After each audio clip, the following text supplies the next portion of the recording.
Lady Molly of Scotland Yard by Baroness Orczy. The 9 Mystery. Well, you know, some say she is the daughter of a duke, others that she was born in the gutter, and that the handle has been soldered onto her name in order to give her style and influence.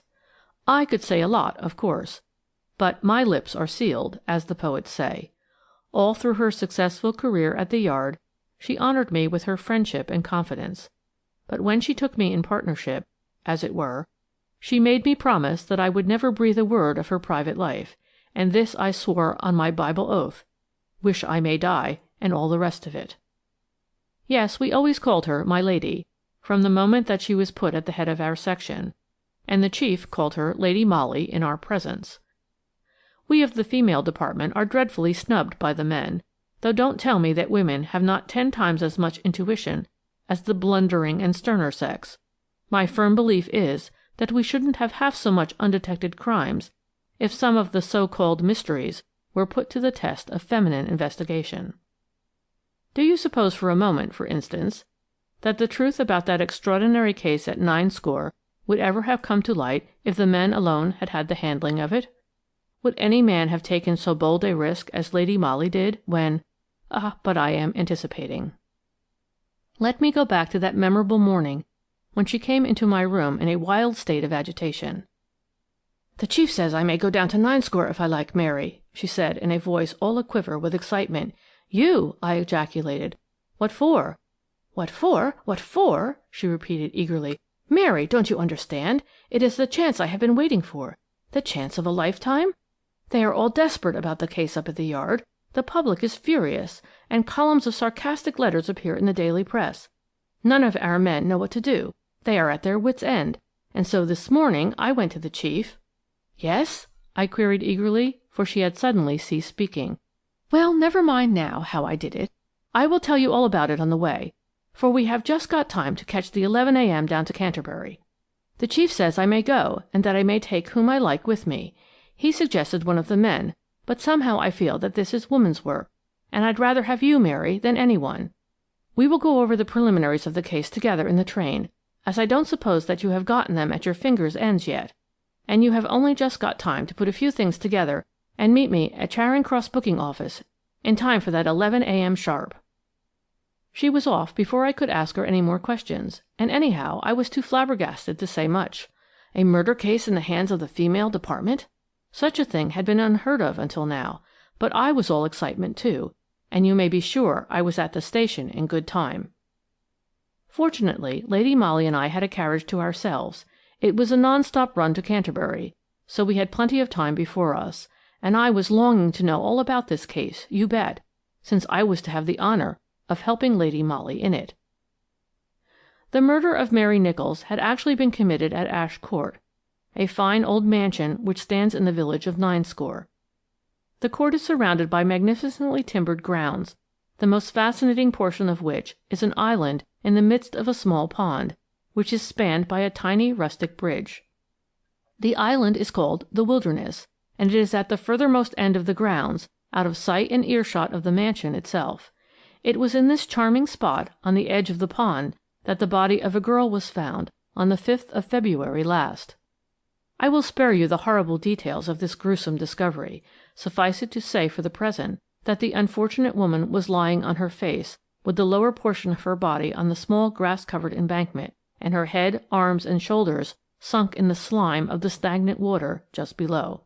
It was Timothy Coleman, one of the under-gardeners at Ash Court, who first made this appalling discovery. He had crossed the rustic bridge and traversed the little island in its entirety when he noticed something blue lying half in and half out of the water beyond.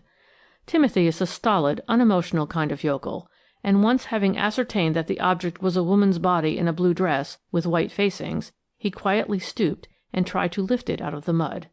But here even his stolidity gave way at the terrible sight which was revealed before him. That the woman, whoever she might be, had been brutally murdered was obvious, her dress in front being stained with blood. But what was so awful that it even turned old Timothy sick with horror was that, owing to the head, arms, and shoulders having apparently been in the slime for some time, they were in an advanced state of decomposition. Well, whatever was necessary was immediately done, of course. Coleman went to get assistance from the lodge, and soon the police were on the scene and had removed the unfortunate victim's remains to the small local police station. 90 is a sleepy, out-of-the-way village, situated some 7 miles from Canterbury and 4 from Sandwich. Soon everyone in the place had heard that a terrible murder had been committed in the village, and all the details were already freely discussed at the Green Man. To begin with, everyone said that though the body itself might be practically unrecognizable, the bright blue serge dress with the white facings was unmistakable, as were the pearl and ruby ring and the red leather purse found by Inspector Measures close to the murdered woman's hand. Within 2 hours of Timothy Coleman's gruesome find, the identity of the unfortunate victim was firmly established as that of Mary Nichols, who lived with her sister Susan at 2 Elm Cottages, in 90 Lane, almost opposite Ash Court. It was also known that when the police called at that address, they found the place locked and apparently uninhabited. Mrs. Hooker, who lived at No. 1 next door, explained to Inspector Measures that Susan and Mary Nichols had left home about a fortnight ago, and that she had not seen them since. "It'll be a fortnight tomorrow," she said. "I was just inside my own front door a-calling to the cat to come in. It was past 7 o'clock, and as dark a night as you ever did see. You could hardly see your hand before your eyes, and there was a nasty damp drizzle coming from everywhere. Susan and Mary came out of their cottage. I couldn't rightly see Susan, but I heard Mary's voice quite distinct. She says, 'We'll have to hurry,' she says. I, thinking they might be going to do some shopping in the village, calls out to them that I just heard the church clock strike 7, and that being Thursday and early closing, they'd find all the shops shut at 90. But they took no notice and walked off towards the village, and that's the last I ever seed of them two." Further questioning among the village folk brought forth many curious details. It seems that Mary Nichols was a very flighty young woman, about whom there had already been quite a good deal of scandal, whilst Susan, on the other hand, who was very sober and steady in her conduct, had chafed considerably under her younger sister's questionable reputation, and, according to Mrs. Hooker, many were the bitter quarrels which occurred between the two girls. These quarrels, it seems, had been especially violent within the last year, whenever Mr. Lionel Lydgate called at the cottage. He was a London gentleman, it appears, a young man about town, it afterwards transpired, but he frequently stayed at Canterbury, where he had some friends, and on those occasions he would come over to 90 in his smart dog-cart and take Mary out for drives. Mr. Lydgate is brother to Lord Edbrook, the multimillionaire, who was the recipient of birthday honours last year. His lordship resides at Edbrook Castle, but he and his brother Lionel had rented Ash Court once or twice, as both were keen golfers, and Sandwich Links are very close by. Lord Edbrook, I may add, is a married man. Mr. Lionel Lydgate, on the other hand, is just engaged to Miss Marbury, daughter of one of the canons of Canterbury. No wonder, therefore, that Susan Nichols strongly objected to her sister's name being still coupled with that of a young man far above her in station, who, moreover, was about to marry a young lady in his own rank of life. But Mary seemed not to care. She was a young woman who only liked fun and pleasure, and she shrugged her shoulders at public opinion, even though there were ugly rumours anent the parentage of a little baby girl whom she herself has placed under the care of Mrs. Williams, a widow who lived in a somewhat isolated cottage on the Canterbury Road. Mary had told Mrs. Williams that the father of the child, who was her own brother, had died very suddenly, leaving the little one on her and Susan's hands, and as they couldn't look after it properly, they wished Mrs. Williams to have charge of it. To this the latter readily agreed. The sum for the keep of the infant was decided upon, and thereafter Mary Nichols had come every week to see the little girl, and always brought the money with her. Inspector Measures called on Mrs. Williams, and certainly the worthy widow had a very startling sequel to relate to the above story. "A fortnight tomorrow," explained Mrs. Williams to the inspector, "a little after 7 o'clock. Mary Nichols come a-running into my cottage. It was an awful night, pitch dark and a nasty drizzle. Mary says to me she's in a great hurry. She's going up to London by a train from Canterbury, and wants to say good-bye to the child. She seemed terribly excited, and her clothes were very wet. I brings baby to her, and she kisses it rather wild-like, and says to me, 'You'll take good care of her, Mrs. Williams,' she says. 'I may be gone some time.' Then she puts the baby down and gives me £2, the child's keep for 8 weeks. After which, it appears, Mary once more said good-bye and ran out of the cottage. Mrs. Williams going as far as the front door with her. The night was very dark, and she couldn't see if Mary was alone or not, until presently she heard her voice saying tearfully, "I had to kiss baby." Then the voice died out in the distance. "On the way to Canterbury," Mrs. Williams said most emphatically. So far, you see, Inspector Measures was able to fix the departure of the two sisters Nichols from Ninescore on the night of January 23rd. Obviously, they left their cottage about 7, went to Mrs. Williams, where Susan remained outside, while Mary went in to say good-bye to the child. After that, all traces of them seemed to have vanished.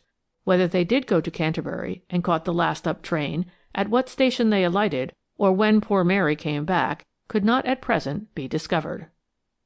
According to the medical officer, the unfortunate girl must have been dead 12 or 13 days at the very least, as, though the stagnant water may have accelerated decomposition, the head could not have gotten to such an advanced state much under a fortnight. At Canterbury Station, neither the booking clerk nor the porters could throw any light upon the subject. Canterbury West is a busy station, and scores of passengers buy tickets and go through the barriers every day. It was impossible, therefore, to give any positive information about two young women who may or may not have travelled by the last-up train on Saturday, January 23rd, that is, a fortnight before. One thing only was certain. Whether Susan went to Canterbury and travelled by that up train or not, alone or with her sister, Mary had undoubtedly come back to Ninescore, either the same night or the following day, since Timothy Coleman found her half-decomposed remains in the grounds of Ash Court a fortnight later. Had she come back to meet her lover, or what? And where was Susan now? From the first, therefore, you see, there was a great element of mystery about the whole case, and it was only natural that the local police should feel that, unless something more definite came out at the inquest, they would like to have the assistance of some of the fellows at the Yard. So the preliminary notes were sent up to London, and some of them drifted into our hands. Lady Molly was deeply interested in it from the first, and my firm belief is that she simply worried the chief into allowing her to go down to Ninescore and see what she could do. At first it was understood that Lady Molly should only go down to Canterbury after the inquest if the local police still felt that they were in want of assistance from London. But nothing was further from my lady's intentions than to wait until then. "I was not going to miss the first act of a romantic drama," she said to me, just as our train steamed into Canterbury Station. "Pick up your bag, Mary. We're going to tramp it to Ninescore. 2 lady artists on a sketching tour, remember, and we'll find lodgings in the village, I dare say." We had some lunch in Canterbury, and then we started to walk the 6½ miles to Ninescore, carrying our bags. We put up at one of the cottages, where the legend, "Apartments for single respectable lady or gentleman," had hospitably invited us to enter, and at 8 o'clock the next morning we found our way to the local police station, where the inquest was to take place. Such a funny little place, you know, just a cottage converted for official use, and the small room packed to its utmost holding capacity. The entire able-bodied population of the neighbourhood had, I verily believe, congregated in these 10 cubic yards of stuffy atmosphere. Inspector Measures, apprised by the chief of our arrival, had reserved 2 good places for us well in sight of witnesses, coroner and jury. The room was insupportably close, but I assure you that neither Lady Molly nor I thought much about our comfort then. We were terribly interested. From the outset the case seemed, as it were, to wrap itself more and more in its mantle of impenetrable mystery. There was precious little in the way of clues, only that awful intuition, that dark unspoken suspicion with regard to one particular man's guilt, which one could feel hovering in the minds of all those present. Neither the police nor Timothy Coleman had anything to add to what was already known. The ring and purse were produced, also the dress worn by the murdered woman. All were sworn to by several witnesses as having been the property of Mary Nichols. Timothy, on being closely questioned, said that, in his opinion, the girl's body had been pushed into the mud, as the head was absolutely embedded in it, and he didn't see how she could have fallen like that. Medical evidence was repeated. It was uncertain, as vague as before. Owing to the state of the head and neck, it was impossible to ascertain by what means the death blow had been dealt. The doctor repeated his statement that the unfortunate girl must have been dead quite a fortnight. The body was discovered on February 5th. A fortnight before that would have been on or about January 23rd. The caretaker who lived at the lodge at Ash Court could also throw but little light on the mysterious event. Neither he nor any member of his family had seen or heard anything to arouse their suspicions. Against that he explained that the wilderness, where the murder was committed, is situated some 200 yards from the lodge, with the mansion and flower garden lying between. Replying to a question put to him by a juryman, he said that the portion of the grounds is only divided off from Ninescore Lane by a low brick wall, which has a door in it, opening into the lane almost opposite Elm Cottages. He added that the mansion had been empty for over a year, and that he succeeded the last man, who died about 12 months ago. Mr. Lydgate had not been down for golf since witness had been in charge. It would be useless to recapitulate all that the various witnesses had already told the police, and were now prepared to swear to. The private life of the two sisters Nichols was gone into at full length, as much at least as was publicly known. But you know what village folk are. Except when there is a bit of scandal and gossip, they know precious little of one another's inner lives. The two girls appeared to be very comfortably off. Mary was always smartly dressed, and the baby girl whom she had placed in Mrs. Williams' charge had plenty of good and expensive clothes, whilst her keep, 5 shillings a week, was paid with unfailing regularity. What seemed certain, however, was that they did not get on well together, that Susan violently objected to Mary's association with Mr. Lydgate, and that recently she had spoken to the vicar, asking him to try to persuade her sister to go away from Ninescore altogether, so as to break entirely with the past. The Reverend Octavius Ludlow, vicar of Ninescore, seems thereupon to have had a little talk with Mary on the subject, suggesting that she should accept a good situation in London. "But," continued the reverend gentleman, "I didn't make much impression on her. All she replied to me was that she certainly need never go into service, as she had a good income of her own, and could obtain £5,000 or more quite easily at any time if she chose." "Did you mention Mr. Lydgate's name to her at all?" asked the coroner.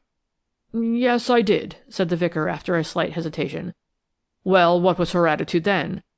"I am afraid she laughed," replied the Reverend Octavius primly, "and said very picturesquely, if somewhat ungrammatically, that some folks didn't know what they was talking about." All very indefinite, you see. Nothing to get hold of, no motive suggested, beyond a very vague suspicion, perhaps, of blackmail, to account for a brutal crime.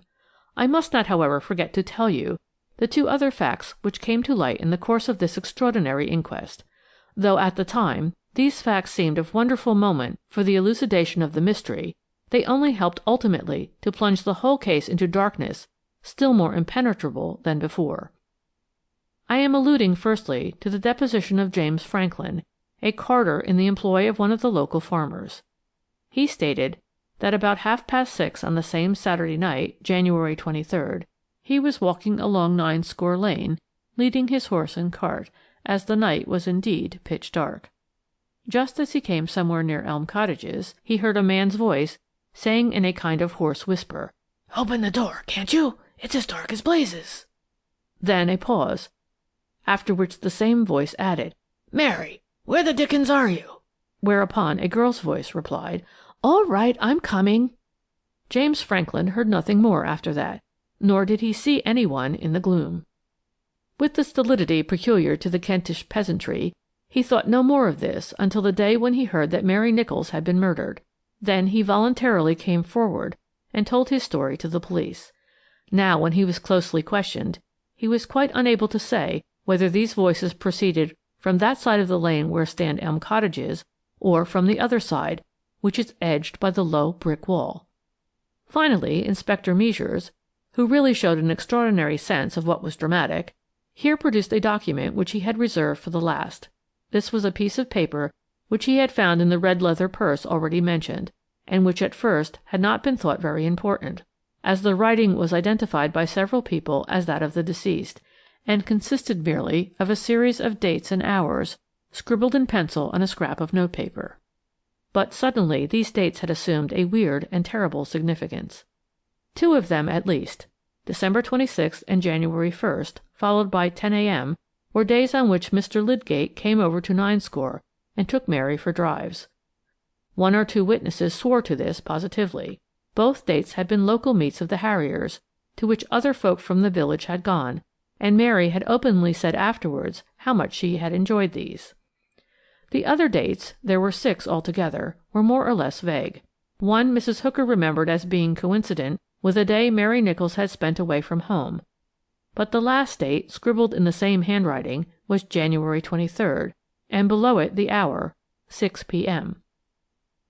The coroner now adjourned the inquest. An explanation for Mr. Lionel Lydgate had become imperative. Public excitement had by now reached a very high pitch. It was no longer a case of mere local interest. The country inns all round the immediate neighbourhood were packed with visitors from London, artists, journalists, dramatists, and actor-managers, while the hotels and fly proprietors of Canterbury were doing a roaring trade. Certain facts and one vivid picture stood out clearly before the thoughtful mind in the midst of a chaos of conflicting and irrelevant evidence. The picture was that of the 2 women tramping in the wet and pitch-dark night towards Canterbury. Beyond that, everything was a blur. When did Mary Nicholls come back to Ninescore, and why? To keep an appointment made with Lionel Lydgate, it was openly whispered. But that appointment, if the rough notes were interpreted rightly, was for the very day on which she and her sister went away from home. A man's voice called to her at 6:30, certainly, and she replied to it. Franklin, the carter, heard her, but half an hour afterwards Mrs. Hooker heard her voice when she left home with her sister, and she visited Mrs. Williams after that. The only theory compatible with all this was, of course, that Mary merely accompanied Susan part of the way to Canterbury, then went back to meet her lover, who enticed her into the deserted grounds of Ash Court, and there murdered her. The motive was not far to seek. Mr. Lionel Lydgate, about to marry, wished to silence forever a voice that threatened to be unpleasantly persistent in its demands for money and in its threats of scandal. But there was one great argument against that theory: the disappearance of Susan Nicholls. She had been extensively advertised for. The murder of her sister was published broadcast in every newspaper in the United Kingdom. She could not be ignorant of it. And above all, she hated Mr. Lydgate. Why did she not come and add the weight of her testimony against him, if, indeed, he was guilty? And if Mr. Lydgate was innocent, then where was the criminal? And why had Susan Nicholls disappeared? Why? Well, the next day would show. Mr. Lionel Lydgate had been cited by the police to give evidence at the adjourned inquest. Good-looking, very athletic, and obviously frightfully upset and nervous, he entered the little courtroom, accompanied by his solicitor, just before the coroner and jury took their seats. He looked keenly at Lady Molly as he sat down, and from the expression on his face I guessed that he was very much puzzled to know who she was. He was the first witness called. Manfully and clearly he gave a concise account of his association with the deceased. "She was pretty and amusing," he said. "I liked to take her out when I was in the neighbourhood. It was no trouble to me. There was no harm in her, whatever the village gossips might say. I know she had been in trouble, as they say, but that had nothing to do with me. It wasn't for me to be hard on a girl, and I fancy that she has been very badly treated by some scoundrel." Here he was hard-pressed by the coroner, who wished him to explain what he meant. But Mr. Lydgate turned obstinate, and to every leading question he replied stolidly and very emphatically, "I don't know who it was. It had nothing to do with me, but I was sorry for the girl because of everyone turning against her, including her sister, and I tried to give her a little pleasure when I could." That was all right, very sympathetically told. The public quite liked this pleasing specimen of English cricket, golf, and football-loving manhood. Subsequently, Mr. Lydgate admitted meeting Mary on December 26th and January 1st, but he swore most emphatically that that was the last he ever saw of her. "But the 23rd of January," here insinuated the coroner. "You made an appointment with the deceased then?" "Certainly not," he replied. "But you met her on that day?" "Most emphatically no," he replied quietly. "I went down to Edbrook Castle, my brother's place in Lincolnshire, on the 20th of last month, and only got back to town about 3 days ago." "You swear to that, Mr. Lydgate?" asked the coroner. "I do indeed, and there are a score of witnesses to bear me out. The family, the house party, the servants." He tried to dominate his own excitement, I suppose, poor man. He had only just realized that certain horrible suspicions had been resting upon him. His solicitor pacified him, and presently he sat down, whilst I must say that everyone there present was relieved at the thought that the handsome young athlete was not a murderer after all. To look at him, it certainly seemed preposterous. But then, of course, there was the deadlock, and as there were no more witnesses to be heard, no new facts to elucidate, the jury returned the usual verdict against some person or persons unknown, and we, the keenly interested spectators, were left to face the problem. Who murdered Mary Nichols, and where was her sister Susan? After the verdict, we found our way back to our lodgings. Lady Molly tramped along silently, with that deep furrow between her brows, which I knew meant that she was deep in thought. "Now we'll have some tea," I said, with a sigh of relief, as soon as we entered the cottage door. "No, you won't," replied my lady dryly. "I am going to write out a telegram, and we'll go straight on to Canterbury and send it from there." "To Canterbury!" I gasped. 2 hours' walk at least, for I don't suppose we can get a trap, and it is past 3 o'clock. Why not send your telegram from Ninescore?" "Mary, you are stupid," was all the reply I got. She wrote out 2 telegrams, one of which was at least 3 dozen words long, and, once more calling me to come along, we set out for Canterbury. I was tealess, cross, and puzzled. Lady Molly was alert, cheerful, and irritatingly active. We reached the first telegraph office a little before 5. My lady sent the telegram without condescending to tell me anything of its destination or contents. Then she took me to the Castle Hotel and graciously offered me tea. "May I be allowed to inquire whether you propose tramping back to Ninescore to-night?" I asked with a slight touch of sarcasm, as I really felt put out. "No, Mary," she replied, quietly munching a bit of Sally Lunn. "I have engaged a couple of rooms at this hotel, and wired the chief that any message will find us here tomorrow morning." After that there was nothing for it but quietude, patience, and finally supper and bed. The next morning my lady walked into my room before I had finished dressing. She had a newspaper in her hand and threw it down on the bed as she said calmly, "It was in the evening paper all right last night. I think we shall be in time." No use asking her what it meant. It was easier to pick up the paper, which I did. It was a late edition of one of the leading London evening shockers, and at once the front page, with its startling headline, attracted my attention. "The Ninescore Mystery. Mary Nichols' baby dying." Then below that a short paragraph. "We regret to learn that the little baby daughter of the unfortunate girl who was murdered recently at Ash Court, Ninescore, Kent, under such terrible and mysterious circumstances, is very seriously ill at the cottage of Mrs. Williams, in whose charge she is. The local doctor who visited her today declares that she cannot last more than a few hours. At the time of going to press, the nature of the child's complaint was not known to our special representative at Ninescore." "What does this mean?" I gasped. But before she could reply there was a knock at the door. "A telegram for Miss Granard," said the voice of the hall porter. "Quick, Mary," said Lady Molly eagerly. "I told the chief and also Measures to wire here and to you." The telegram turned out to have come from Ninescore and was signed Measures. Lady Molly read it aloud. "Mary Nichols arrived here this morning, detained her at station. Come at once." "Mary Nichols? I don't understand," was all I could contrive to say. But she only replied, "I knew it! I knew it! Oh, Mary, what a wonderful thing is human nature, and how I thank Heaven that gave me a knowledge of it." She made me get dressed all in a hurry, and then we swallowed some breakfast hastily whilst a fly was being got for us. I had perforce to satisfy my curiosity from my own inner consciousness. Lady Molly was too absorbed to take any notice of me. Evidently the chief knew what she had done and approved of it. The telegram from Measures pointed to that. My lady had suddenly become a personality. Dressed very quietly and in a smart, close-fitting hat, she looked years older than her age, owing also to the seriousness of her mien. The fly took us to Ninescore fairly quickly. At the little police station we found Measures awaiting us. He had Elliot and Pegram from the yard with him. They had obviously got their orders, for all 3 of them were mighty deferential. "The woman is Mary Nichols right enough," said Measures, as Lady Molly brushed quickly past him. "The woman who was supposed to have been murdered. It's that silly bogus paragraph about the infant brought her out of her hiding place. I wonder how it got in," he added blandly. "The child is well enough." "I wonder," said Lady Molly, whilst a smile, the first I had seen that morning, lit up her pretty face. "I suppose the other sister will turn up too presently," rejoined Elliot.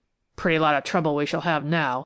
If Mary Nichols is alive and kicking, who was murdered at Ash Court, say I?"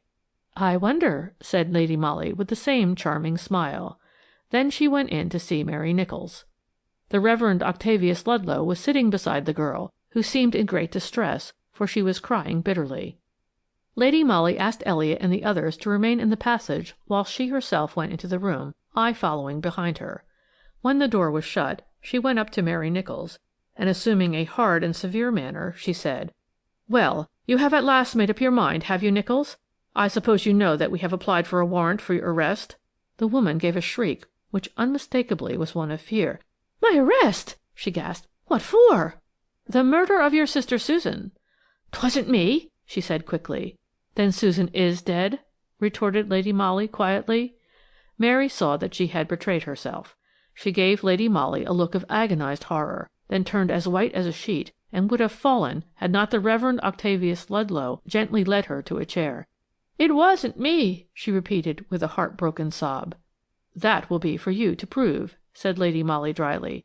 "The child cannot now, of course, remain with Mrs. Williams. She will be removed to the workhouse and—" "No, it shan't be," said the mother excitedly. "She shan't be, I tell you. The workhouse, indeed!" she cried in a paroxysm of hysterical tears. "And her father, a lord!" The reverend gentleman and I gasped in astonishment, but Lady Molly had worked up to this climax so ingeniously that it was obvious she had guessed it all along, and had merely led Mary Nicholls on in order to get this admission from her. How well she had known human nature in pitting the child against the sweetheart. Mary Nicholls was ready enough to hide herself, to part from her child even for a while, in order to save the man she had once loved from the consequences of his crime. But when she heard that her child was dying, she no longer could bear to leave it among strangers, and when Lady Molly taunted her with the workhouse, she exclaimed in her maternal pride, "The workhouse, and her father a lord!" Driven into a corner, she confessed the whole truth. Lord Edbrooke, then Mr. Lydgate, was the father of her child. Knowing this, her sister Susan had, for over a year now, systematically blackmailed the unfortunate man, not altogether, it seems, without Mary's connivance. In January last she got him to come down to Ninescore under the distinct promise that Mary would meet him and hand over to him the letters she had received from him, as well as the ring he had given her, in exchange for the sum of £5,000. The meeting place was arranged, but at the last moment Mary was afraid to go in the dark. Susan, nothing daunted, but anxious about her own reputation, in case she should be seen talking to a man so late at night, put on Mary's dress, took the ring and the letters, also her sister's purse, and went to meet Lord Edbrooke. What happened at that interview no one will ever know. It ended with the murder of the blackmailer. I suppose the fact that Susan had, in measure, begun by impersonating her sister, gave the murderer the first thought of confusing the identity of his victim by the horrible device of burying the body in the slimy mud. Anyway, he almost did succeed in hoodwinking the police, and would have done so entirely but for Lady Molly's strange intuition in the matter. After his crime he ran instinctively to Mary's cottage. He had to make a clean breast of it to her, as, without her help, he was a doomed man. So he persuaded her to go away from home and to leave no clue or trace of herself or her sister in Ninescore. With the help of money which he would give her, she could begin life anew somewhere else, and no doubt he deluded the unfortunate girl with promises that her child would be restored to her very soon. Thus he enticed Mary Nicholls away, who would have been the great and all-important witness against him the moment his crime was discovered. A girl of Mary's type and class instinctively obeys the man she has once loved, the man who is the father of her child. She consented to disappear and to allow all the world to believe that she had been murdered by some unknown miscreant. Then the murderer quietly returned to his luxurious home at Edbrooke Castle, unsuspected. No one had thought of mentioning his name in connection with that of Mary Nicholls. In the days when he used to come down to Ash Court, he was Mr. Lydgate, and when he became a peer, sleepy, out-of-the-way Ninescore ceased to think of him. Perhaps Mr. Lionel Lydgate knew all about his brother's association with the village girl. From his attitude at the inquest, I should say he did, but of course he would not betray his own brother unless forced to do so. Now, of course, the whole aspect of the case was changed. The veil of mystery had been torn asunder owing to the insight, the marvelous intuition of a woman who, in my opinion, is the most wonderful psychologist of her time. You know the sequel. Our fellows at the Yard, aided by the local police, took their lead from Lady Molly and began their investigations of Lord Edbrooke's movements on or about the 23rd of January. Even their preliminary inquiries revealed the fact that his lordship had left Edbrooke Castle on the 21st. He went up to town, saying to his wife and household, that he was called away on business, and not even taking his valet with him. He put up at the Langham Hotel. But here police investigations came to an abrupt ending. Lord Edbrooke evidently got wind of them. Anyway, the day after Lady Molly so cleverly enticed Mary Nicholls out of her hiding-place and surprised her into an admission of the truth, the unfortunate man threw himself in front of the express train at Grantham railway station and was instantly killed. Human justice cannot reach him now.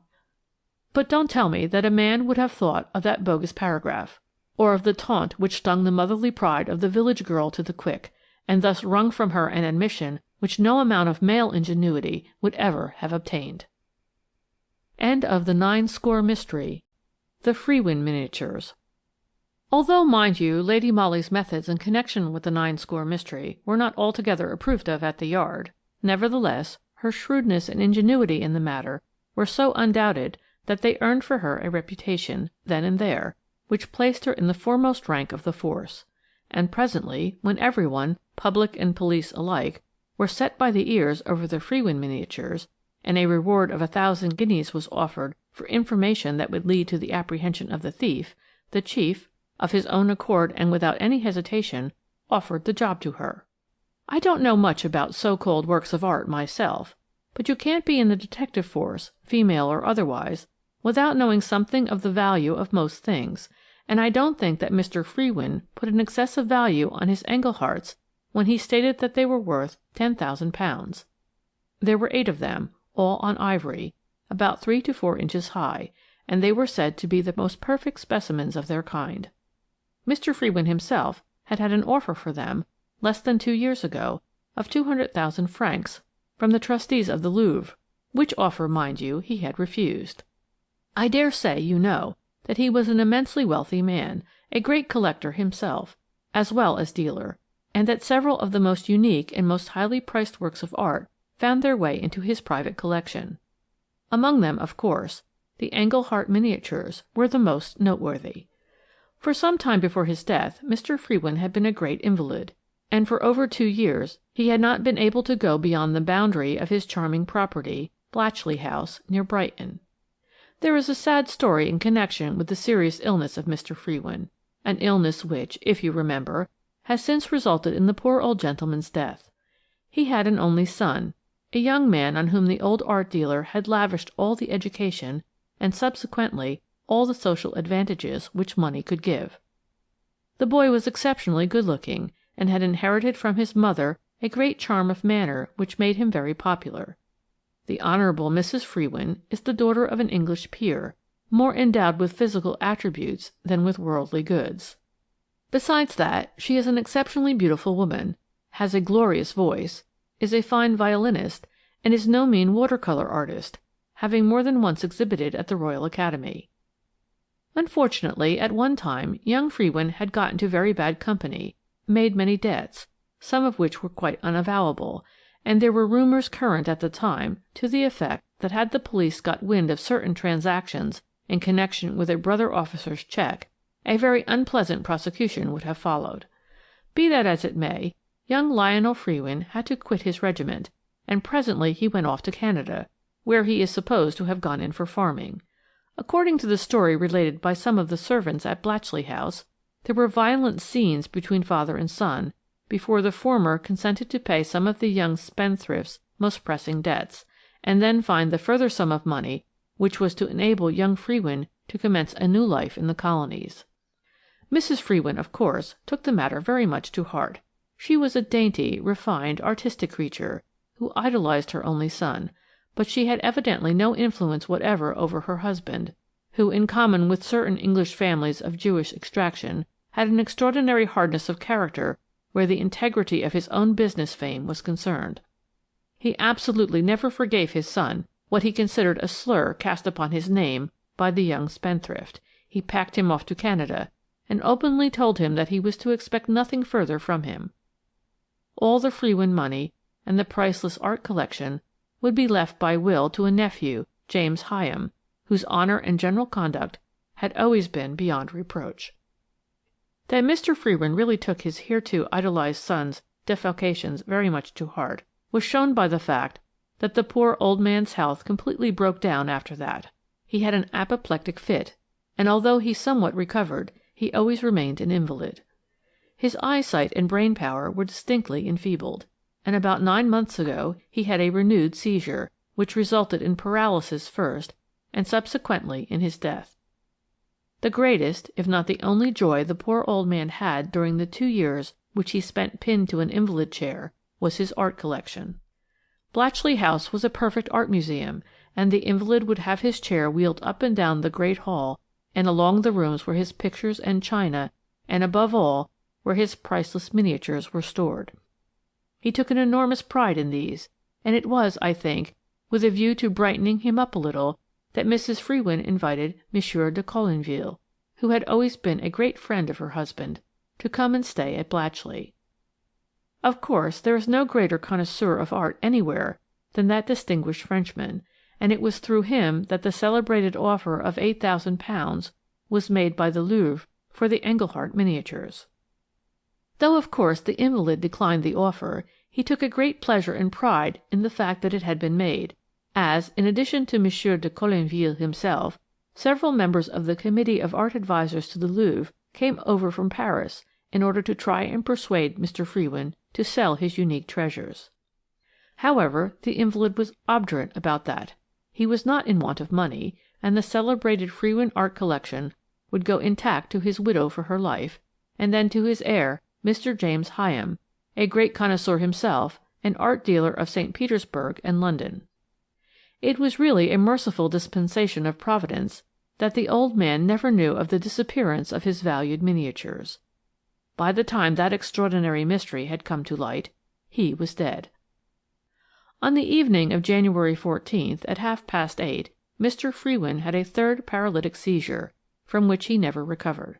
His valet, Kennett, and his 2 nurses were with him at the time, and Mrs. Frewin, quickly apprised of the terrible event, flew to his bedside, whilst the motor was at once dispatched for the doctor.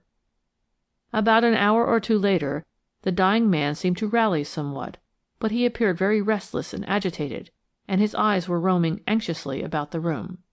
"I expect it is his precious miniatures he wants," said Nurse Dawson. "He is always quiet when he can play with them." She reached for the large leather case which contained the priceless art treasures, and, opening it, placed it on the bed beside the patient. Mr. Frewin, however, was obviously too near death to care even for his favourite toy. He fingered the miniatures with trembling hands for a few moments, and then sank back exhausted on the pillows. "He is dying," said the doctor quietly, turning to Mrs. Frewin. "I have something to say to him," she then said. "Can I remain alone with him for a few minutes?" "Certainly," said the doctor, as he himself discreetly retired. "But I think one of the nurses had better remain within earshot." Nurse Dawson, it appeared, remained within earshot to some purpose, for she overheard what Mrs. Frewin was saying to her dying husband. "It is about Lionel, your only son," she said. "Can you understand what I say?" The sick man nodded. "You remember that he is in Brighton, staying with Alicia. I can go and fetch him in the motor if you will consent to see him." Again the dying man nodded. I suppose Mrs. Frewin took this to mean acquiescence, for the next moment she rang for John Chipps, the butler, and gave him instructions to order her motor at once. She then kissed the patient on the forehead and prepared to leave the room, but just before she did so, her eyes lighted on the case of miniatures, and she said to Kennett, the valet, "Give these to Chipps and tell him to put them in the library." She then went to put on her furs preparatory to going out. When she was quite ready she met Chipps on the landing, who had just come up to tell her that the motor was at the door. He had in his hand the case of miniatures which Kennett had given him. "Put the case on the library table, Chipps, when you go down," she said. "Yes, madam," he replied. He followed her downstairs, then slipped into the library, put the case on the table as he had been directed, after which he saw his mistress into the motor, and finally closed the front door. About an hour later Mrs. Frewin came back, but without her son. It transpired afterwards that the young man was more vindictive than his father. He refused to go to the latter's bedside in order to be reconciled at the 11th hour to a man who then had no longer either his wits or his physical senses about him. However, the dying man was spared the knowledge of his son's irreconcilable conduct, for, after a long and wearisome night passed in a state of coma, he died at about 6 a.m. It was quite late the following afternoon when Mrs. Frewin suddenly recollected the case of miniatures, which should have been locked in their accustomed cabinet. She strolled leisurely into the library. She was very fatigued and worn out with the long vigil and the sorrow and anxiety she had just gone through. A quarter of an hour later, John Chipps found her in the same room, sitting dazed and almost fainting in an armchair. In response to the old butler's anxious query, she murmured, "The miniatures, where are they?" Scared at the abruptness of the query, and at his mistress's changed tone of voice, Chipps gazed quickly around him. "You told me to put them on the table, ma'am," he murmured, "and I did so. They certainly don't seem to be in the room now," he added, with a sudden feeling of terror. "Run and ask one of the nurses at once if the case was taken up to Mr. Frewin's room during the night." Chipps, needless to say, did not wait to be told twice. He was beginning to feel very anxious. He spoke to Kennet and also to the two nurses, and asked them if, by any chance, the miniatures were in the late master's room. To this Kennet and the nurses replied in the negative. The last they had seen of the miniatures was when Chipps took them from the valet and followed his mistress downstairs with the case in his hands. The poor old butler was in despair, the cook was in hysterics, and consternation reigned throughout the house. The disappearance of the miniatures caused almost a greater excitement than the death of the master, who had been a dying man so long that he was almost a stranger to the servants at Blatchley. Mrs. Frewin was the first to recover her presence of mind. "Send a motor at once to the police station at Brighton," she said very calmly, as soon as she completely realized that the miniatures were nowhere to be found. "It is my duty to see that this matter is thoroughly gone into at once." Within half an hour of the discovery of the theft, Detective Inspector Hankin and Police Constable McLeod had both arrived from Brighton, having availed themselves of Mrs. Frewin's motor. They are shrewd men, both of them, and it did not take them many minutes before they had made up their minds how the robbery had taken place. By whom it was done was quite another matter, and would take some time and some ingenuity to find out. What Detective Inspector Hankin had gathered was this. While John Chipps saw his mistress into the motor, the front door of the house had, of necessity, been left wide open. The motor then made a start, but after a few paces it stopped, and Mrs. Frewin put her head out of the window and shouted to Chipps some instructions with regard to the nurse's evening collation, which, in view of Mr. Frewin's state, she feared might be forgotten. Chipps, being an elderly man and a little deaf, did not hear her voice distinctly, so he ran up to the motor, and she repeated her instructions to him. In Inspector Hankin's mind there was no doubt that the thief, who must have been hanging about the shrubbery that evening, took that opportunity to sneak into the house, then to hide himself in a convenient spot until he could find an opportunity for the robbery which he had in view. The butler declared that, when he returned, he saw nothing unusual. He had only been gone a little over a minute. He then fastened and bolted the front door, and according to his usual custom, he put up all the shutters of the ground-floor windows, including, of course, those in the library. He had no light with him when he did this accustomed round, for, of course, he knew his way well enough in the dark, and the electric chandelier in the hall gave him what light he wanted. While he was putting up the shutters, Chipps was giving no particular thought to the miniatures, but strangely enough he seems to have thought of them about an hour later, when most of the servants had gone to bed and he was waiting up for his mistress. He then, quite casually and almost absent-mindedly, when crossing the hall, turned the key of the library door, thus locking it from the outside. Of course, throughout all this we must remember that Blatchley House was not in its normal state that night, since its master was actually dying in a room on the floor above the library. The two nurses and Kennet the valet were all awake, and with him during the whole of that night. Kennet certainly was in and out of the room several times, having to run down and fetch various things required by the doctor or the nurses. In order to do this, he did not use the principal staircase, nor did he have to cross the hall, but as far as the upper landing and the secondary stairs were concerned, he certainly had not noticed anything unusual or suspicious, whilst when Mrs. Frewin came home, she went straight up to the first floor, and certainly noticed nothing in any way to arouse her suspicions. But, of course, this meant very little, as she certainly must have been too upset and agitated to see anything. The servants were not apprised of the death of their master until after their breakfast. In the meanwhile, Emily, the housemaid, had been in, as usual, to do the library. She distinctly noticed, when she first went in, that none of the shutters were up and that one of the windows was open. She thought at the time that someone must have been in the room before her, and meant to ask Chips about it, when the news of the master's death drove all thoughts of open windows from her mind. Strangely enough, when Hankin questioned her more closely about it, and she had had time to recollect everything more clearly, she made the extraordinary statement that she certainly had noticed that the door of the library was locked on the outside when she first went into the room, the key being in the lock. "Then didn't it strike you as very funny," asked Hankin, "that the door was locked on the outside, and yet the shutters were unbarred and one of the windows was open?" "Yes, I did seem to think of that," replied Emily, with that pleasant vagueness peculiar to her class. "But then the room did not look like burglars. It was quite tidy, just as it had been last night. And burglars always seem to leave a great mess behind, else I should have noticed," she added, with offended dignity. "But did you not see that the miniatures were not in their usual place?" "Oh, they often wasn't in the cabinet, as the master used to ask for them sometimes to be brought to his room." That was, of course, indisputable. It was clearly evident that the burglar had had plenty of chances to make good his escape. You see, the actual time when the miscreant must have sneaked into the room had now been narrowed down to about an hour and a half, between the time when Mrs. Frewin finally left in her motor to about an hour later, when Chips turned the key in the door of the library, and thus undoubtedly locked the thief in. At what precise time of the night he effected his escape could not anyhow be ascertained. It must have been after Mrs. Frewin came back again, as Hankin held that she or her chauffeur would have noticed that one of the library windows was open.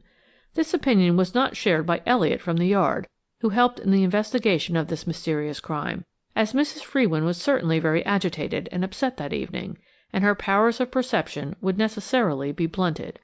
As for the chauffeur, we all know that the strong headlights on a motor are so dazzling that nothing can be seen outside their blinding circle of light.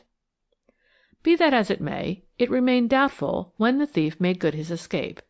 It was easy enough to effect, and as there is a square of flagstones in front of the main door, and just below the library windows, the thief left not the slightest trace of footprints, whilst the drop from the window is less than 8 feet. What was strange in the whole case, and struck Detective Hankin immediately, was the fact that the burglar, whoever he was, must have known a great deal about the house and its ways.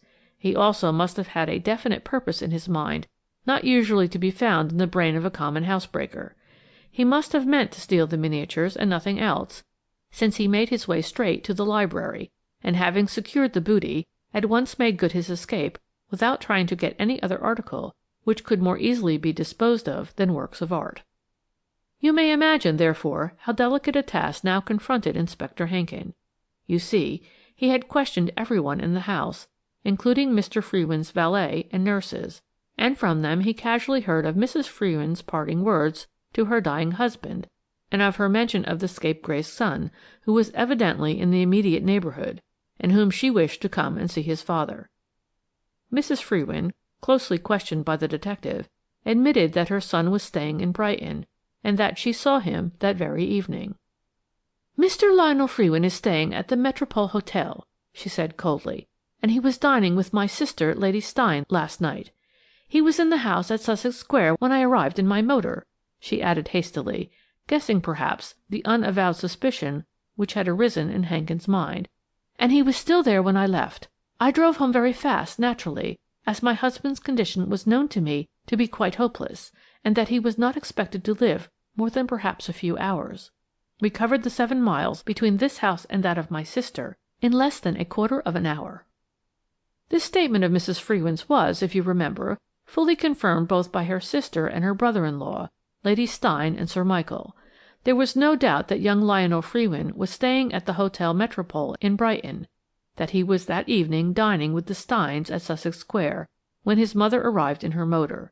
Mrs. Frewin stayed about an hour, during which time she, presumably, tried to influence her son to go back to Blatchley with her, in order to see his dying father. Of course, what exactly happened at that family interview none of the 4 people present was inclined to reveal. Against that, both Sir Michael and Lady Steyne were prepared to swear that Mr. Lionel Frewin was in the house when his mother arrived, and that he did not leave them until long after she had driven away. There lay the hitch, you see, for already the public jumped to conclusions, and terribly prejudiced as it is in a case of this sort, it had made up its mind that Mr. Lionel Frewin, once more pressed for money, had stolen his father's precious miniatures in order to sell them in America for a high sum. Everyone's sympathy was dead against the young son who refused to be reconciled to his father, although the latter was dying. According to one of the footmen in Lady Steyne's employ, who had taken whiskies and sodas in while the interview between Mrs. Frewin and her son was taking place, Mr. Lionel had said very testily, "It's all very well, mother, but that is sheer sentimentality. The governor threw me on my beam ends, when a little kindness and help would have meant a different future to me. He chose to break my life because of some early peccadilloes, and I am not going to fawn round him and play the hypocrite, when he has no intention of altering his will and has cut me off with a shilling. He must be half imbecile by now, and won't know me anyway." But with all this, and with public opinion so dead against him, it was quite impossible to bring the crime home to the young man. The burglar, whoever he was, must have sneaked into the library some time before Chipps closed the door on the outside, since it was still so found by Emily the following morning. Thereupon the public, determined that Lionel Frewin should in some way be implicated in the theft, made up its mind that the doting mother, hearing of her son's woeful want of money, stole the miniatures herself that night and gave them to him. When Lady Molly heard this theory, she laughed and shrugged her pretty shoulders. "Old Mr. Frewin was dying, was he not, at the time of the burglary?" she said. "Why should his wife, soon to become his widow, take the trouble to go through a laboured and daring comedy of a burglary in order to possess herself of things which would become hers within the next few hours? Even if, after Mr. Frewin's death, she could not actually dispose of the miniatures, the old man left her a large sum of money and a big income by his will, with which she could help her spendthrift son as much as she pleased." This was, of course, why the mystery in this strange case was so deep. At the Yard they did all that they could. Within 48 hours they had notices printed in every European language, which contained rough sketches of the stolen miniatures hastily supplied by Mrs. Frewin herself. These were sent to as many of the great museums and art collectors abroad as possible, and of course to the principal American cities and to American millionaires. There is no doubt that the thief would find it very difficult to dispose of the miniatures, and until he could sell them his booty would, of course, not benefit him in any way. Works of art cannot be tampered with, or melted down or taken to pieces, like silver or jewellery, and so far as could be ascertained, the thief did not appear to make the slightest attempt to dispose of the booty, and the mystery became more dark, more impenetrable than ever. "Will you undertake the job?" said the chief one day to Lady Molly. "Yes," she replied, "on two distinct conditions." "What are they?"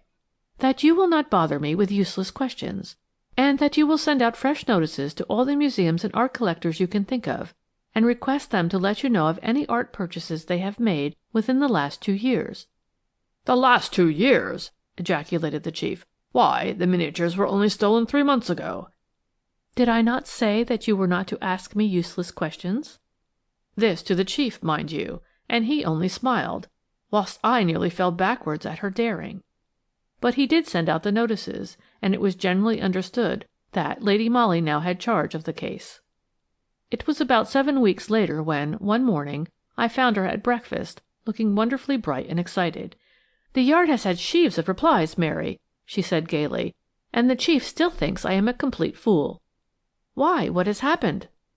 "Only this, that the Art Museum at Budapest has now in its possession a set of 8 miniatures by Engelhardt, but the authorities did not think that the first notices from Scotland Yard could possibly refer to these, as they had been purchased from a private source a little over 2 years ago." "But 2 years ago the Frewin miniatures were still at Blatchley House, and Mr. Frewin was fingering them daily," I said, not understanding, and wondering what she was driving at.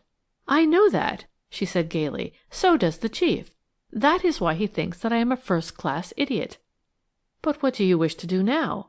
"Go to Brighton, Mary. Take you with me, and try to elucidate the mystery of the Frewin miniatures." "I don't understand," I gasped, bewildered. "No, and you won't until we get there," she replied. running up to me and kissing me in her pretty, engaging way. That same afternoon we went to Brighton and took up our abode at the Hotel Metropole. Now you know I always believed from the very first that she was a born lady, and all the rest of it, but even I was taken aback at the number of acquaintances and smart friends she had all over the place. It was, "Hello, Lady Molly, whoever would have thought of meeting you here?" and, "Upon my word, this is good luck," all the time. She smiled and chatted gaily with all the folk as if she had known them all her life, but I could easily see that none of these people knew that she had anything to do with the Yard. Brighton is not such a very big place as one would suppose, and most of the fashionable residents of the gay city find their way sooner or later to the luxurious dining room of the Hotel Metropole, if only for a quiet little dinner given when the cook is out.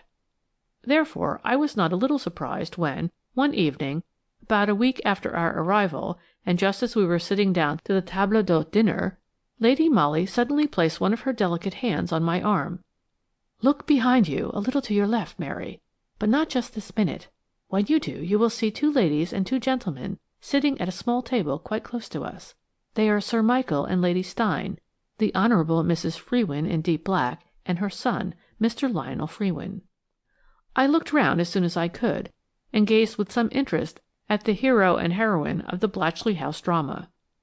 We had a quiet little dinner, and Lady Molly having all of a sudden become very silent and self-possessed, altogether different from her gay, excited self of the past few days, I scented that something important was in the air, and tried to look as unconcerned as my lady herself. After dinner we ordered coffee, and as Lady Molly strolled into the lounge, I noticed that she ordered our tray to be placed at a table which was in very close proximity to the one already occupied by Lady Steyne and her party. Lady Steyne, I noticed, gave Lady Molly a pleasant nod when we first came in, and Sir Michael got up and bowed, saying, "How do you do?" We sat down and began a desultory conversation together. Soon, as usual, we were joined by various friends and acquaintances, who all gathered around our table and set themselves to entertaining us right pleasantly. Presently the conversation drifted to art matter, Sir Anthony Truscott being there, who is, as you know, one of the keepers of the art department at South Kensington Museum. "I'm crazy about miniatures just now," said Lady Molly in response to a remark from Sir Anthony. I tried not to look astonished. "And Miss Granard and I," continued my lady quite unblushingly, "have been travelling all over the Continent in order to try and secure some rare specimens." "Indeed," said Sir Anthony. "Have you found anything very wonderful?" "We certainly have discovered some rare works of art," replied Lady Molly. "Have we not, Mary? Now the 2 Engleharts we bought at Budapest are undoubtedly quite unique." "Englehart? And at Budapest?" remarked Sir Anthony. "I thought I knew the collections at most of the great continental cities, but I certainly have no recollection of such treasures in the Hungarian capital."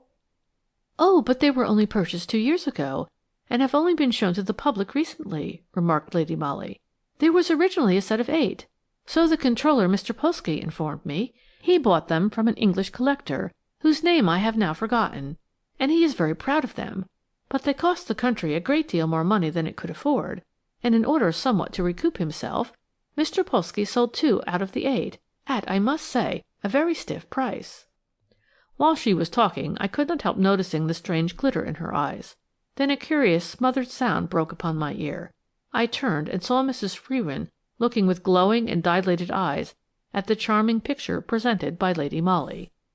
"I should like to show you my purchases," said the latter to Sir Anthony. "1 or 2 foreign connoisseurs have seen the 2 miniatures, and declare them to be the finest in existence. Mary," she added, turning to me, "would you be so kind as to run up to my room and get me the small sealed packet which is at the bottom of my dressing-case? Here are the keys."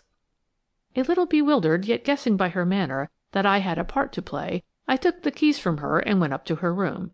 In her dressing-case I certainly found a small, square, flat packet, and with that in my hand I prepared to go downstairs again. I had just locked the bedroom door when I was suddenly confronted by a tall, graceful woman dressed in deep black, whom I at once recognized as the Honourable Mrs. Frewin. "You are Miss Granard?" she said quickly and excitedly. Her voice was tremulous, and she seemed a prey to the greatest possible excitement. Without waiting for my reply, she continued eagerly, "Miss Granard, there is no time to be more explicit, but I give you my word the word of a very wretched, heartbroken woman, that my very life depends upon my catching a glimpse of the contents of the parcel that you now have in your hand." "But—" I murmured, hopelessly bewildered. "There is no but," she replied. "It is a matter of life and death. Here are £200, Miss Granard, if you will let me handle that packet." And with trembling hands she drew a bundle of banknotes from her reticule.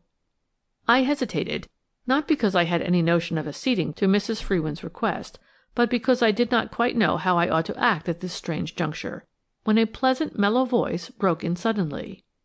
"You may take the money, Mary, if you wish. You have my permission to hand the packet over to this lady," and Lady Molly, charming, graceful, and elegant in her beautiful directoire gown, stood smiling some few feet away, with Hankin just visible in the gloom of the corridor. She advanced towards us, took the small packet from my hand, and held it out towards Mrs. Frewin. "Will you open it," she said, "or shall I?" Mrs. Frewin did not move. She stood as if turned to stone. Then, with dexterous fingers, my lady broke the seals of the packet and drew from it a few sheets of plain white cardboard and a thin piece of matching boarding. "There," said Lady Molly, fingering the bits of cardboard while she kept her fine, large eyes fixed on Mrs. Frewin. £200 is a big price to pay for a sight of these worthless things." "Then this was a vulgar trick," said Mrs. Frewin, drawing herself up with an air which did not affect Lady Molly in the least. "A trick, certainly," she replied with her winning smile. "Vulgar, if you will call it so. Pleasant to us all, Mrs. Frewin, since you so readily fell into it." "Well, and what are you going to do next?" "Report the matter to my chief," said Lady Molly quietly. "We have all been very severely blamed for not discovering sooner the truth about the disappearance of the Frewin miniatures." "You don't know the truth now," retorted Mrs. Frewin. "Oh, yes, I do," replied Lady Molly, still smiling. "I know that 2 years ago your son, Lionel Frewin, was in terrible monetary difficulties. There was something unavowable which he dared not tell his father. You had to set to work to find money somehow. You had no capital at your own disposal, and you wished to save your son from the terrible consequences of his own folly. It was soon after Monsieur de Colinville's visit. Your husband had had his first apoplectic seizure. His mind and eyesight were somewhat impaired. You are a very clever artist yourself, and you schemed out a plan whereby you carefully copied the priceless miniatures, and then entrusted them to your son for sale to the Art Museum at Budapest, where there was but little likelihood of their being seen by anyone who knew they had belonged to your husband. English people do not stay more than one night there, at the Hotel Hungaria. Your copies were works of art in themselves, and you had no difficulty in deceiving your husband in the state of mind he then was. But when he lay dying you realized that his will would inevitably be proved, wherein he bequeathed the miniatures to Mr. James Hyam, and that these would have to be valued for probate. Frightened now that the substitution would be discovered, you devised the clever comedy of the burglary at Blatchley, which, in the circumstances, could never be brought home to you or your son.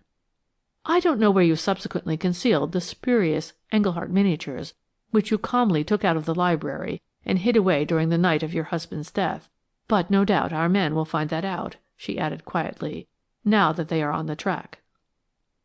With a frightened shriek, Mrs. Frewin turned as if she would fly, but Lady Molly was too quick for her and barred the way.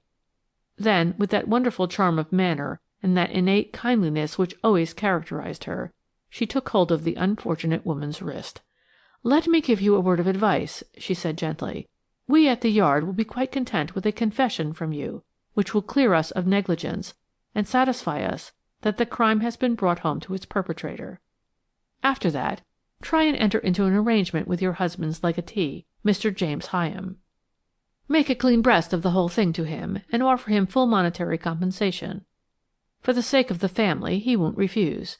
He would have nothing to gain by bruiting the whole thing abroad, and for his own sake and that of his late uncle, who was so good to him, I don't think you would find him hard to deal with." Mrs. Frewin paused a while, undecided and still defiant. Then her attitude softened. She turned and looked full at the beautiful, kind eyes turned eagerly up to hers, and pressing Lady Molly's tiny hand in both her own, she whispered, "I will take your advice. God bless you."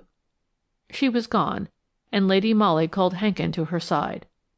"Until we have that confession, Hankin," she said, with the quiet manner she always adopted where matters connected with her work were concerned, "mum's the word." "Aye, and after that too, my lady," replied Hankin earnestly. You see, she could do anything she liked with the men, and I, of course, was her slave. Now we have the confession, Mrs. Frewin is on the best of terms with Mr. James Hyam, who has behaved very well about the whole thing, and the public has forgotten all about the mystery of the Frewin miniatures. End of the Frewin miniatures. Lady Molly of Scotland Yard. The Irish Tweed Coat. It all began with the murder of Mr. Andrew Carrthwaite at Palermo. He had been found dead in the garden of his villa just outside the town, with a stiletto between his shoulder blades, and a piece of rough Irish tweed, obviously torn from his assailant's coat, clutched tightly in his hand.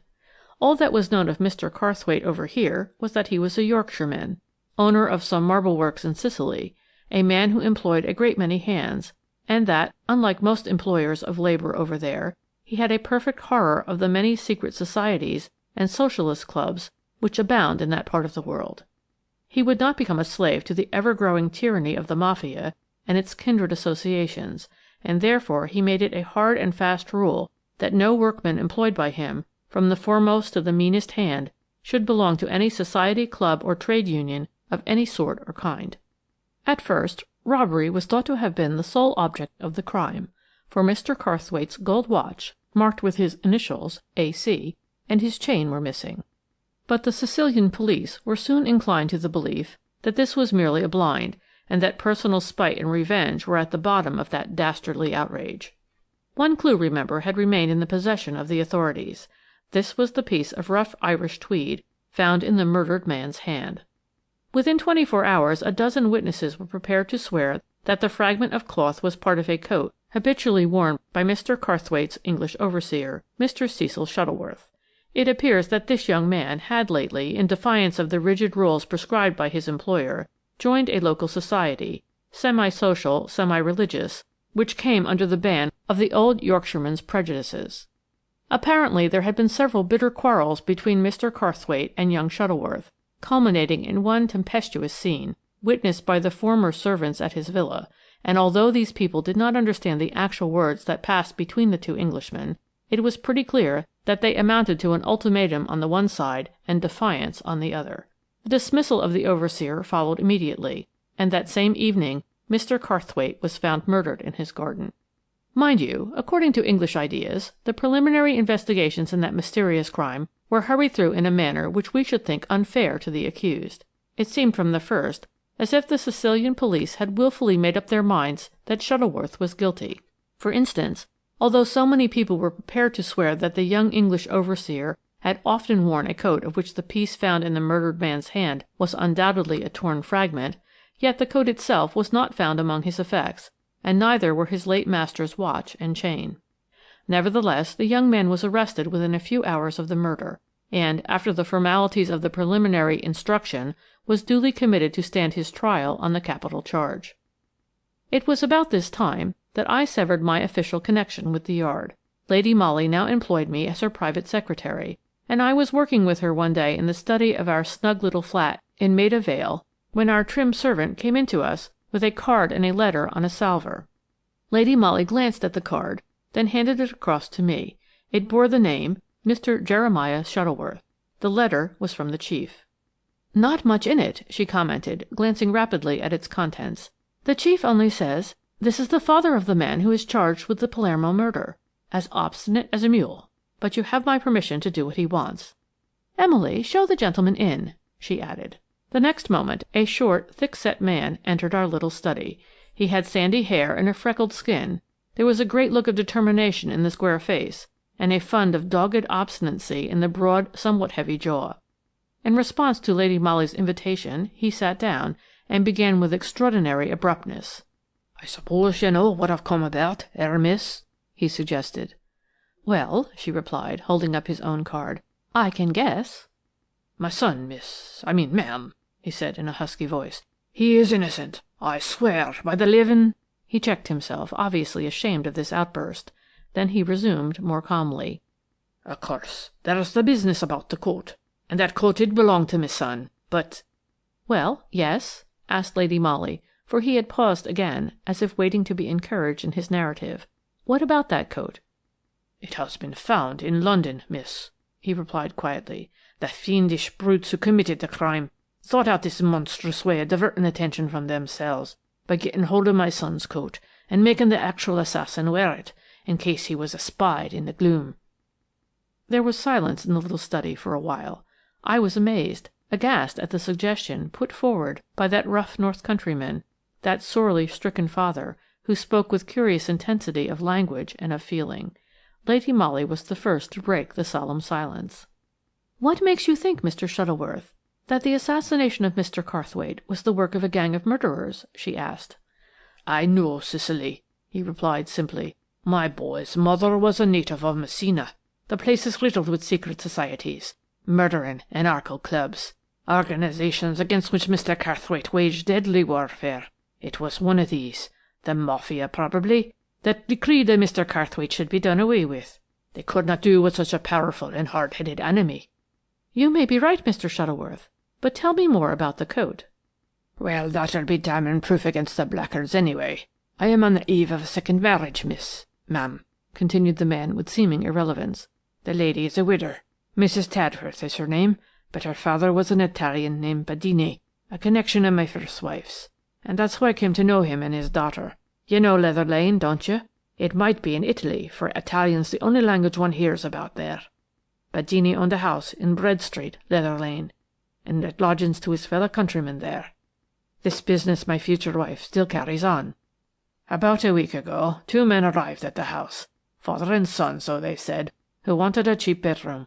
All their meals, including breakfast, they would take outside, and would be out, moreover, most of the day. It seems that they had often lodged at Badini's before. The old reprobate no doubt was one of their gang, and when they understood that Mrs. Tadworth was their former friend's daughter, they were quite satisfied. They gave their name as Piatti, and told Mrs. Tadworth that they came from Turin, but I happened to hear them talking on the stairs, and I knew they were Sicilians, both of them. You might imagine that just now everything hailing from Sicily is of vital importance to me, and somehow I suspected those 2 men from the very first. Mrs. Tadworth is quite at one with me in wanting to move heaven and earth to prove the innocence of my boy. She watched those people for me as a cat would watch a mouse. The older man professed to be very fond of gardening, and presently he obtained Mrs. Tadworth's permission to busy himself in the little strip of barren ground at the back of the house. This she told me last night whilst we were having supper together in her little parlour. Somehow I seemed to get an inspiration like. The Piattis had gone out together as usual for their evening meal. I got a spade and went out into the strip of garden. I worked for about an hour, and then my heart gave one big leap. My spade had met a certain curious, soft resistance. The next moment I was working away with hands and nails, and soon unearthed a coat. The coat, miss," he continued, unable now to control his excitement, "with a bit torn out of the back, and in the pocket the watch and chain belonging to the murdered man, for they bear the initials A.C. The fiendish brutes! I knew it! And now I can prove the innocence of my boy." Again there was a pause. I was too much absorbed in the palpitating narrative to attempt to breathe a word, and I knew that Lady Molly was placidly waiting until the man had somewhat recovered from his vehement outburst. "Of course you can prove your boy's innocence now," she said, smiling encouragingly into his flushed face. "But what have you done with the coat?" "Left it buried where I found it," he replied more calmly. "They must not suspect that I am on their track." She nodded approvingly. "No doubt, then, my chief has told you that the best course to pursue now will be to place the whole matter in the hands of the English police. Our people at Scotland Yard will then immediately communicate with the Sicilian authorities, and in the meanwhile we can keep the 2 men in Leather Lane well under surveillance." "Yes, he told me all that," said Mr. Shuttleworth quietly. "Well?" "And I told him that his communicating with the Sicilian police authorities would result in my boy's trial being summarily concluded, in his being sent to the gallows, whilst every proof of his innocence would be destroyed, or at any rate, kept back until too late." "You are mad, Mr. Shuttleworth!" she ejaculated. "Maybe I am," he rejoined quietly. "You see, you do not know Sicily, and I do. You do not know its many clubs and bands of assassins, beside whom the so-called Russian nihilists are simple, blundering children. The Mafia, which is the parent of all such murderous organizations, has members and agents in every town, village and hamlet in Italy, in every post office and barracks, in every trade and profession, from the highest to the lowest in the land. The Sicilian police force is infested with it. So are the Italian customs. I would not trust either with what means my boy's life and more to me. But the police would suppress the evidence connected with the proofs which I hold. At the frontier, the coat, the watch, and the chain would disappear. Of that I am as convinced as that I am a living man." Lady Molly made no comment. She was meditating. That there was truth in what the man said, no one could deny. The few details which we had gleaned over here of the hurried investigations, the summary commitment for trial of the accused, the hasty dismissal of all evidence in his favour, proved that, at any rate, the father's anxiety was well founded. "But then, what in the world do you propose to do?" said Lady Molly after a while. "Do you want to take the proofs over yourself to your boy's advocate? Is that it?" "No, that would be no good," he replied simply. "I am known in Sicily. I should be watched, probably murdered too, and my death would not benefit my boy." "But what then?" "My boy's uncle is chief officer of police at Cividale, on the Austro-Italian frontier. I know that I can rely on his devotion. Mrs. Tadworth, whose interest in my boy is almost equal to my own, and whose connection with me cannot possibly be known out there, will take the proofs of my boy's innocence to him. He will know what to do, and how to reach my son's advocate safely, which no one else could guarantee to do."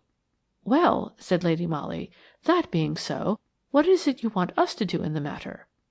"I want a lady's help, ma'am," he replied. "Someone who is able, willing, strong, and if possible, enthusiastic, to accompany Mrs. Tadworth, perhaps in the capacity of a maid, just to avert the usual suspicious glances thrown at a lady travelling alone. Also the question of foreign languages comes in. The gentleman I saw at Scotland Yard said that if you cared to go, he would give you a fortnight's leave of absence." "Yes, I'll go," rejoined Lady Molly simply. We sat in the study a long while after that, Mr. Shuttleworth, Lady Molly, and I, discussing the plans of the exciting journey, for I too, as you will see, was destined to play my small part in this drama, which had the life or death of an innocent man for its denouement. I don't think I need bore you with an account of our discussion. All I think that will interest you is the plan of campaign we finally decided upon. There seemed to be no doubt that Mr. Shuttleworth had succeeded so far in not arousing the suspicions of the Piattis. Therefore, that night, when they were safely out of the way, Mr. Shuttleworth would once more unearth the coat and watch and chain, and then bury a coat similar in colour and texture in the same hole in the ground. This might perhaps serve to put the miscreants off their guard, if by any chance one of them should busy himself again in the garden. After that, Mrs. Tadworth would hide about her the proofs of young Shuttleworth's innocence, and join Lady Molly at our flat at Maida Vale, where she would spend the night preparatory to the two ladies leaving London for abroad the following morning by the 9 a.m. train from Charing Cross, en route for Vienna, Budapest, and finally Cividale. But our scheme was even more comprehensive than that, and herein lay my own little share in it, of which I tell you presently. The same evening at 9:30, Mrs. Tadworth arrived at the flat with the coat and watch and chain, which were to be placed in the hands of Colonel Grassi, the chief police officer at Cividale. I took a keen look at the lady, you may be sure of that. It was a pretty little face enough, and she herself could not have been more than 7 or 8 and 20. But to me the whole appearance and manner of the woman suggested weakness of character, rather than that devotion on which poor Mr. Shuttleworth so implicitly relied.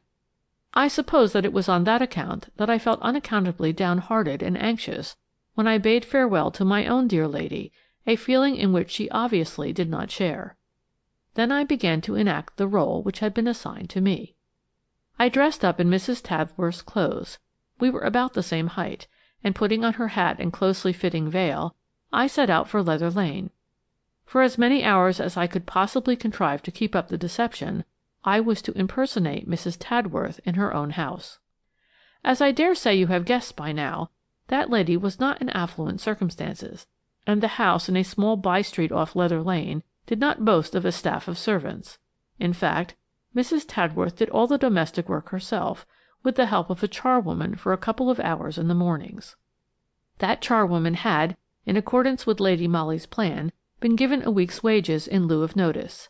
I, as Mrs. Tadworth, would be supposed the next day to be confined to my room with a cold, and Emily, our own little maid, a bright girl, who would go through fire and water for Lady Molly or for me, would represent a new charwoman.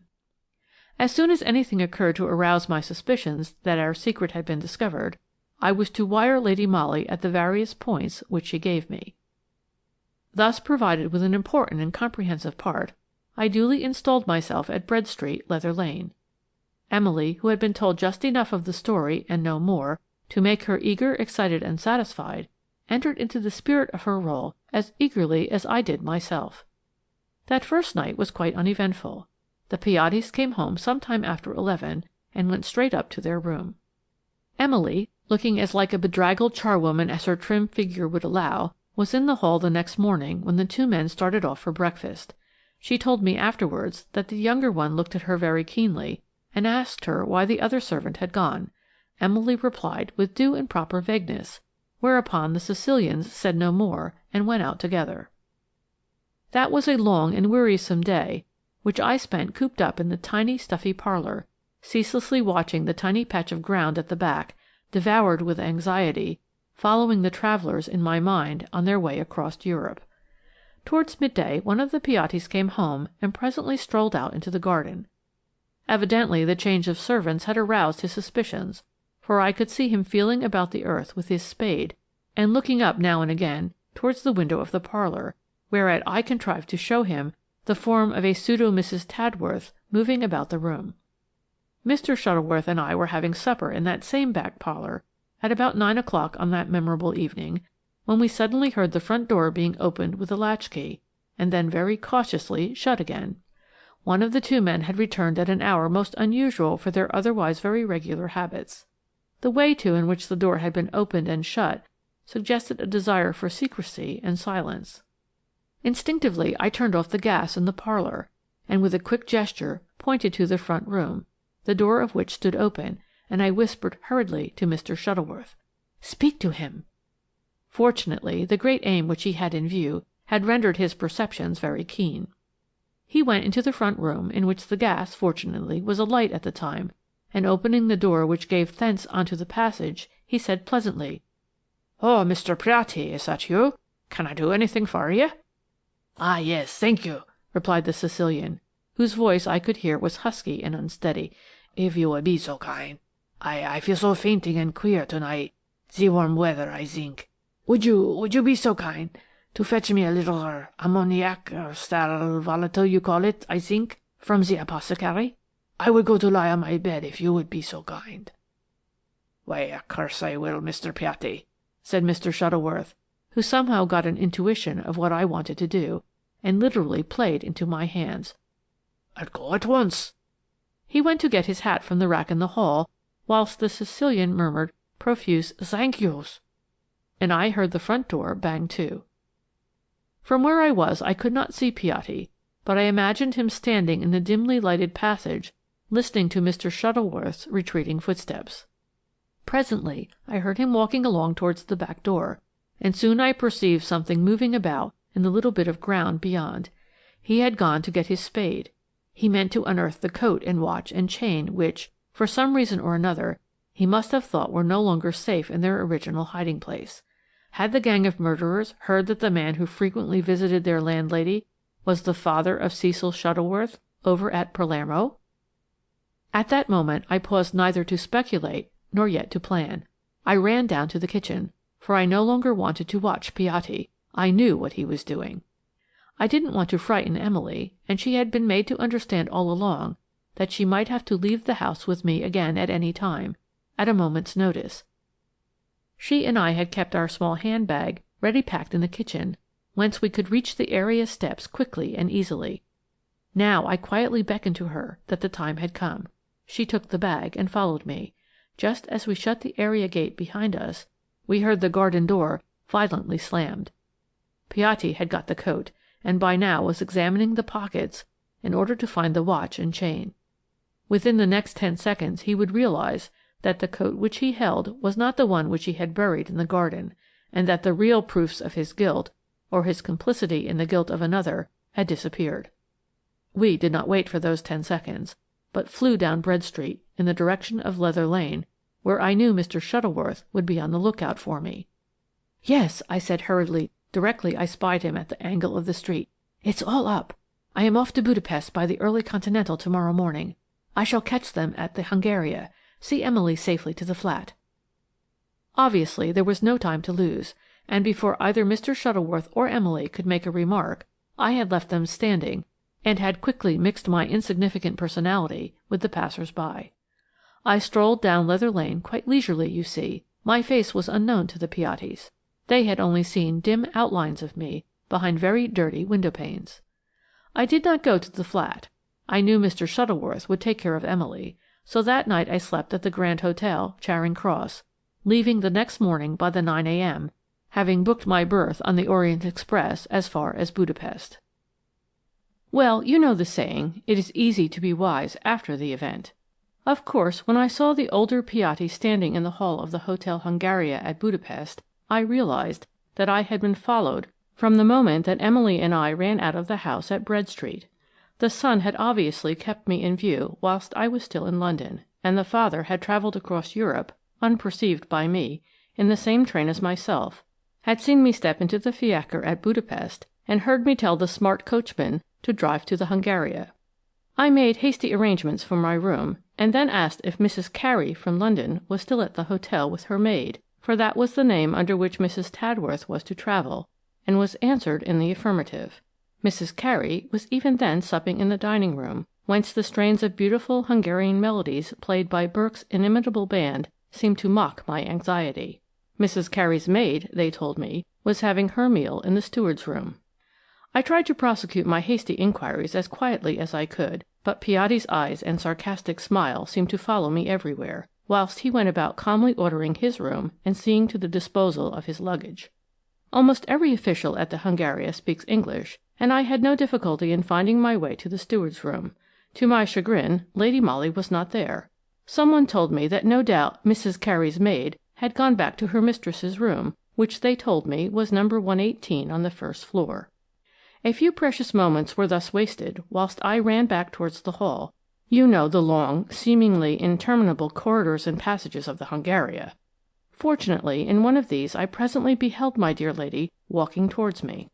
At sight of her all my anxiety seemed to fall from me like a discarded mantle. She looked quite serene and placid, but with her own quick perception she at once guessed what had brought me to Budapest. "They have found out about the coat," she said, quickly drawing me aside into one of the smaller passages, which fortunately at the moment was dark and deserted. "And of course he has followed you." I nodded affirmatively. "That Mrs. Tadworth is a vapid, weak-kneed little fool," she said with angry vehemence. "We ought to be at Cividale by now, and she declared herself too ill and too fatigued to continue the journey. How that poor Shuttleworth could be so blind as to trust her passes belief. Mary," she said more calmly, "go down into the hall at once. Watch that idiot of a woman for all you're worth. She is terrified of the Sicilians, and I firmly believe that Piatti can force her to give up the proofs of the crime to him." "Where are they? The proofs, I mean?" I asked anxiously. "Locked up in her trunk. She won't entrust them to me. Obstinate little fool." I had never seen my dear lady so angry. However, she said nothing more then, and presently I took leave of her and worked my way back towards the hall. One glance round the brilliantly lighted place assured me that neither Piatti nor Mrs. Tadworth was there. I could not tell you what it was that suddenly filled my heart with foreboding. I ran up to the first floor and reached room number 118. The outer door was open, and without a moment's hesitation I applied my eye to the keyhole of the inner one. The room was brilliantly lighted from within, and exactly opposite, but with his back to me, stood Piatti, while squatting on a low stool beside him was Mrs. Tadworth. A trunk stood open close to her hand, and she was obviously busy turning over its contents. My very heart stood still with horror. Was I about to witness, thus powerless to interfere, one of the most hideous acts of cowardly treachery it was possible to conceive? Something, however, must at that moment have attracted Piatti's attention, for he suddenly turned and strode towards the door. Needless to say that I beat a hasty retreat. My one idea was, of course, to find Lady Molly and tell her what I had seen. Unfortunately, the Hungaria is a veritable maze of corridors, stairs, and passages, and I did not know the number of her room. At first I did not wish to attract further attention by again asking about Mrs. Carey's maid at the office, and my stupid ignorance of foreign languages precluded my talking to the female servants.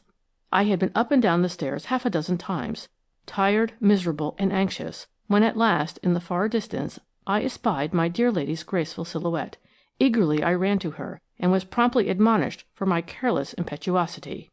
"Mrs. Tadworth is genuinely frightened," added Lady Molly in response to my look of painful suspense, "but so far she has been able to hoodwink Piatti by opening my trunk before him instead of hers, and telling him that the proofs were not in her own keeping.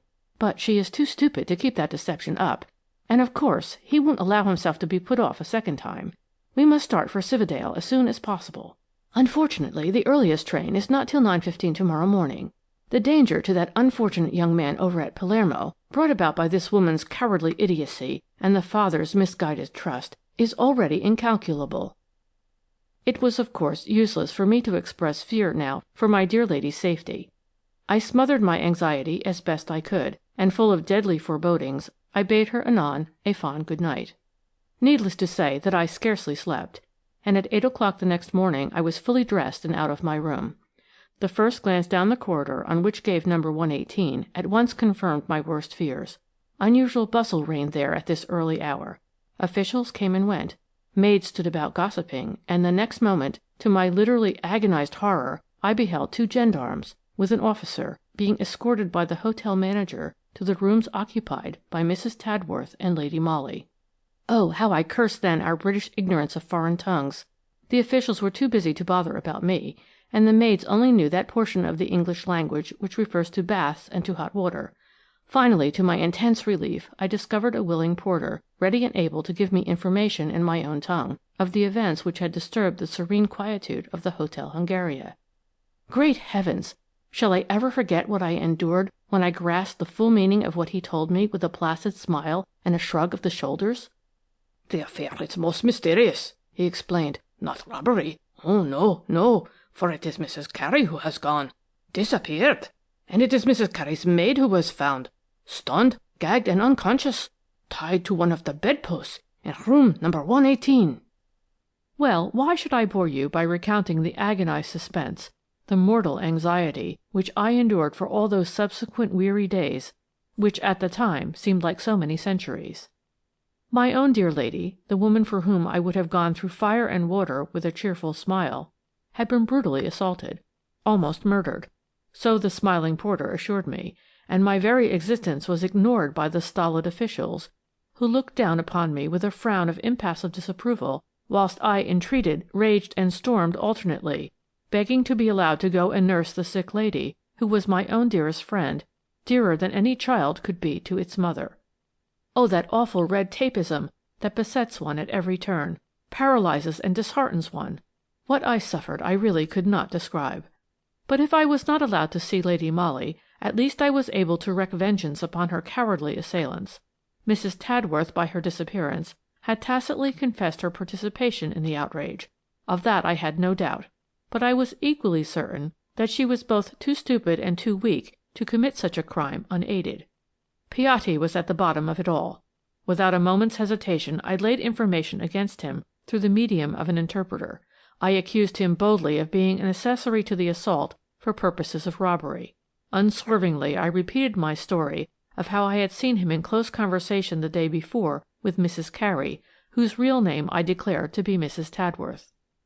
The chief object of the robbery I suggested to be a valuable gold watch and chain, with the initials A.C., belonging to my friend, who had travelled with Mrs. Carey to Budapest as her companion, not her maid. This was a bold move on my part, and I felt reckless, I can tell you. Fortunately, my story was corroborated by the fact that the floor valet had seen Piatti hanging about the corridor outside number 118 at an extraordinarily early hour of the morning. My firm belief was that the wretch had been admitted into the room by that horrid Mrs. Tadworth. He had terrorized her, probably had threatened her life. She had then agreed out of sheer cowardice to deliver to him the proofs of his own guilt in the Palermo murder case, and when Lady Molly, hearing the voices, came out of her own room, Piatti knocked her down lest she should intervene. Mrs. Tadworth thereupon, weak and silly little fool, was seized with panic, and succeeded, no doubt with his help, in leaving the hotel, and probably Budapest, before the outrage was discovered. Why Piatti had not done likewise, I could not conjecture. He seems to have gone back quietly to his own room after that, and it was not till an hour later that the chambermaid, surprised at seeing the door of number 118 slightly ajar, had peeped in, and there was greeted by the awful sight of the maid, gagged, bound, and unconscious. Well, I gained my wish, and had the satisfaction presently of knowing that Piatti, although, mind you, he emphatically denied my story from beginning to end, had been placed under arrest, pending further inquiries. The British consul was very kind to me, though I was not allowed to see my dear lady, who had been removed to the hospital. I heard that the Hungarian police were moving heaven and earth to find Mrs. Carey and bring her to justice. Her disappearance told severely against her, and after 3 days of such intense anxiety as I never wish to live through again, I received a message from the consulate informing me that Mrs. Carey had been arrested at Alsarev, on the Austro-Hungarian frontier, and was even now on her way to Budapest under escort. You may imagine how I quivered with anxiety and with rage when, on the morning after that welcome news, I was told that Mrs. Carey was detained at the gendarmerie, and had asked to see Miss Mary Granard from London, at present residing at the Hotel Hungaria. The impudent wretch! Wanting to see me, indeed! Well, I too wanted to see her, the woman whom I despised as a coward and a traitor, who had betrayed the fond and foolish trust of a stricken father, who had dashed the last hopes of an innocent man in danger of his life, and who, finally, had been the cause of an assault that had all but killed, perhaps, the woman I loved best in the world. I felt like the embodiment of hate and contempt. I loathed the woman, and I hied me in a fiacre to the gendarmerie, escorted by one of the clerks from the consulate, simply thirsting with the desire to tell an ignoble female exactly what I thought of her.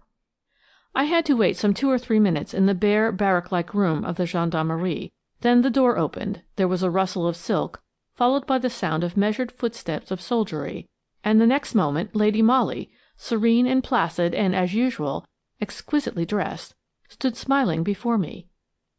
"You have gotten me into this plight, Mary," she said with her merry laugh. "You'll have to get me out of it again." "But I don't understand," was all that I could gasp. "It is very simple, and I'll explain it all fully when we are on our way home to Maida Vale," she said. "For the moment you and Mrs. Tadworth will have to make sundry affidavits that I did not assault my maid, nor rob her of a watch and chain. The British consul will help you, and it is only a question of days, and in the meanwhile I may tell you that Budapest prison life is quite interesting, and not so uncomfortable as one would imagine." Of course, the moment she spoke, I got an intuition of what had really occurred, and I can assure you that I was heartily ashamed that I should ever have doubted Lady Molly's cleverness in carrying through successfully so important, so vital a business as the righting of an innocent man. Mrs. Tadworth was pusillanimous and stupid. At Budapest she cried a halt, for she really felt unstrung and ill after the hurried journey, the change of air and food and what not. Lady Molly, however, had no difficulty in persuading her that during the enforced stay of 24 hours at the Hungaria their 2 roles should be reversed. Lady Molly would be Mrs. Carey, coming from England, while Mrs. Tadworth would be the maid. My dear lady, not thinking at the time that my knowledge of this fact would be of any importance to her own plans, had not mentioned it to me during the brief interview which I had with her. Then, when Piatti arrived upon the scene, Mrs. Tadworth got into a real panic. Fortunately, she had the good sense, or the cowardice, then and there to entrust the coat and watch and chain to Lady Molly, and when Piatti followed her into her room, she was able to show him that the proofs were not then in her possession. This was the scene which I had witnessed through the keyhole. But, of course, the Sicilian would return to the charge, and equally of course Mrs. Tadworth would sacrifice the Shuttleworths, father and son, to save her own skin. Lady Molly knew that. She is strong, active, and determined. She had a brief hand-to-hand struggle with Mrs. Tadworth that night, and finally succeeded in tying her, half unconscious, to the bedpost. thus assuring herself that for at least 24 hours that vapid little fool would be unable to either act for herself or to betray my dear, intrepid lady's plans. When, the following morning, Piatti opened the door of number 118, which had purposely been left on the latch, he was greeted with the sight of Mrs. Tadworth, pinioned and half dead with fear, whilst the valuable proofs of his own guilt and young Shuttleworth's innocence had completely disappeared. For remember that Lady Molly's face was not known to him or to his gang, and she had caught the first train to Cividale even whilst Piatti still believed that he held that silly Mrs. Tadworth in the hollow of his hand. I may as well tell you here that she reached the frontier safely, and was quite sharp enough to seek out Colonel Grassi, and with the necessary words of explanation, to hand over to him the proofs of young Shuttleworth's innocence. My action in the matter helped her. At the hotel she was supposed to be the mistress, and Mrs. Tadworth the maid, and everyone was told that Mrs. Carey's maid had been assaulted and removed to the hospital. But I denounced Piatti then and there, thinking he had attacked my dear lady, and I got him put under lock and key so quickly that he had not the time to communicate with his associates. Thanks to Colonel Grassi's exertions, young Shuttleworth was acquitted of the charge of murder. But I may as well tell you here that neither Piatti nor his son nor any of that gang were arrested for the crime. The proofs of their guilt, the Irish tweed coat, and the murdered man's watch and chain, were most mysteriously suppressed after young Shuttleworth's advocate had obtained the verdict of "not guilty" for him. Such is the Sicilian police. Mr. Shuttleworth senior evidently knew what he was talking about. Of course, we had no difficulty in obtaining Lady Molly's release. The British consul saw to that. But in Budapest they still call the assault on Mrs. Carey at the Hotel Hungaria a mystery, for she exonerated Lady Molly fully, but she refused to accuse Piatti. She was afraid of him, of course, and so they had to set him free. I wonder where he is now, the wicked old wretch. Lady Molly of Scotland Yard. The Fordwych Castle Mystery. Can you wonder that, when some of the ablest of our fellows at the Yard were at their wits' ends to know what to do, the chief instinctively turned to Lady Molly? Surely the Fordwych Castle Mystery, as it was universally called, was a case which more than any other required feminine tact, intuition, and all those qualities of which my dear lady possessed more than her usual share. With the exception of Mr. McKinley, the lawyer, and young Jack d'Albuquerque, there were only women connected with the case.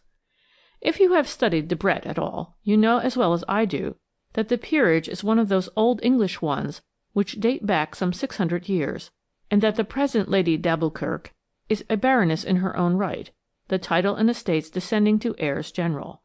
If you have perused that same interesting volume carefully, you will also have discovered that the late Lord d'Albuquerque had two daughters, the eldest, Clementina Cecilia, the present baroness, who succeeded him, the other, Margaret Florence, who married in 1884 Jean-Laurent Duplessis, a Frenchman, whom Debrett vaguely describes as of Pondicherry, India, and of whom she had issued two daughters, Henriette Marie, heir now to the ancient barony of d'Albuquerque of Fordwych, and Joan, born 2 years later. There seems to have been some mystery or romance attached to this marriage of the Honourable Margaret Florence d'Albuquerque to the dashing young officer of the Foreign Legion. Old Lord d'Albuquerque at the time was British ambassador in Paris, and he seems to have had grave objections to the union, but Miss Margaret, openly flouting her father's displeasure, and throwing prudence to the winds, ran away from home one fine day with Captain Duplessis, and from Pondicherry wrote a curt letter to her relatives, telling them of her marriage with the man she loved best in all the world. Old Lord d'Albuquerque never got over his daughter's wilfulness. She had been his favourite, it appears, and her secret marriage and deceit practically broke his heart. He was kind to her, however, to the end, and when the first baby girl was born and the young pair seemed to be in straitened circumstances, he made them an allowance until the day of his daughter's death, which occurred 3 years after her elopement, on the birth of her second child. When, on the death of her father, the Honourable Clementina Cecilia came into the title and fortune, she seemed to have thought it her duty to take some interest in her late sister's eldest child, who, failing her own marriage and issue, was heir to the barony of d'Albuquerque. Thus it was that Miss Henriette Marie Duplessis came, with her father's consent, to live with her aunt at Fordwych Castle. Debrett will tell you, moreover, that in 1901 she assumed the name of d'Alboukirk, in lieu of her own, by royal license. Failing her, the title and estate would devolve firstly on her sister Joan, and subsequently on a fairly distant cousin, Captain John d'Alboukirk, at present a young officer in the Guards. According to her servants, the present Baroness d'Alboukirk is very self-willed, but otherwise neither more nor less eccentric than any North Country old maid would be who had such an exceptional position to keep up in the social world. The one soft trait in her otherwise not very lovable character is her great affection for her late sister's child. Miss Henriette Duplessis d'Alboukirk has inherited from her French father dark eyes and hair, and a somewhat swarthy complexion, but no doubt it is from her English ancestry that she has derived a somewhat masculine frame and a very great fondness for all outdoor pursuits. She is very athletic, knows how to fence and to box, rides to hounds, and is a remarkably good shot. From all accounts, the first hint of trouble in that gorgeous home was coincident with the arrival at Fordwych of a young, very pretty girl visitor, who was attended by her maid, a half-caste woman, dark-complexioned and surly of temper, but obviously of dog-like devotion towards her young mistress. This visit seems to have come as a surprise to the entire household at Fordwych Castle, her ladyship having said nothing about it until the very morning that the guests were expected. She then briefly ordered one of the housemaids to get a bedroom ready for the young lady, and to put up a small camp bedstead in an adjoining dressing-room. Even Miss Henriette seems to have been taken by surprise at the announcement of this visit, for, according to Jane Taylor, the housemaid in question, there was a violent word passage between the old lady and her niece, the latter winding up an excited speech with the words, "At any rate, Aunt, there won't be room for both of us in this house," after which she flounced out of the room, banging the door behind her. Very soon the household was made to understand that the newcomer was none other than Miss Joan Duplessis, Miss Henriette's younger sister. It appears that Captain Duplessis had recently died in Pondicherry, and that the young girl then wrote to her aunt, Lady d'Alboukirk, claiming her help and protection, which the old lady naturally considered it her duty to extend to her. It appears that Miss Joan was very unlike her sister, as she was petite and fair, more English-looking than foreign, and had pretty, dainty ways which soon endeared her to the household. The devotion existing between her and the half-caste woman she had brought from India was, moreover, unique. It seems, however, that from the moment these newcomers came into the house, dissensions, often degenerating into violent quarrels, became the order of the day. Henriette seemed to have taken a strong dislike to her younger sister, and most particularly to the latter's dark attendant, who was vaguely known in the house as Runa. That some events of serious import were looming ahead, the servants at Fordwych were pretty sure. The butler and footman at dinner heard scraps of conversation which sounded very ominous. There was talk of lawyers, of proofs, of marriage and birth certificates, quickly suppressed when the servants happened to be about. Her ladyship looked terribly anxious and worried, and she and Miss Henriette spent long hours closeted together in a small boudoir, whence proceeded ominous sounds of heart-rending weeping on her ladyship's part, and angry and violent words from Miss Henriette. Mr. McKinley, the eminent lawyer from London, came down 2 or 3 times to Fordwych, and had long conversations with her ladyship, after which the latter's eyes were very swollen and red. The household thought it more than strange that Runa, the Indian servant, was almost invariably present at these interviews between Mr. McKinley, her ladyship, and Miss Joan. Otherwise the woman kept herself very much aloof. She spoke very little, hardly took any notice of anyone save her ladyship and her young mistress, and the outbursts of Miss Henriette's temper seemed to leave her quite unmoved.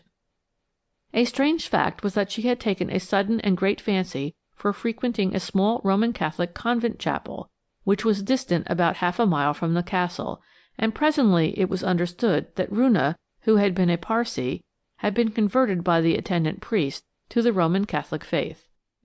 All this happened, mind you, within the last 2 or 3 months. In fact, Miss Joan had been in the castle exactly 12 weeks when Captain Jack d'Alboukirk came to pay his cousin one of his periodical visits. From the first, he seems to have taken a great fancy to his cousin Joan, and soon everyone noticed that this fancy was rapidly ripening into love. It was equally certain that from that moment dissensions between the two sisters became more frequent and more violent, the generally accepted opinion being that Miss Henriette was jealous of Joan, whilst Lady Albuquerque herself, for some unexplainable reason, seems to have regarded this love-making with marked disfavour. Then came the tragedy. One morning Joan ran downstairs, pale and trembling from head to foot, moaning and sobbing as she ran. "Roonah! My poor Roonah! I knew it! I knew it!" Captain Jack happened to meet her at the foot of the stairs. He pressed her with questions, but the girl was unable to speak. She merely pointed mutely to the floor above. The young man, genuinely alarmed, ran quickly upstairs. He threw open the door leading to Roonah's room, and there, to his horror, he saw the unfortunate woman lying across the small camp bedstead, with a handkerchief over her nose and mouth, her throat cut. The sight was horrible. Poor Roonah was obviously dead. Without losing his presence of mind, Captain Jack quietly shut the door again, after urgently begging Joan to compose herself, and try to keep up, at any rate, until the local doctor could be sent for and the terrible news gently broken to Lady d'Albuquerque. The doctor, hastily summoned, arrived some 20 minutes later. He could but confirm Joan's and Captain Jack's fears. Roonah was indeed dead. In fact, she had been dead some hours. From the very first, mind you, the public took a more than usually keen interest in this mysterious occurrence. The evening papers on the very day of the murder were ablaze with flaming headlines such as "The Tragedy at Fordwych Castle," "Mysterious Murder of an Important Witness," "Grave Charges Against Persons in High Life," and so forth. As time went on, the mystery deepened more and more, and I suppose Lady Molly must have had an inkling that sooner or later the chief would have to rely on her help and advice, for she sent me down to attend the inquest, and gave me strict orders to keep eyes and ears open for every detail in connection with the crime, however trivial it might seem. She herself remained in town, awaiting a summons from the chief. The inquest was held in the dining room of Fordwych Castle, and the noble hall was crowded to its utmost when the coroner and jury finally took their seats, after having viewed the body of the poor murdered woman upstairs. The scene was dramatic enough to please any novelist, and an awed hush descended over the crowd when, just before the proceedings began, a door was thrown open, and in walked, stiff and erect, the Baroness d'Albuquerque, escorted by her niece, Miss Henriette, and closely followed by her cousin, Captain Jack of the Guards. The old lady's face was as indifferent and haughty as usual, and so was that of her athletic niece. Captain Jack, on the other hand, looked troubled and flushed. Everyone noted that, directly he entered the room, his eye sought a small, dark figure that sat silent and immovable beside the portly figure of the great lawyer, Mr. Hubert McKinley. This was Miss Joan Duplessis, in a plain black stuff gown, her young face pale and tear-stained. Dr. Walker, the local practitioner, was of course the first witness called. His evidence was purely medical. He deposed to having made an examination of the body, and stated that he found that a handkerchief saturated with chloroform had been pressed to the woman's nostrils, probably while she was asleep, her throat having subsequently been cut with a sharp knife. Death must have been instantaneous, as the poor thing did not appear to have struggled at all. In answer to a question from the coroner, the doctor said that no great force or violence would be required for the gruesome deed, since the victim was undeniably unconscious when it was done. At the same time, it argued unusual coolness and determination. The handkerchief was produced, also the knife. The former was a bright-colored one, stated to be the property of the deceased. The latter was a foreign, old-fashioned hunting knife, one of a panoply of small arms and other weapons which adorned a corner of the hall. It had been found by Detective Elliott in a clump of gorse on the adjoining golf links. There could be no question that it had been used by the murderer for his fell purpose, since at the time it was found it still bore traces of blood. Captain Jack was the next witness called. He had very little to say, as he merely saw the body from across the room, and immediately closed the door again, and, having begged his cousin to compose herself, called his own valet and sent him off for the doctor. Some of the staff of Fordwych Castle were called, all of whom testified to the Indian woman's curious taciturnity, which left her quite isolated among her fellow servants. Miss Henriette's maid, however, Jane Partlet, had one or two more interesting facts to record. She seems to have been more intimate with the deceased woman than anyone else, and on one occasion, at least, had quite a confidential talk with her. "She talked chiefly about her mistress," said Jane, in answer to a question from the coroner, "to whom she was most devoted. She told me that she loved her so she would readily die for her.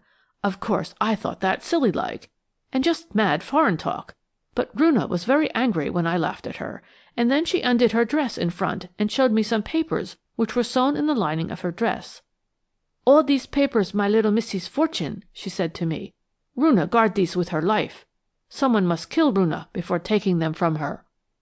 This was about 6 weeks ago," continued Jane, whilst a strange feeling of awe seemed to descend upon all those present whilst the girl spoke. "Lately she had become much more silent, and on my once referring to the papers, she turned on me savage-like and told me to hold my tongue." Asked if she had mentioned the incident of the papers to anyone, Jane replied in the negative. "Except to Miss Henriette, of course," she added, after a slight moment of hesitation.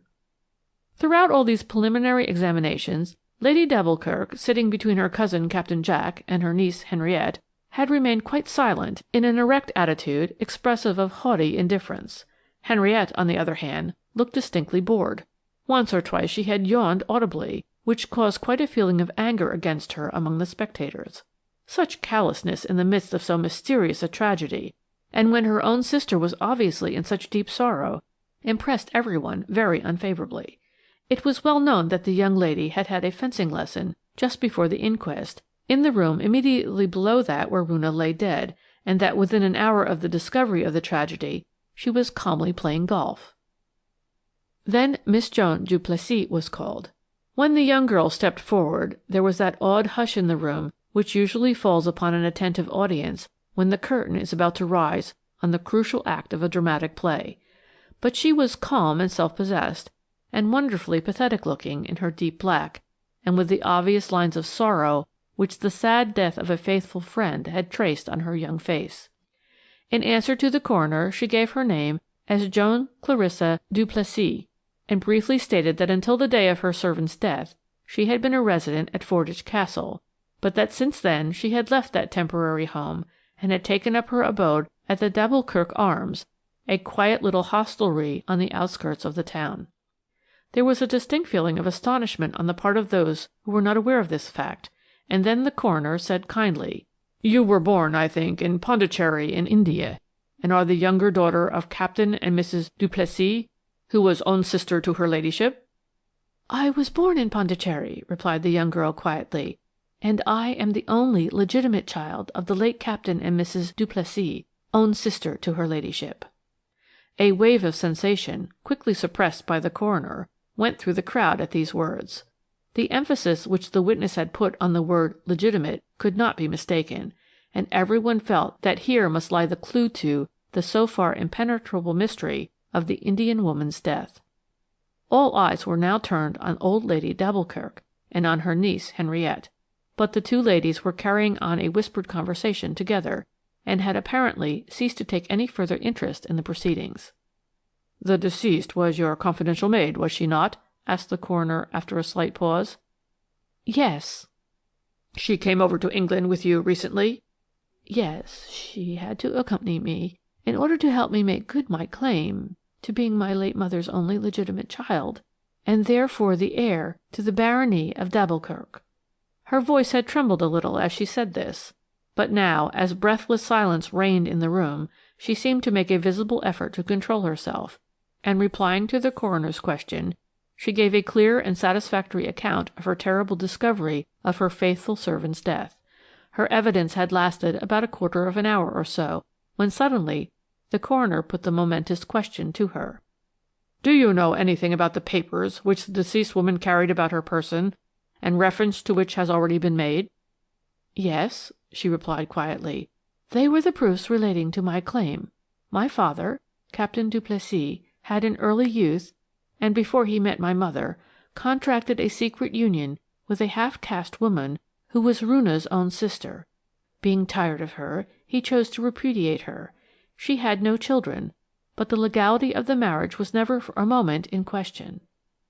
After that, he married my mother, and his first wife subsequently died, chiefly of a broken heart, but her death only occurred 2 months after the birth of my sister Henriette. My father, I think, had been led to believe that his first wife had died some 2 years previously, and he was no doubt very much shocked when he realized what a grievous wrong he had done our mother. In order to mend matters somewhat, he and she went through a new form of marriage, a legal one this time, and my father paid a lot of money to Runa's relatives to have the matter hushed up. Less than a year after this second, and only legal, marriage, I was born, and my mother died. Then these papers of which so much has been said, what did they consist of? There were the marriage certificates of my father's first wife, and 2 sworn statements as to her death, 2 months after the birth of my sister Henriette, one by Dr. Renaud, who was at the time a well-known medical man in Pondicherry, and the other by Runa herself, who had held her dying sister in her arms. Dr. Renaud is dead, and now Runa has been murdered, and all the proofs have gone with her. Her voice broke in a passion of sobs, which with manifest self-control she quickly suppressed. In that crowded court you could have heard a pin drop, so great was the tension of intense excitement and attention. Then those papers remained in your maid's possession? Why was that? Asked the coroner. I did not dare to carry the papers about with me, said the witness, while a curious look of terror crept into her young face as she looked across at her aunt and sister. Runa would not part with them. She carried them in the lining of her dress, and at night they were all under her pillow. After her death, and when Dr. Walker had left, I thought it my duty to take possession of the papers which meant my whole future to me, and which I desired then to place in Mr. McKinley's charge. But though I carefully searched the bed and all the clothing by my poor Runa's side, I did not find the papers. They were gone. I won't attempt to describe to you the sensation caused by the deposition of this witness. All eyes wandered from her pale young face to that of her sister, who sat almost opposite to her, shrugging her athletic shoulders and gazing at the pathetic young figure before her with callous and haughty indifference. Now, putting aside the question of the papers for the moment, said the coroner after a pause, do you happen to know anything of your late servant's private life? Had she an enemy, or perhaps a lover? No, replied the girl. Runa's whole life was centered in me and in my claim. I had often begged her to place our papers in Mr. McKinley's charge, but she would trust no one. I wish she had obeyed me. Here moaned the girl involuntarily, and I should not have lost what means my whole future to me, and the being who loved me best in all the world would not have been so foully murdered. Of course it was terrible to see this young girl thus instinctively, and surely unintentionally, proffering so awful an accusation against those who stood so near to her. That the whole case had become hopelessly involved and mysterious, nobody could deny. Can you imagine the mental picture formed in the mind of all present by the story, so pathetically told, of this girl who had come over to England in order to make good her claim which she felt to be just, and who, in one fell swoop, saw that claim rendered very difficult to prove through the dastardly murder of her principal witness? That the claim was seriously jeopardized by the death of Runa and the disappearance of the papers was made very clear, mind you, through the statements of Mr. McKinley, the lawyer. He could not say very much, of course, and his statements could never have been taken as actual proof, because Runa and Joan had never fully trusted him, and had never actually placed the proofs of the claim in his hands. He certainly had seen the marriage certificate of Captain Duplessis's wife, and a copy of this, as he very properly stated, could easily be obtained. The woman seems to have died during the great cholera epidemic of 1881, when, owing to the great number of deaths which occurred, the deceit and concealment practised by the natives at Pondicherry, and the supineness of the French government, death certificates were very casually and often incorrectly made out. Runa had come over to England ready to swear that her sister had died in her arms 2 months after the birth of Captain Duplessis's eldest child, and there was the sworn testimony of Dr. Renaud, since dead. These affidavits Mr. McKinley had seen and read. Against that, the only proof which now remained of the justice of Joan Duplessis's claim was the fact that her mother and father went through a second form of marriage some time after the birth of their first child, Henriette. This fact was not denied, and, of course, it could be easily proved, if necessary. But even then it would in no way be conclusive. It implied the presence of a doubt in Captain Duplessis's mind, a doubt which the second marriage ceremony may have served to set at rest, but it in no way established the illegitimacy of his eldest daughter. In fact, the more Mr. McKinley spoke, the more convinced did everyone become that the theft of the papers had everything to do with the murder of the unfortunate Roonah.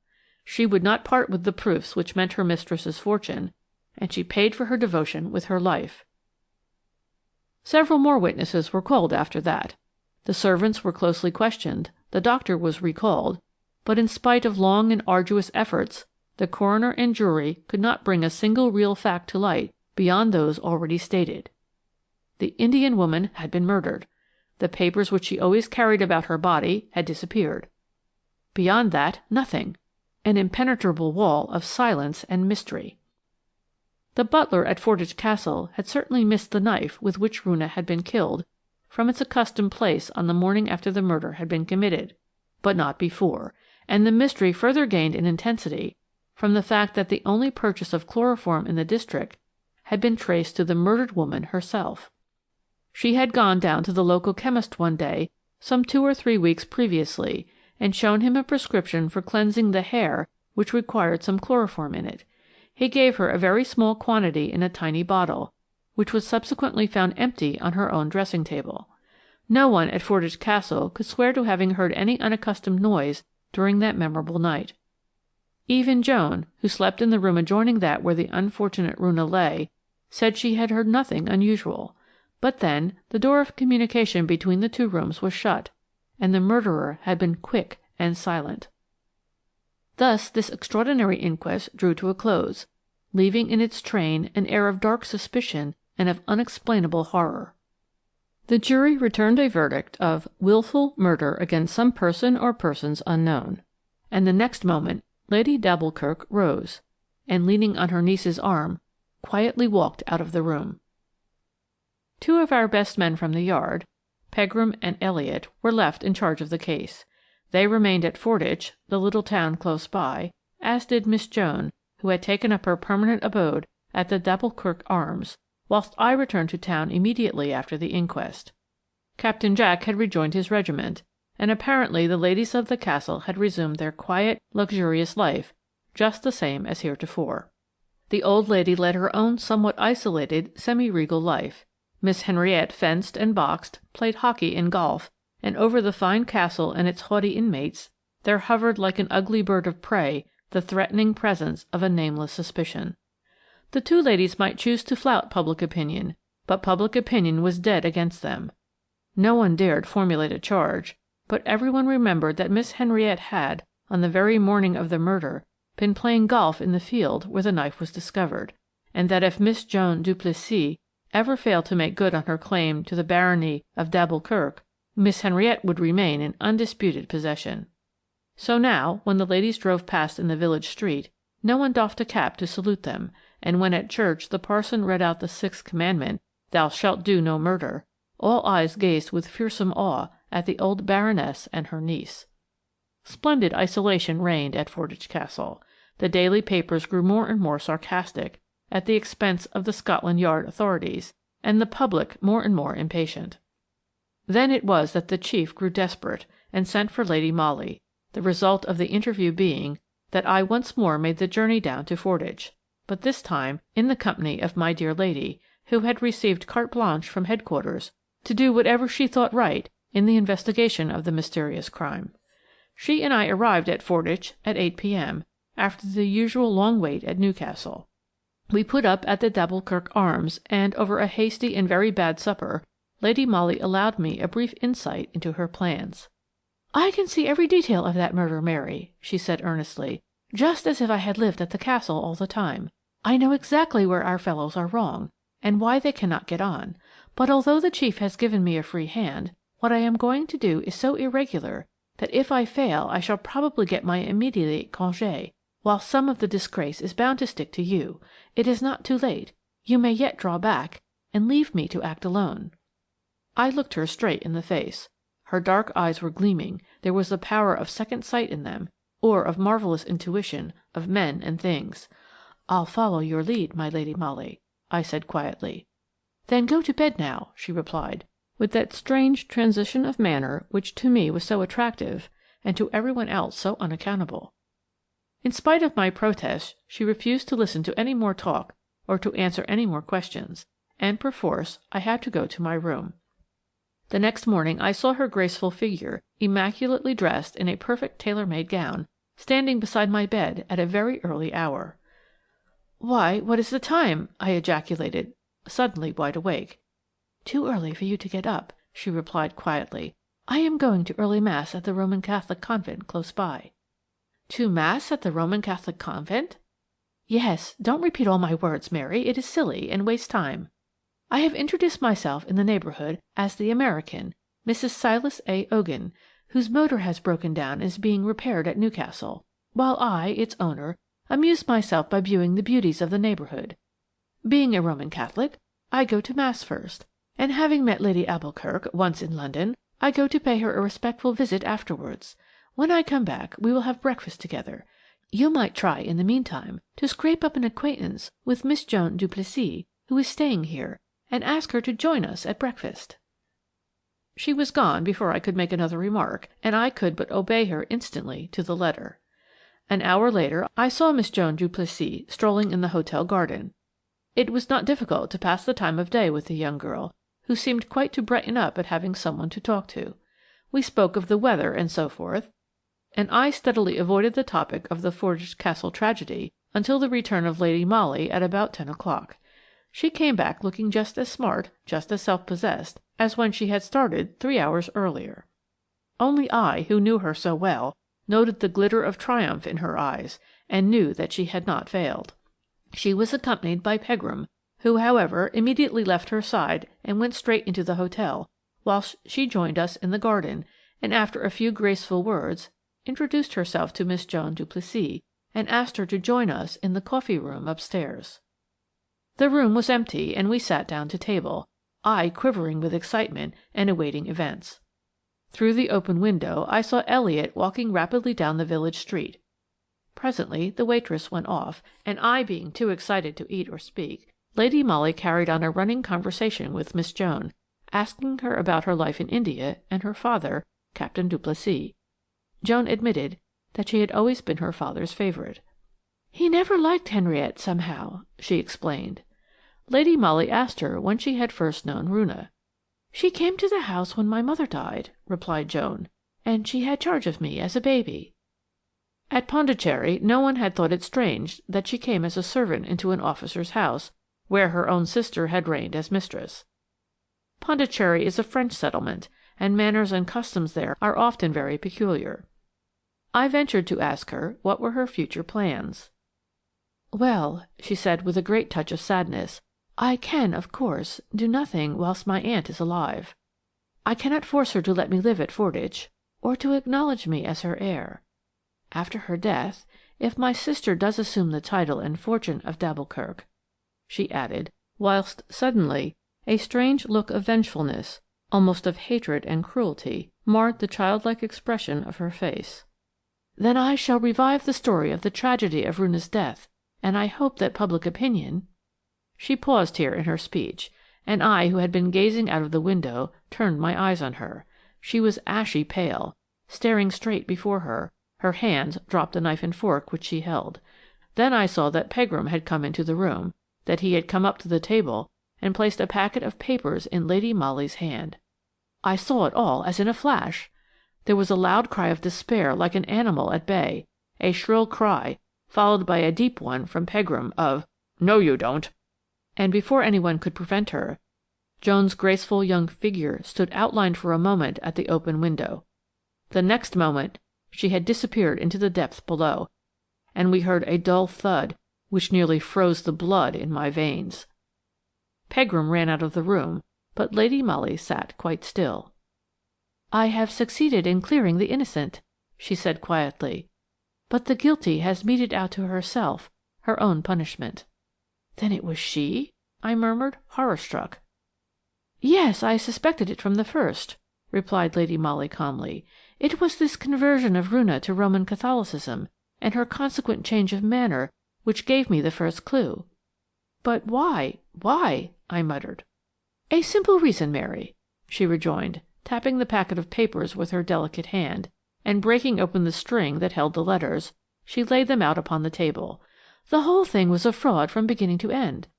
The woman's marriage certificate was all right, of course, but I mistrusted the genuineness of the other papers from the moment that I heard that Roonah would not part with them and would not allow Mr. McKinley to have charge of them.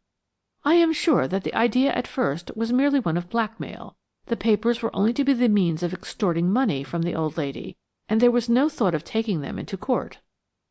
Roonah's part was, of course, the important thing in the whole case, since she was here prepared to swear to the actual date of the first Madame Duplessis's death. The initiative, of course, may have come either from Joan or from Captain Duplessis himself, out of hatred for the family who would have nothing to do with him and his favourite younger daughter. That, of course, we shall never know. At first Roonah was a Parsi, with a dog-like devotion to the girl whom she had nursed as a baby, and who, no doubt, had drilled her well into the part she was to play. But presently she became a Roman Catholic, an ardent convert, remember, with all a Roman Catholic's fear of hellfire. I went to the convent this morning. I heard the priest's sermon there, and I realized what an influence his eloquence must have had over poor, ignorant, superstitious Roonah. She was still ready to die for her young mistress, but she was no longer prepared to swear to a lie for her sake. After Mass I called at Fordwych Castle. I explained my position to old Lady d'Alboukirk, who took me into the room where Roonah had slept and died. There I found two things," continued Lady Molly, as she opened the elegant reticule which still hung upon her arm, and placed a big key and a prayer book before me. "The key I found in a drawer of an old cupboard in the dressing-room where Roonah slept, with all sorts of odds and ends belonging to the unfortunate woman, and going to the door which led into what had been Joan's bedroom, I found that it was locked, and that this key fitted into the lock. Roonah had locked that door herself on her own side. She was afraid of her mistress. I knew now that I was right in my surmise. The prayer book is a Roman Catholic one. It is heavily thumb-marked there, where false oaths and lying are denounced as being deadly sins, for which hellfire would be the punishment. Roonah, terrorized by the fear of the supernatural, a new convert to the faith, was afraid of committing a deadly sin. Who knows what passed between the two women, both of whom have come to so violent and terrible an end? Who can tell what prayers, tears, persuasions Joan Duplessis employed from the time she realized that Roonah did not mean to swear to the lie which would have brought her mistress wealth and glamour, until the awful day when she finally understood that Roonah would no longer even hold her tongue, and devised a terrible means of silencing her forever. With this certainty before me, I ventured on my big coup. I was so sure, you see. I kept Joan talking in here whilst I sent Pegram to her room, with orders to break open the locks of her handbag and dressing-case. There, I told you that if I was wrong, I would probably be dismissed from the force for irregularity, as of course I had no right to do that. But if Pegram found the papers there where I felt sure they would be, we could bring the murderer to justice. I know my own sex pretty well, don't I, Mary? I knew that Joan Duplessis had not destroyed, never would destroy, those papers." Even as Lady Molly spoke, we could hear heavy tramping outside the passage. I ran to the door, and there was met by Pegram. "She is quite dead, miss," he said. "It was a drop of 40 feet, and a stone pavement down below." The guilty had indeed meted out her own punishment to herself. Lady D'Alboukirk sent Lady Molly a cheque for £5,000 the day the whole affair was made known to the public. I think you will say that it had been well earned. With her own dainty hands, my dear lady had lifted the veil which hung over the tragedy of Fordwych Castle, and with the finding of the papers in Joan Duplessis's dressing-bag, and the unfortunate girl's suicide, the murder of the Indian woman was no longer a mystery. End of Fordwych Castle Mystery. Lady Molly of Scotland Yard. A Day's Folly. I don't think that anyone ever knew that the real elucidation of the extraordinary mystery known to the newspaper-reading public as the Somersetshire outrage was evolved in my own dear lady's quick, intuitive brain. As a matter of fact, to this day, as far as the public is concerned, the Somersetshire outrage never was properly explained, and it is a very usual thing for those busybodies who are so fond of criticizing the police to point to that case as an instance of remarkable incompetence on the part of our detective department. A young woman named Jane Turner, a visitor at Weston-super-Mare, had been discovered one afternoon in a helpless condition, bound and gagged and suffering from terror and inanition, in the bedroom which she occupied in a well-known apartment house of that town.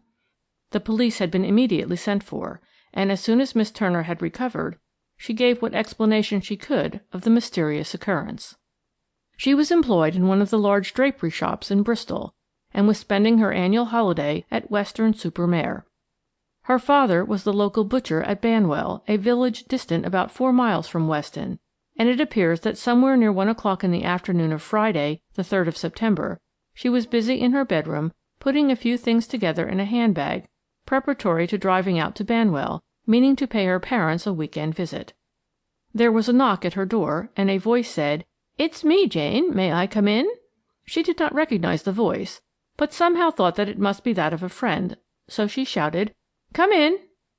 This was all that the poor thing recollected definitely, for the next moment the door was thrown open, someone rushed at her with amazing violence, she heard the crash of a falling table and felt a blow on the side of her head, whilst a damp handkerchief was pressed to her nose and mouth. Then she remembered nothing more. When she gradually came to her senses, she found herself in the terrible plight in which Mrs. Skeward, her landlady, discovered her 24 hours later.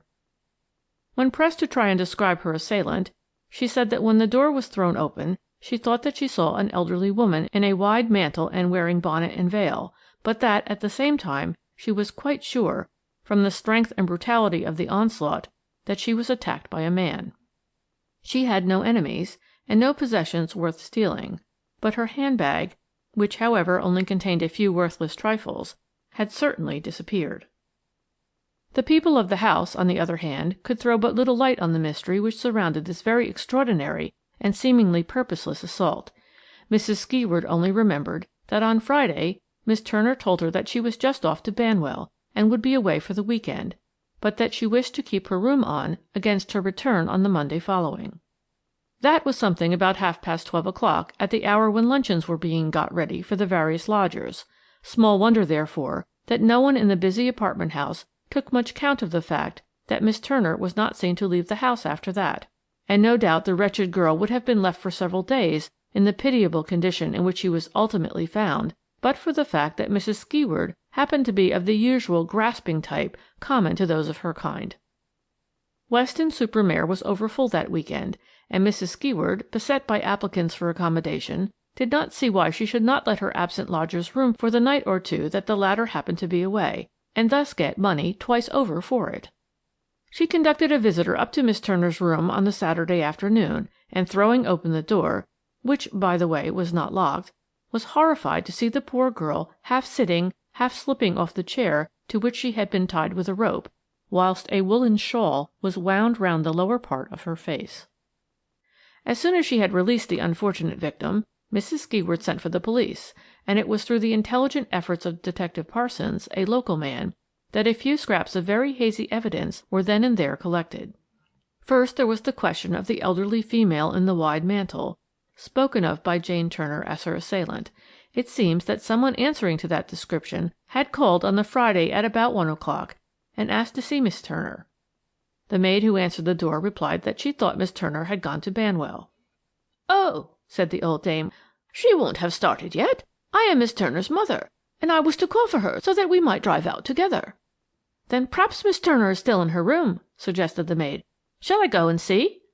"Don't trouble," replied the woman. "I know my way. I'll go myself." Whereupon the old dame walked past the servant, crossed the hall, and went upstairs. No one saw her come down again, but one of the lodgers seems to have heard a knock at Jane Turner's door, and the female voice saying, "It's me, Jane. May I come in?" What happened subsequently, who the mysterious old female was, and how and for what purpose she assaulted Jane Turner and robbed her of a few valueless articles, was the puzzle which faced the police then, and which, so far as the public is concerned, has never been solved. Jane Turner's mother was in bed at the time, suffering from a broken ankle and unable to move. The elderly woman was, therefore, an impostor, and the search for her, though keen and hot enough at the time, I assure you, has remained, in the eyes of the public, absolutely fruitless. But of this more anon. On the actual scene of the crime there was but little to guide subsequent investigation. The rope with which Jane Turner had been pinioned supplied no clue. The wool shawl was Miss Turner's own, snatched up by the miscreant to smother the girl's screams. On the floor was a handkerchief, without initial or laundry mark, which obviously had been saturated with chloroform, and close by a bottle which had contained the anesthetic. A small table was overturned, and the articles which had been resting upon it were lying all around, such as a vase which had held a few flowers, a box of biscuits, and several issues of the West of England Times. And nothing more. The miscreant, having accomplished his fell purpose, succeeded evidently in walking straight out of the house unobserved, his exit being undoubtedly easily managed, owing to it being the busy luncheon hour. Various theories were, of course, put forward by some of our ablest fellows at the Yard, the most likely solution being the guilt or, at least, the complicity of the girl's sweetheart, Arthur Cutbush, a ne'er-do-well who spent the greater part of his time on racecourses. Inspector Danvers, whom the chief had sent down to assist the local police, declared that Jane Turner herself suspected her sweetheart, and was trying to shield him by stating she possessed nothing of any value, whereas, no doubt, the young blackguard knew that she had some money, and had planned this amazing coup in order to rob her of it. Danvers was quite chagrined when, on investigation, it was proved that Arthur Cutbush had gone to the York races 3 days before the assault, and never left that city until the Saturday evening, when a telegram from Miss Turner summoned him to Weston. Moreover, the girl did not break off her engagement with young Cutbush, and thus the total absence of motive was a serious bar to the likelihood of the theory. Then it was that the chief sent for Lady Molly. No doubt he began to feel that here, too, was a case where feminine tact, and my lady's own marvellous intuition, might prove more useful than the more approved methods of the sterner sex. "Of course there is a woman in the case, Mary," said Lady Molly to me, when she came home from the interview with the chief, "although they all pooh-pooh that theory at the Yard, and declare that the female voice, to which the only 2 witnesses we have are prepared to swear, was a disguised one." "You think, then, that a woman assaulted Jane Turner?" "Well," she replied somewhat evasively, "if a man assumes a feminine voice, the result is a high-pitched, unnatural treble, and that, I feel convinced, would have struck either the maid or the lodger, or both, as peculiar." This was the train of thought which my dear lady and I were following up, when, with that sudden transition of manner so characteristic of her, she said abruptly to me, "Mary, look out a train for Weston-super-Mare. We must try to get down there tonight." "Chief's orders?" I asked. "No, mine," she replied laconically. "Where's the ABC?" Well, we got off that self-same afternoon, and in the evening we were having dinner at the Grand Hotel, Weston-super-Mare.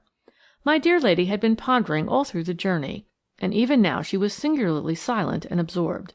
There was a deep frown between her eyes, and every now and then the luminous, dark orbs would suddenly narrow, and the pupils contract as if smitten with a sudden light. I was not a little puzzled as to what was going on in that active brain of hers, but my experience was that silence on my part was the surest card to play. Lady Molly had entered our names in the hotel book as Mrs. Walter Bell and Miss Granard from London, and the day after our arrival there came 2 heavy parcels for her under that name. She had them taken upstairs to our private sitting-room, and there we undid them together. To my astonishment, they contained stacks of newspapers. As far as I could see at a glance, back numbers of the West of England Times covering a whole year. "Find and cut out the personal column of every number, Mary," said Lady Molly to me. "I'll look through them on my return. I'm going for a walk, and will be home by lunch-time." I knew, of course, that she was intent on her business, and on that only, and as soon as she had gone out I set myself to the wearisome tasks which she had allotted me. My dear lady was evidently working out a problem in her mind, the solution of which she expected to find in a back number of the West of England Times. By the time she returned I had the personal column of some 300 numbers of the paper neatly filed and docketed for her perusal. She thanked me for my promptitude with one of her charming looks, but said little, if anything, all through luncheon. After that meal she set to work. I could see her studying each scrap of paper minutely, comparing one with the other, arranging them in sets in front of her, and making marginal notes on them all the while. With but a brief interval for tea, she sat at her table for close on 4 hours, at the end of which she swept all the scraps of paper on one side, with the exception of a few which she kept in her hand. Then she looked up at me, and I sighed with relief. My lady was positively beaming. "You have found what you wanted?" I asked eagerly. "What I expected," she replied. "May I know?" She spread out the bits of paper before me. There were 6 altogether, and each of these columns had one paragraph specially marked with a cross. "Only look at the paragraphs which I have marked," she said. I did what I was told, but if in my heart I had vaguely hoped that I should then and there be confronted with the solution of the mystery which surrounded the Somersetshire outrage, I was doomed to disappointment. Each of the marked paragraphs in the personal columns bore the initials HSH, and their purport was invariably an assignation at one of the small railway stations on the line between Bristol and Weston. I suppose that my bewilderment must have been supremely comical, for my lady's rippling laugh went echoing through the bare, dull hotel sitting-room. "You don't see it, Mary?" she asked gaily. "I confess I don't," I replied. "It completely baffles me. And yet," she said more gravely, "those few silly paragraphs have given me the clue to the mysterious assault on Jane Turner, which has been puzzling our fellows at the Yard for over 3 weeks." "But how? I don't understand." "You will, Mary, directly we get back to town. During my morning walk I have learnt all that I want to know, and now these paragraphs have set my mind at rest." The next day we were back in town. Already at Bristol we had bought a London morning paper, which contained in its centre page a short notice under the following startling headlines: "The Somersetshire outrage. Amazing discovery by the police. An unexpected clue." The article went on to say, "We are officially informed that the police have recently obtained knowledge of certain facts which establish beyond a doubt the motive of the brutal assault committed on the person of Miss Jane Turner. We are not authorized to say more at present than that certain startling developments are imminent." On the way up my dear lady had initiated me into some of her views with regard to the case itself, which at the chief's desire she had now taken entirely in hand, and also into her immediate plans, of which the above article was merely the preface. She it was who had officially informed the Press Association, and needless to say, the news duly appeared in most of the London and provincial dailies. How unerring was her intuition, and how well thought out her scheme, was proved within the next 24 hours in our own little flat, when our Emily, looking somewhat important and awed, announced "Her Serene Highness the Countess of Hohengebirg." HSH, the conspicuous initials in the personal columns of the West of England Times! You may imagine how I stared at the exquisite apparition, all lace and chiffon and roses, which the next moment literally swept into our office, past poor open-mouthed Emily. Had my dear lady taken leave of her senses when she suggested that this beautiful young woman with the soft fair hair, with the pleading blue eyes and childlike mouth, had anything to do with a brutal assault on a shop girl? The young Countess shook hands with Lady Molly and with me, and then, with a deep sigh, she sank into the comfortable chair which I was offering her.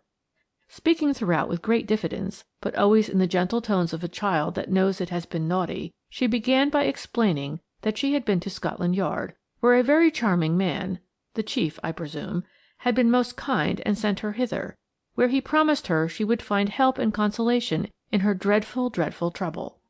Encouraged by Lady Molly, she soon plunged into her narrative, a pathetic tale of her own frivolity and foolishness.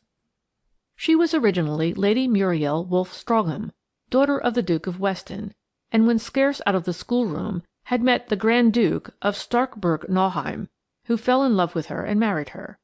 The union was a morganatic one, the Grand Duke conferring on his English wife the title of the Countess of Hohengebirg and the rank of Serene Highness. It seems that, at first, the marriage was a fairly happy one, in spite of the bitter animosity of the mother and sister of the Grand Duke, the Dowager Grand Duchess holding that all English girls were loud and unwomanly, and the Princess Amélie seeing in her brother's marriage a serious bar to the fulfilment of her own highly ambitious matrimonial hopes. "They can't bear me, because I don't knit socks, and I don't know how to bake almond cakes," said her dear little Serene Highness, looking up with tender appeal at Lady Molly's grave and beautiful face, "and they will be so happy to see a real estrangement between my husband and myself."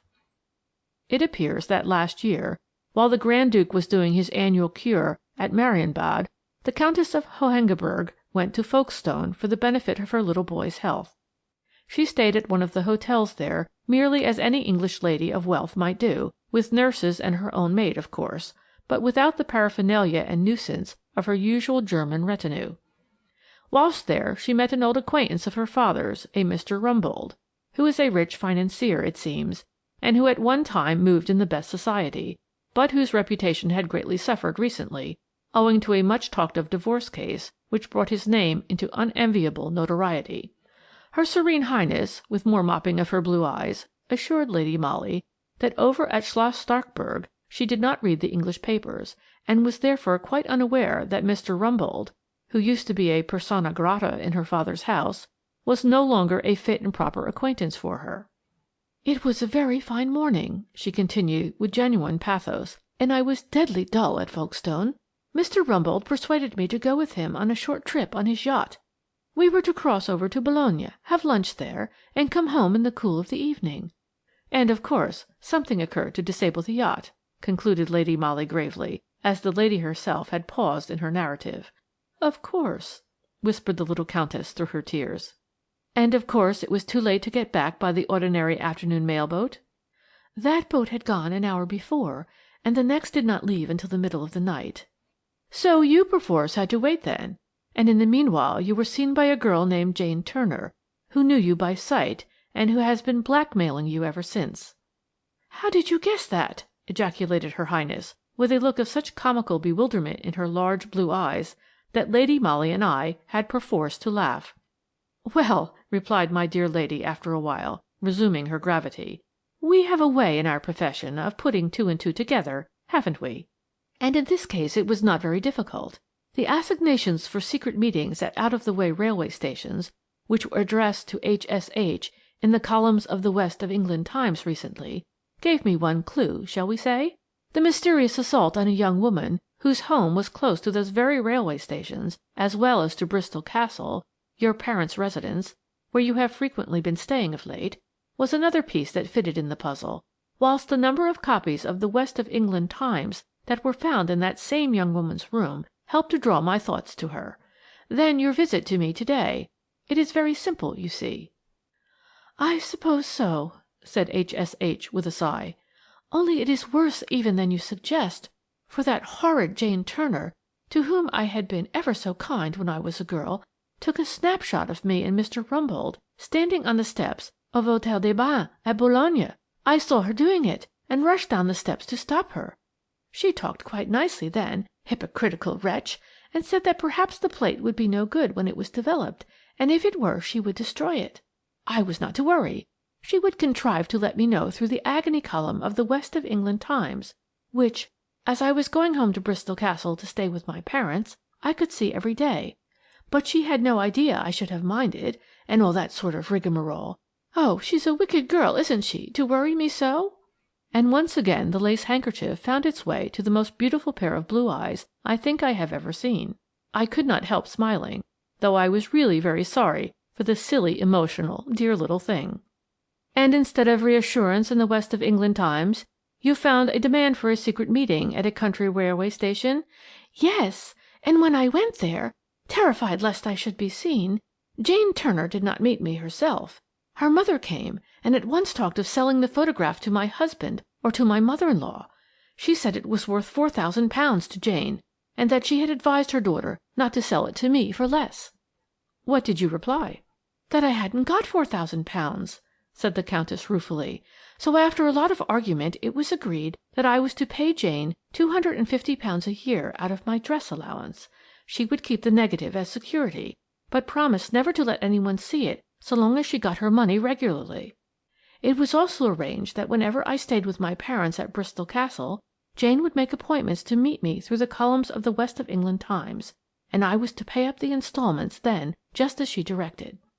I could have laughed if the whole thing had not been so tragic, for truly the way this silly, harmless little woman had allowed herself to be bullied and blackmailed by a pair of grasping females was beyond belief.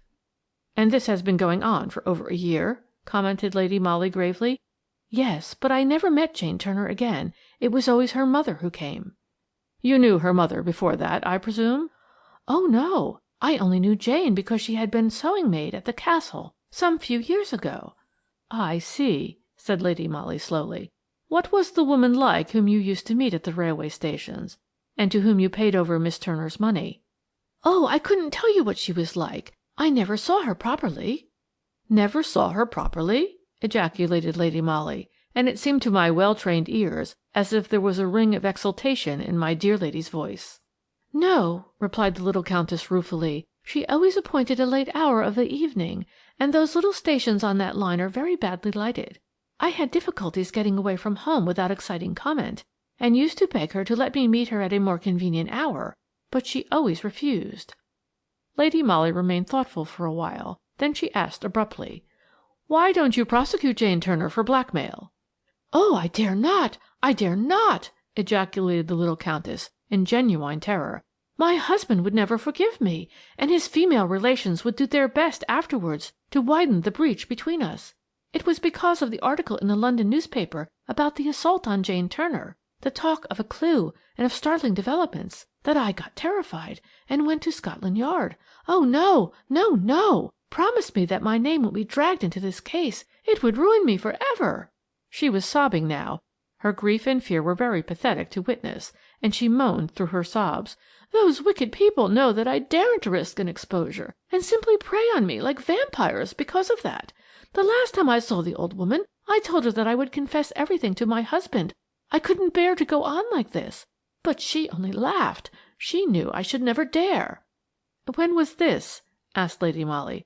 "About 3 weeks ago, just before Jane Turner was assaulted and robbed of the photographs." "How do you know she was robbed of the photographs?" "She wrote and told me so," replied the young Countess, who seemed strangely awed now by my dear lady's earnest question, and from a dainty reticule she took a piece of paper, which bore traces of many bitter tears on its crumpled surface. This she handed to Lady Molly, who took it from her. It was a typewritten letter, which bore no signature.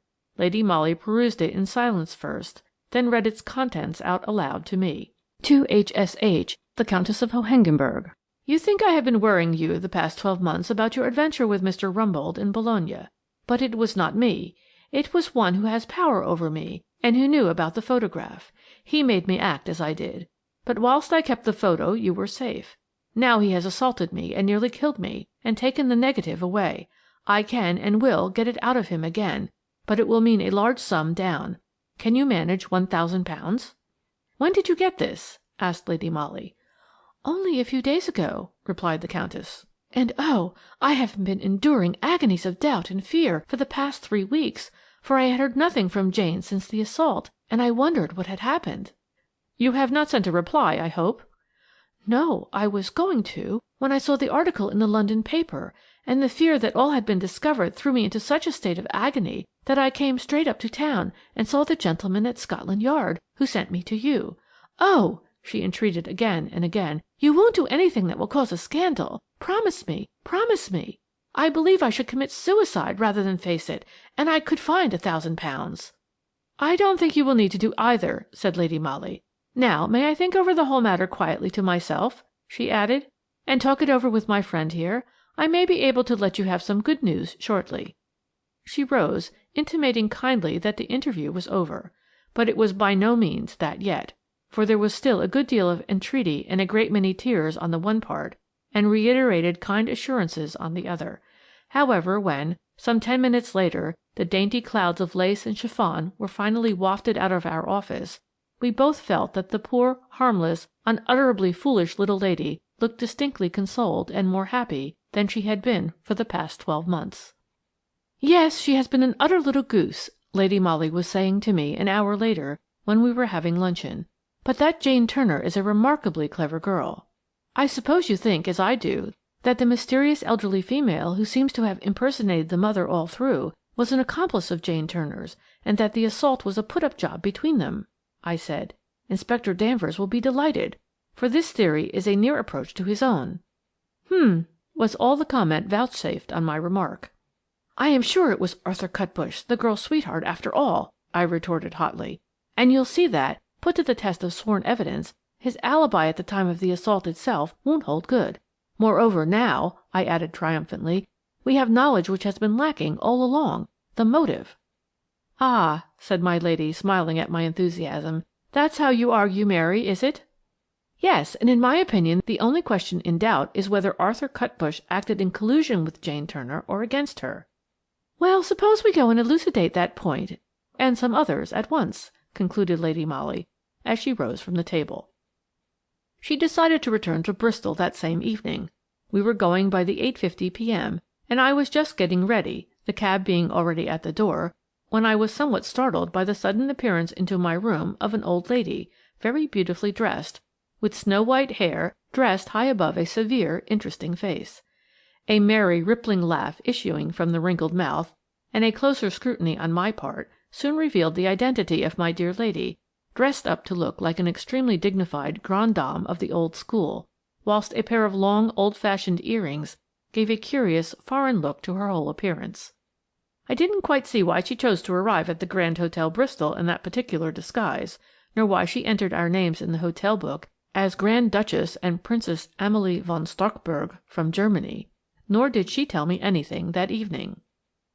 But by the next afternoon, when we drove out together in a fly, I was well up in the role which I had to play. My lady had made me dress in a very rich black silk dress of her own, and ordered me to do my hair in a somewhat frumpish fashion, with a parting and a bun at the back.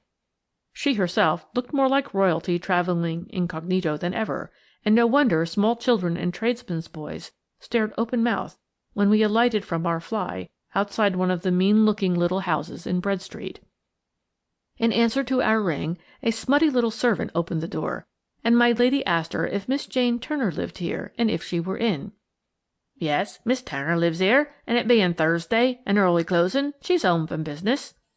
"Then please tell her," said Lady Molly in her grandest manner, "that the Dowager Grand Duchess of Starkburg-Nauheim and the Princess Amalie desire to see her."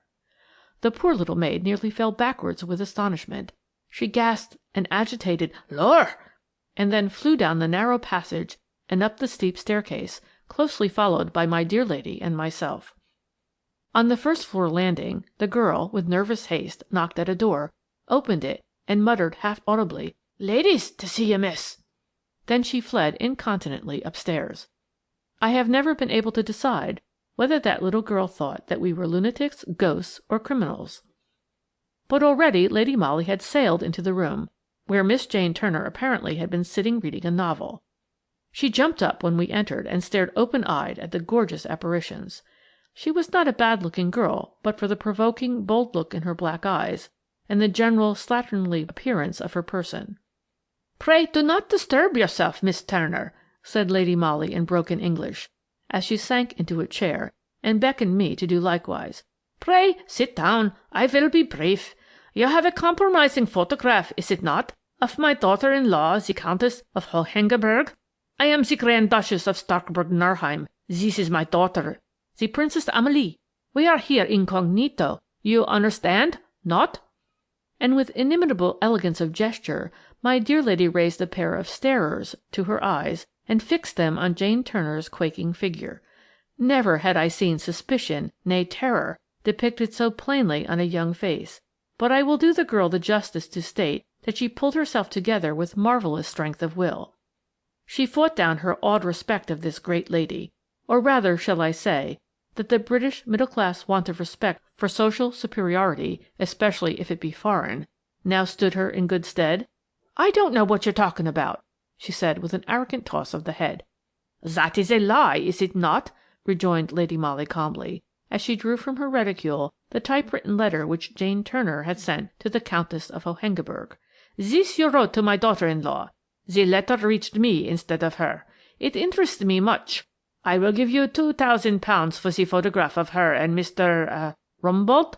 You will sell it to me for that, is it not?" The production of the letter had somewhat cowed Jane's bold spirit, but she was still defiant. "I haven't got the photograph here," she said. "Ah, no, but you will get it, yes?" said my lady, quietly replacing the letter in her reticule. "In the letter you offer to get it for £1,000. I will give you 2,000. Today is a holiday for you. You will get the photograph from the gentleman, not? And I will wait here till you come back." Whereupon she arranged her skirts round her and folded her hands placidly, like one prepared to wait. "I haven't got the photograph," said Jane Turner doggedly, "and I can't get it today.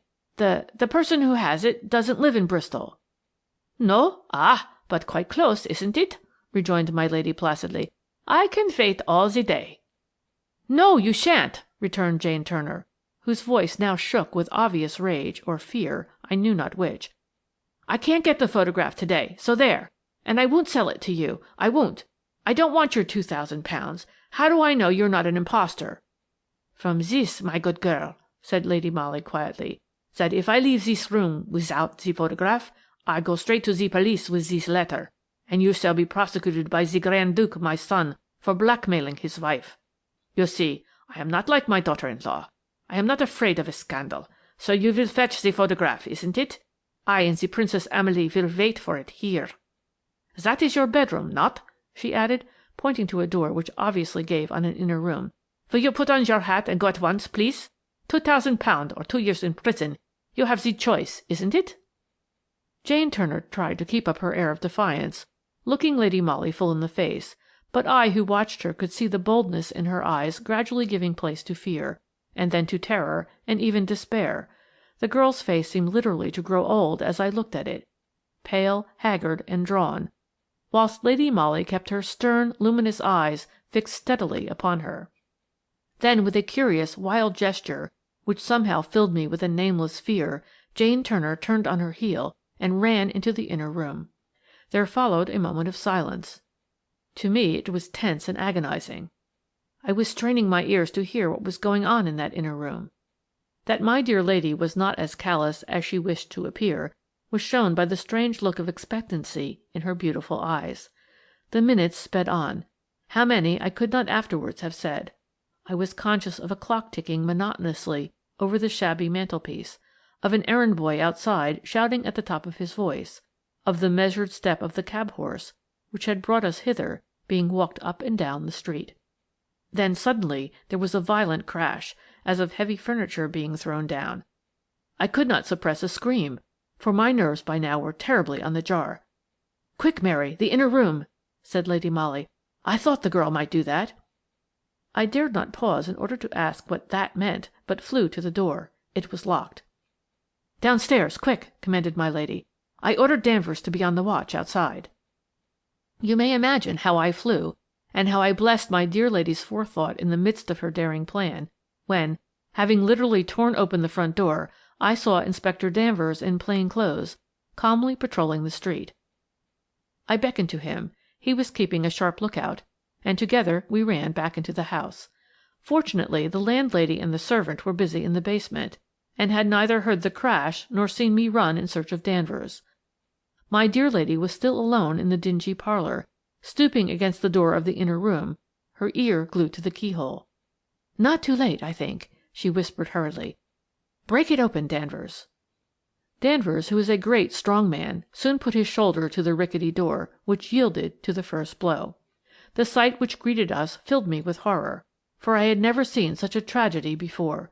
The wretched girl, Jane Turner, had tied a rope to a ring in the ceiling, which I suppose at one time held a hanging lamp. The other end of that rope she had formed into a slip noose and passed round her neck. She had apparently climbed onto a table, and then used her best efforts to end her life by kicking the table away from under her. This was the crash which we had heard, and which had caused us to come to her rescue. Fortunately, her feet had caught in the back of a chair close by. The slip noose was strangling her, and her face was awful to behold, but she was not dead. Danvers soon got her down. He is a first-aid man, and has done these terrible jobs before.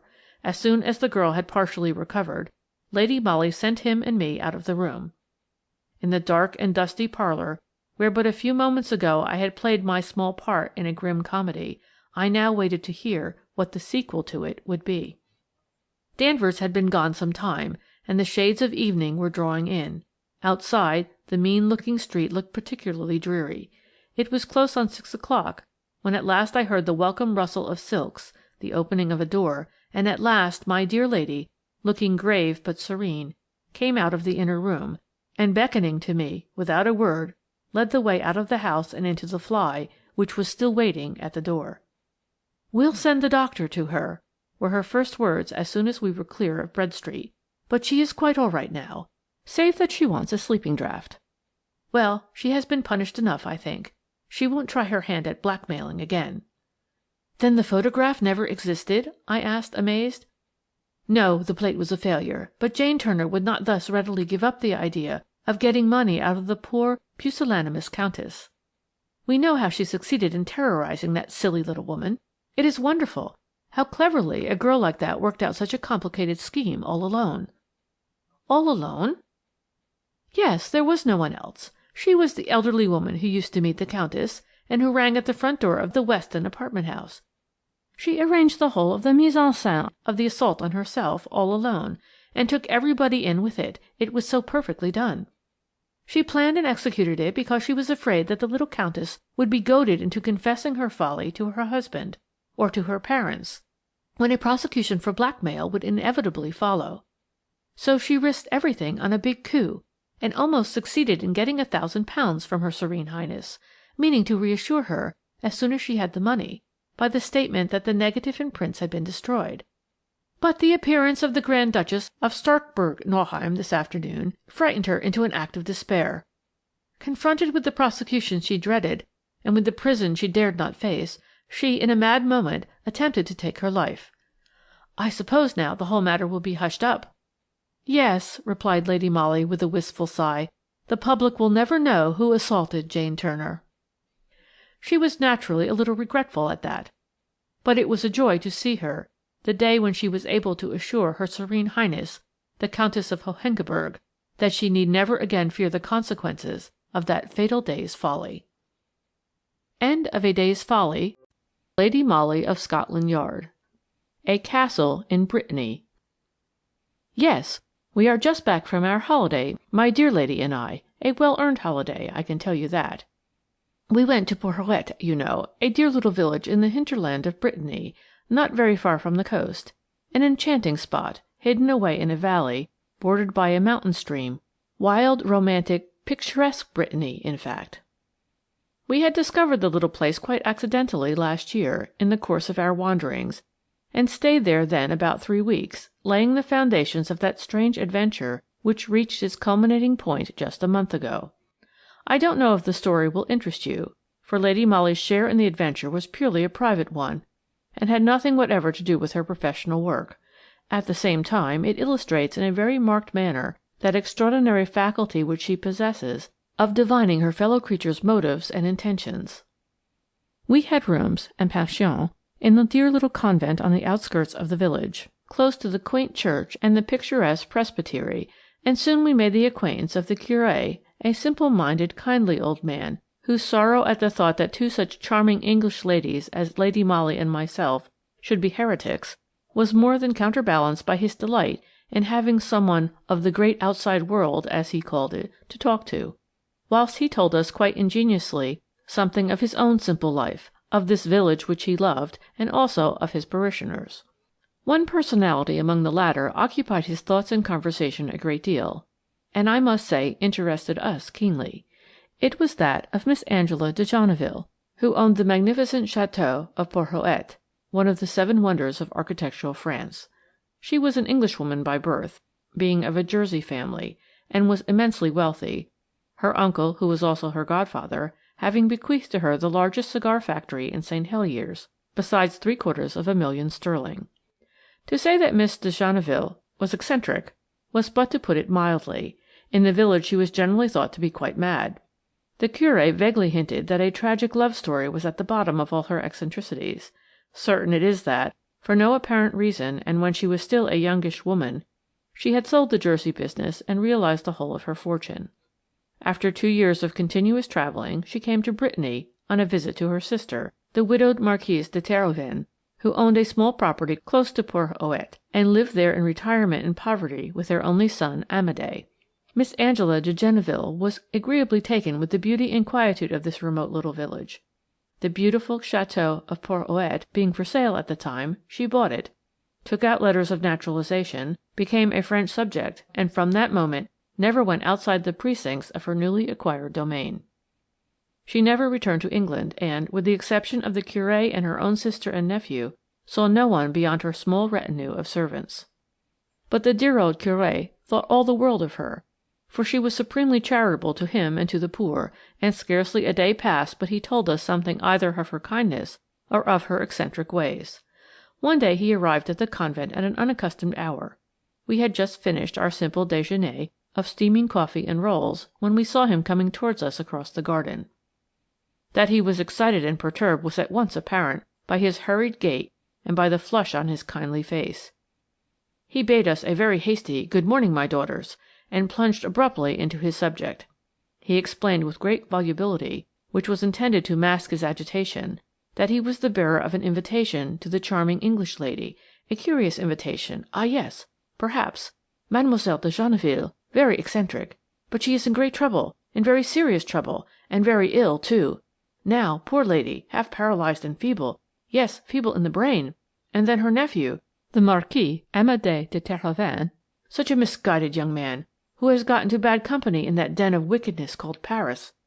Since then it has been debts, always debts. His mother is so indulgent, too indulgent, but an only son. The charming English ladies would understand. It was very sad, very, very sad, and no wonder Mademoiselle de Genneville was very angry. She had paid Monsieur le Marquis' debts once, twice, 3 times, but now she will not pay any more. But she is in great trouble and wants a friend, a female friend, one of her own country, she declares, for he himself, alas, was only a poor curé du village, and did not understand great ladies and their curious ways. It would be true Christian charity if the charming English lady would come and see mademoiselle.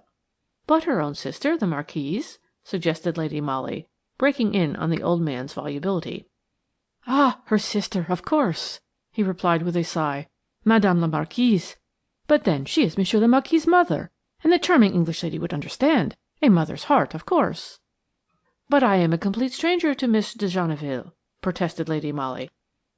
Ah, but mademoiselle has always remained an Englishwoman at heart, replied the Curé. She said to me today, I seem to long for an Englishwoman's handshake, a sober-minded, sensible Englishwoman, to help me in this difficulty. Bring your English friend to me, Monsieur le Curé, if she will come to the assistance of an old woman who has no one to turn to in her distress. Of course, after that, I knew that my dear lady would yield. Moreover, she was keenly interested in Miss de Genneville, and without further discussion she told Monsieur le Curé that she was quite ready to accompany him to the Château of Porhoët. Of course, I was not present at the interview, but Lady Molly has so often told me all that happened and how it happened, and with such a wealth of picturesque and minute detail that sometimes I find it difficult to realize that I myself was not there in person. It seems that Monsieur le Curé himself ushered my lady into the presence of Miss Angela de Genneville. The old lady was not alone when they entered. Madame la Marquise de Terhoven, an elderly, somewhat florid woman, whose features, though distinctly coarse, recalled those of her sister, sat on a high-backed chair close to a table, on which her fingers were nervously drumming a tattoo, whilst in the window embrasure stood a young man, whose resemblance to both the ladies at once proclaimed him to Lady Molly's quick perception as the son of the one and the nephew of the other, the Marquis de Terhoven, in fact. Miss de Genneville sat erect in a huge armchair. Her face was the hue of yellow wax, the flesh literally shriveled on the bones, the eyes of a curious, unnatural brilliance. One hand clutched feverishly the arm of her chair, the other, totally paralyzed, lay limp and inert in her lap. "Ah, the Englishwoman at last, thank God!" she said in a high-pitched, strident voice as soon as Lady Molly entered the room. "Come here, my dear, for I have wanted one of your kind badly. A true-hearted Englishwoman is the finest product of God's earth, after all said and done. Pardieu, but I breathe again," she added, as my dear lady advanced somewhat diffidently to greet her, and took the trembling hand which Miss Angela extended to her. "Sit down close to me," commanded the eccentric old lady, whilst Lady Molly, confused, and not a little angered at finding herself in the very midst of what was obviously a family conclave, was vaguely wondering how soon she could slip away again. But the trembling hand of the paralytic clutched her own slender wrist so tightly, forcing her to sink into a low chair close by, and holding her there as with a grip of steel, that it would have been useless and perhaps cruel to resist. Satisfied now that her newly found friend, as well as Monsieur le Curé, were prepared to remain by her and to listen to what she had to say, the sick woman turned with a look of violent wrath toward the window embrasure. "I was just telling that fine nephew of mine that he is counting his chickens before they are hatched. I am not yet dead, as monsieur my nephew can see, and I have made a will, and placed it where his thievish fingers can never reach it."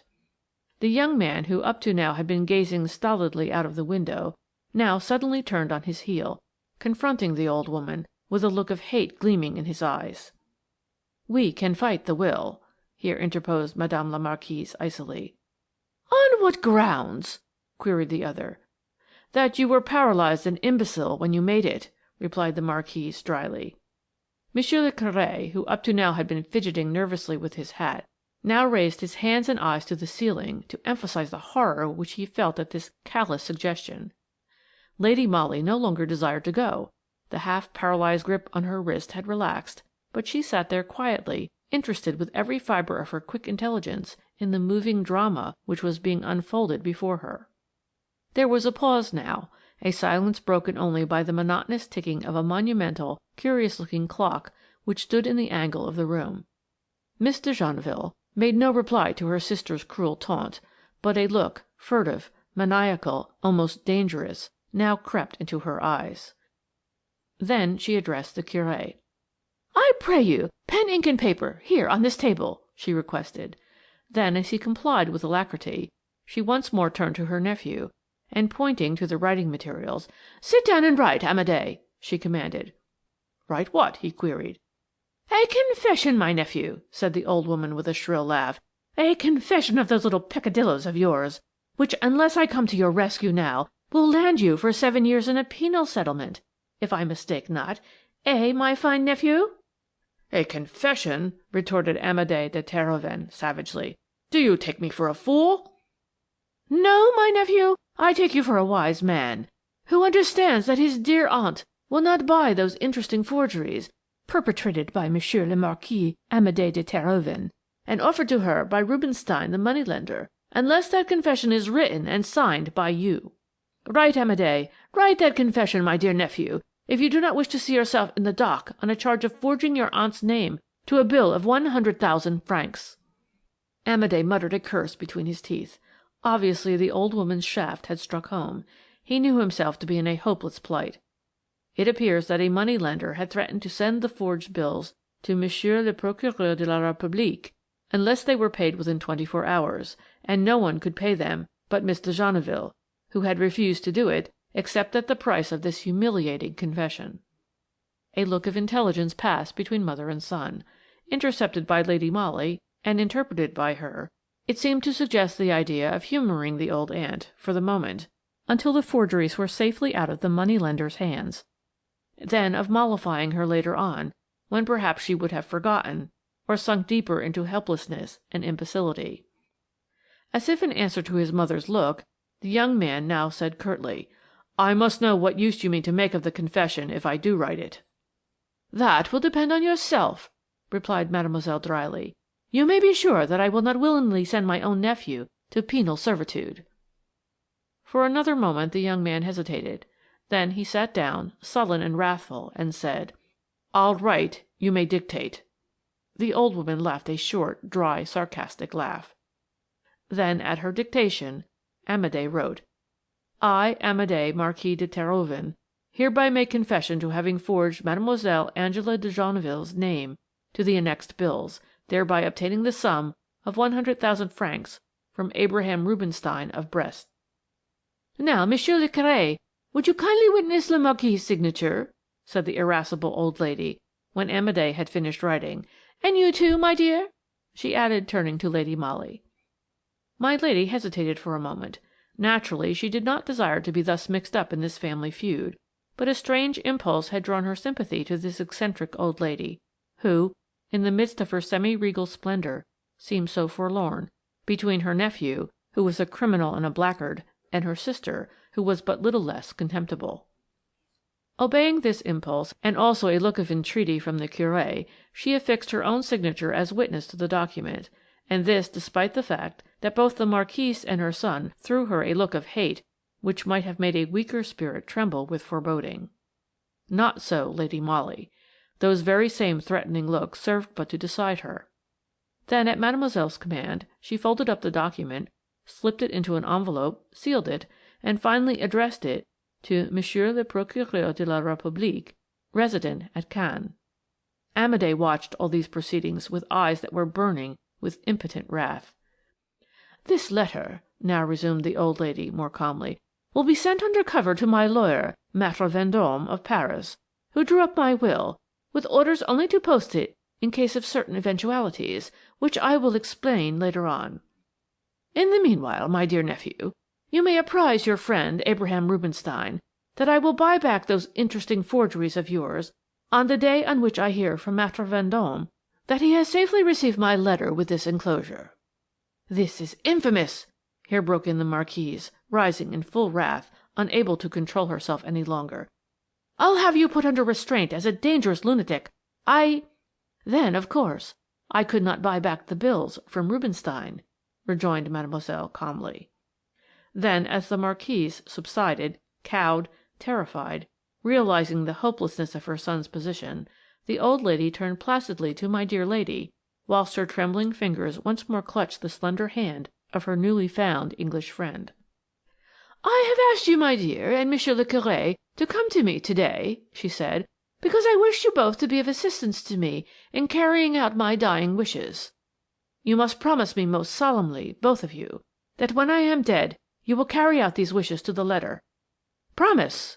she added with passionate earnestness. The promise was duly given by Lady Molly and the old Curé. Then Mademoiselle resumed more calmly. "And now I want you to look at that clock," she said abruptly, with seeming irrelevance. "It is an old heirloom which belonged to the former owners of Porhoët, and which I bought along with the house. You will notice that it is one of the most remarkable pieces of mechanism which brain of man has ever devised, for it has this great peculiarity, that it goes for 366 days consecutively, keeping most perfect time. When the works have all but run down, the weights, which are enormous, release a certain spring, and the great doors of the case open of themselves, thus allowing the clock to be wound up. After that is done, and the doors pushed to again, no one can open them until another 366 days have gone by, that is to say, not without breaking the case to pieces."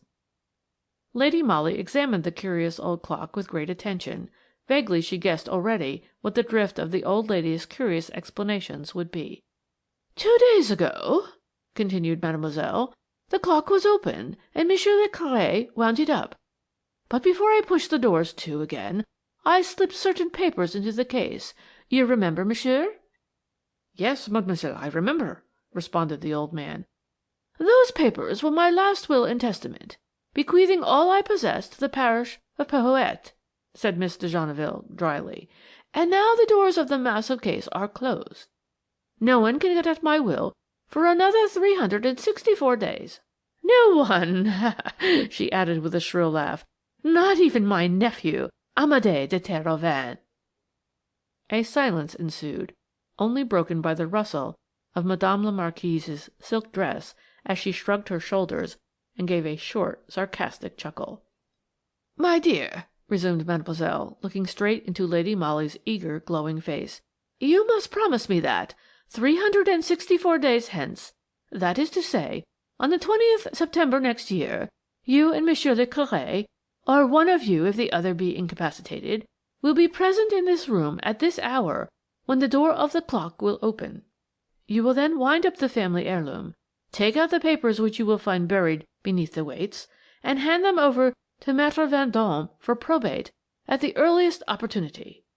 Monseigneur, the Bishop of Caen, the mayor of this commune, and the sous-préfet of this department have all been informed of the contents of my will, and also that it is practically in the keeping of the Curé de Porhoët, who, no doubt, realizes what the serious consequences to himself would be if he failed to produce the will at the necessary time." The poor Curé gasped in terror.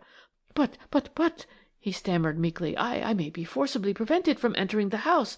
I might be ill, or—" He shuddered with an unavowable fear, then added more calmly, "I might be unjustly accused, then, of stealing the will, of defrauding the poor of Porhoët in favour of mademoiselle's direct heirs." "Have no fear, my good friend," said Mademoiselle dryly. Though I have one foot in the grave, I am not quite so imbecile as my dear sister and nephew here would suggest, and I have provided for every eventuality. If you are ill, or otherwise prevented by outside causes from being present here on the day and hour named, this charming English lady will be able to replace you. But if either of you is forcibly prevented from entering this house, or if having entered this room the slightest violence or even pressure is put upon you, or if you should find the clock broken, damaged, and stripped of its contents, all you need to do is apprise Maitre Vendôme of the fact. He will know how to act." "What would he do?" "Send a certain confession we all know of to Monsieur le Procureur de la République," replied the old lady, fixing the young Marquis Amédé with her irascible eye. "That same confession," she continued lightly, "Maitre Vendôme is instructed to destroy, if you, monsieur, and my English friend here, and the clock, are all undamaged on the eventful day." There was silence in the great dark room for a while, broken only by the sarcastic chuckle of the enfeebled invalid, tired out after this harrowing scene, wherein she had pitted her half-maniacal ingenuity against the greed and rapacity of a conscienceless roué. That she had hemmed her nephew and sister in on every side could not be denied. Lady Molly herself felt somewhat awed at this weird revenge conceived by the outraged old lady against her grasping relatives. She was far too interested in the whole drama to give up her own part in it, and as she subsequently explained to me, she felt it her duty to remain the partner and co-worker of the poor Curé in this dangerous task of securing to the poor of Porhoët the fortune which otherwise would be squandered away on gaming tables and racecourses. For this, and many reasons too complicated to analyze, she decided to accept her share in the trust imposed upon her by her newly found friend. Neither the Marquise nor her son took any notice of Lady Molly as she presently took leave of Mademoiselle de Genneville, who at the last made her take a solemn oath that she would stand by the Curé and fulfil the wishes of a dying and much wronged woman. Much perturbed, Monsieur le Curé went away. Lady Molly went several times after that to the château of Porhoët to see the invalid, who had taken a violent fancy to her. In October we had, perforce, to return to England and to work, and the following spring we had news from the Curé that Mademoiselle de Genneville was dead. Lady Molly had certainly been working too hard, and was in a feeble state of health when we reached Porhoët the following 19th of September, less than 24 hours before the eventful moment when the old clock would reveal the will and testament of Mademoiselle de Genneville. We walked straight from the station to the presbytery, anxious to see the Curé and to make all arrangements for tomorrow's business. To our terrible sorrow and distress, we were informed by the housekeeper that the Curé was very seriously ill at the hospital at Brest, whither he had been removed by the doctor's orders. This was the first inkling I had that things would not go as smoothly as I had anticipated. Miss de Genneville's dispositions with regard to the sensational disclosure of her will had, to my mind, been so ably taken that it had never struck me until now that the Marquise de Terhoven and her precious son would make a desperate fight before they gave up all thoughts of the coveted fortune. I imagined the Marquis hemmed in on every side, any violence offered against the Curé or Lady Molly when they entered the château in order to accomplish the task allotted to them being visited by the sending of the confession to Monsieur le Procureur de la République, when prosecution for forgery would immediately follow. Damage to the clock itself would be punished in the same way. But I had never thought of sudden illness, of, heaven help us, poison or unaccountable accidents to either the Curé or to the woman I loved best in all the world. No wonder Lady Molly looked pale and fragile as, having thanked the housekeeper, we found our way in silence to the convent where we had once again engaged rooms. Somehow the hospitality shown us last year had lost something of its cordiality. Moreover, our bedrooms this time did not communicate with one another, but opened out independently onto a stone passage. The sister who showed us upstairs explained, somewhat shamefacedly, that as the Mother Superior had not expected us, she had let the room which was between our two bedrooms to a lady visitor who, however, was ill in bed at the present moment. That sixth sense, of which so much has been said and written, but which I will not attempt to explain, told me plainly enough that we were no longer amidst friends in the convent. Had bribery been at work? Was the lady visitor a spy set upon our movements by the Terhovens? It was impossible to say. I could no longer chase away the many gloomy forebodings which assailed me the rest of that day and drove away sleep during the night. I can assure you that in my heart I wished all eccentric old ladies and their hidden wills at the bottom of the sea.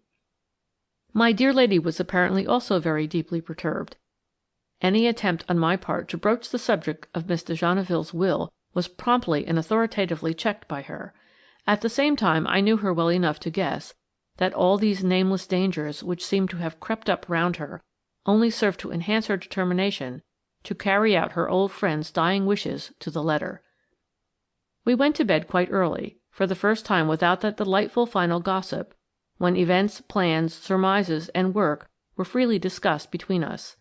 The unseen lady visitor in the room which separated us acted as a wet blanket on our intimacy. I stayed with Lady Molly until she was in bed. She hardly talked to me whilst she undressed, but when I kissed her good night she whispered almost inaudibly right into my ear, "The Terhoven factor are at work. They may waylay you and offer you a bribe to keep me out of the chateau tomorrow. Pretend to fall in with their views. Accept all bribes and place yourself at their disposal. I must not say more now. We are being spied upon." That my lady was, as usual, right in her surmises was proved within the next 5 minutes. I had slipped out of her room and was just going into mine when I heard my name spoken hardly above a whisper, whilst I felt my arm gently squeezed from behind. An elderly, somewhat florid woman stood before me attired in a dingy-coloured dressing-gown. She was pointing towards my own bedroom door, implying her desire to accompany me to my room. Remembering my dear lady's parting injunctions, I nodded in acquiescence. She followed me, after having peered cautiously up and down the passage. Then, when the door was duly closed, and she was satisfied that we were alone, she said very abruptly, "Miss Granard, tell me, you are poor, eh? A paid companion to your rich friend, what?" Still thinking of Lady Molly's commands, I replied with a pathetic sigh. "Then," said the old lady eagerly, "would you like to earn 50,000 francs?" The eagerness with which I responded "rather" apparently pleased her, for she gave a sigh of satisfaction. "You know the story of my sister's will, of the clock?" she asked eagerly. "Of your friend's role in this shameless business?" Once more I nodded. I knew that my lady had guessed rightly.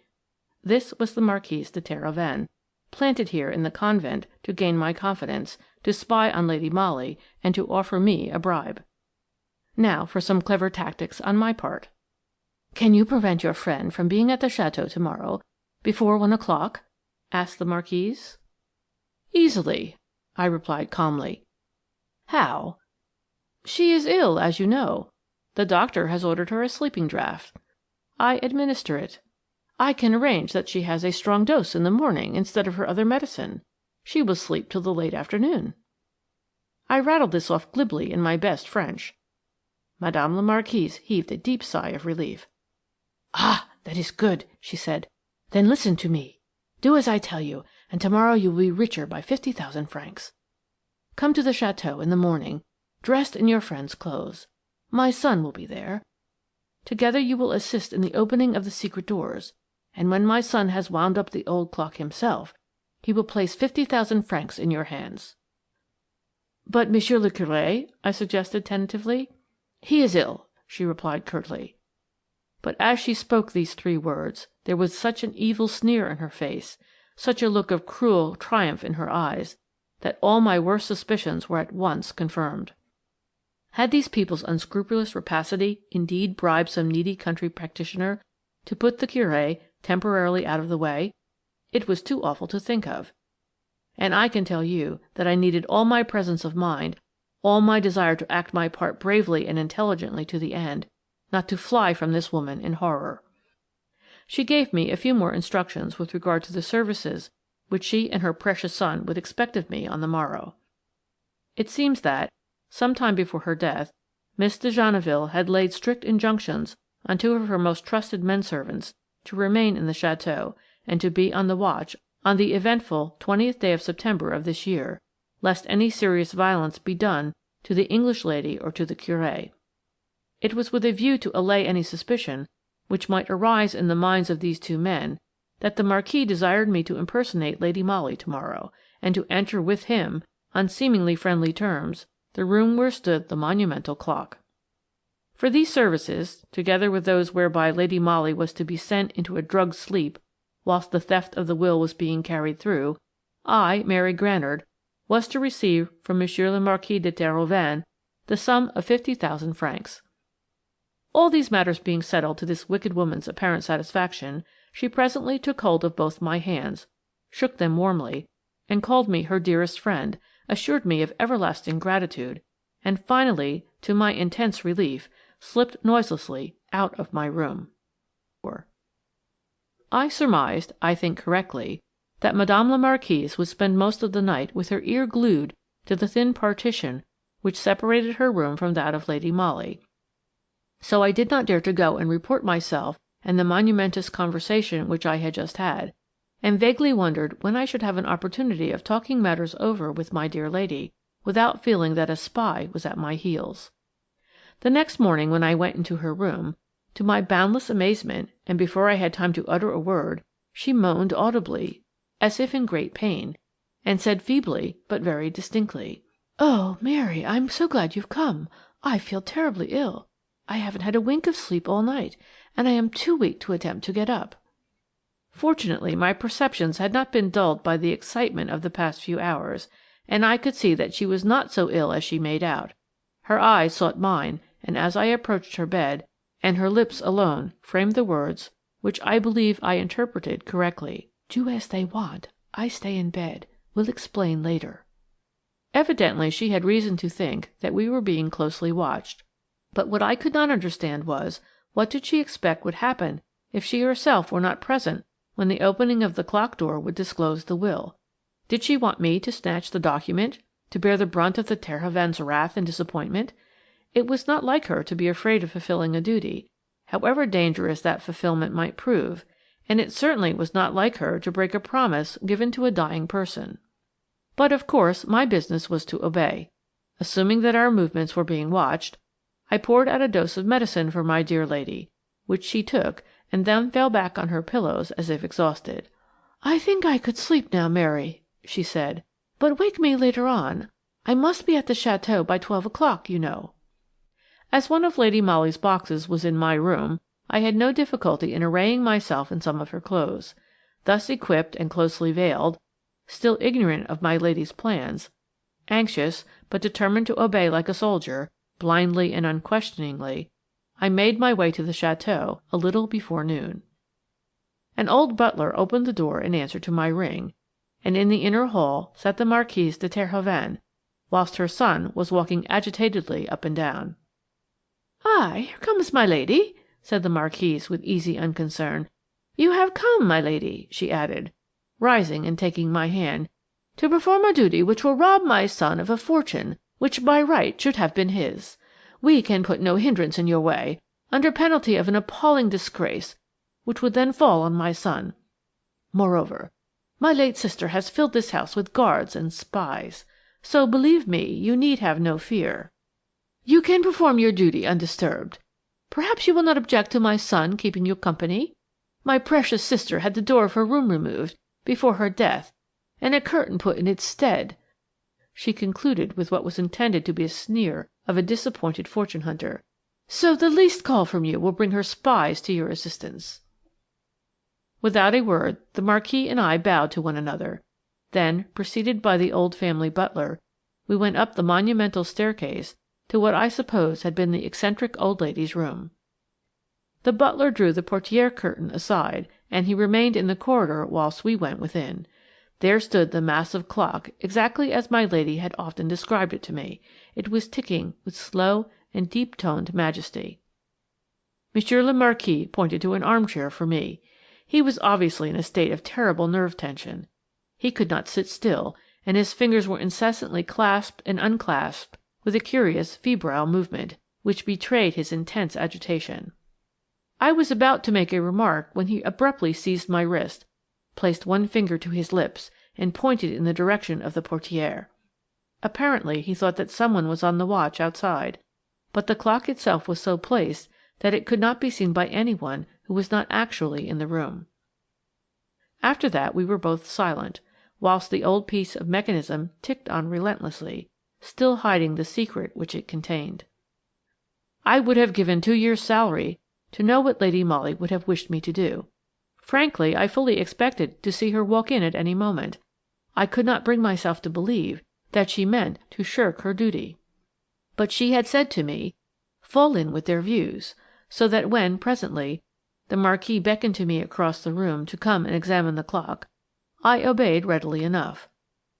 I felt by that time as if my entire body was stuffed with needles and pins, which were pricking my nerves and skin until I could have yelled with the agony of the sensation. I walked across the room as if in a dream, and looked at the curious clock which, in less than 15 minutes, would reveal its hidden secret. I suppose cleverer people than poor Mary Granard could enter into long philosophical disquisitions as to this dumb piece of mechanism which held the fate of this ruined, unscrupulous gambler safely within its doors. But I was only conscious of that incessant tick, tick, tick, whilst my eyes literally ached with staring at the door. I don't know now how it all happened, for, of course, I was taken unawares. But the next moment I found myself quite helpless, hardly able to breathe, for a woolen scarf was being wound round my mouth, whilst 2 strong arms encircled my body so that I could not move. "This is only a protection for myself, my dear Miss Granard," a trembling voice whispered in my ear. "Keep quite still. No harm will come to you. In 10 minutes you shall have your 50,000 francs in your pocket, and can walk unconcernedly out of the chateau. Neither your English lady nor Monsieur le Curé can say that they suffered any violence, nor will the clock be damaged. What happens after that I care not. The law cannot wrest the old fool's fortune from me once I have destroyed her accursed will." To begin to tell you what passed in my mind then were an impossibility. Did I actually guess what would happen, and what my dear lady had planned? Or was it merely the engrafted sympathy which exists between her and me which caused me to act blindly in accordance with her wishes?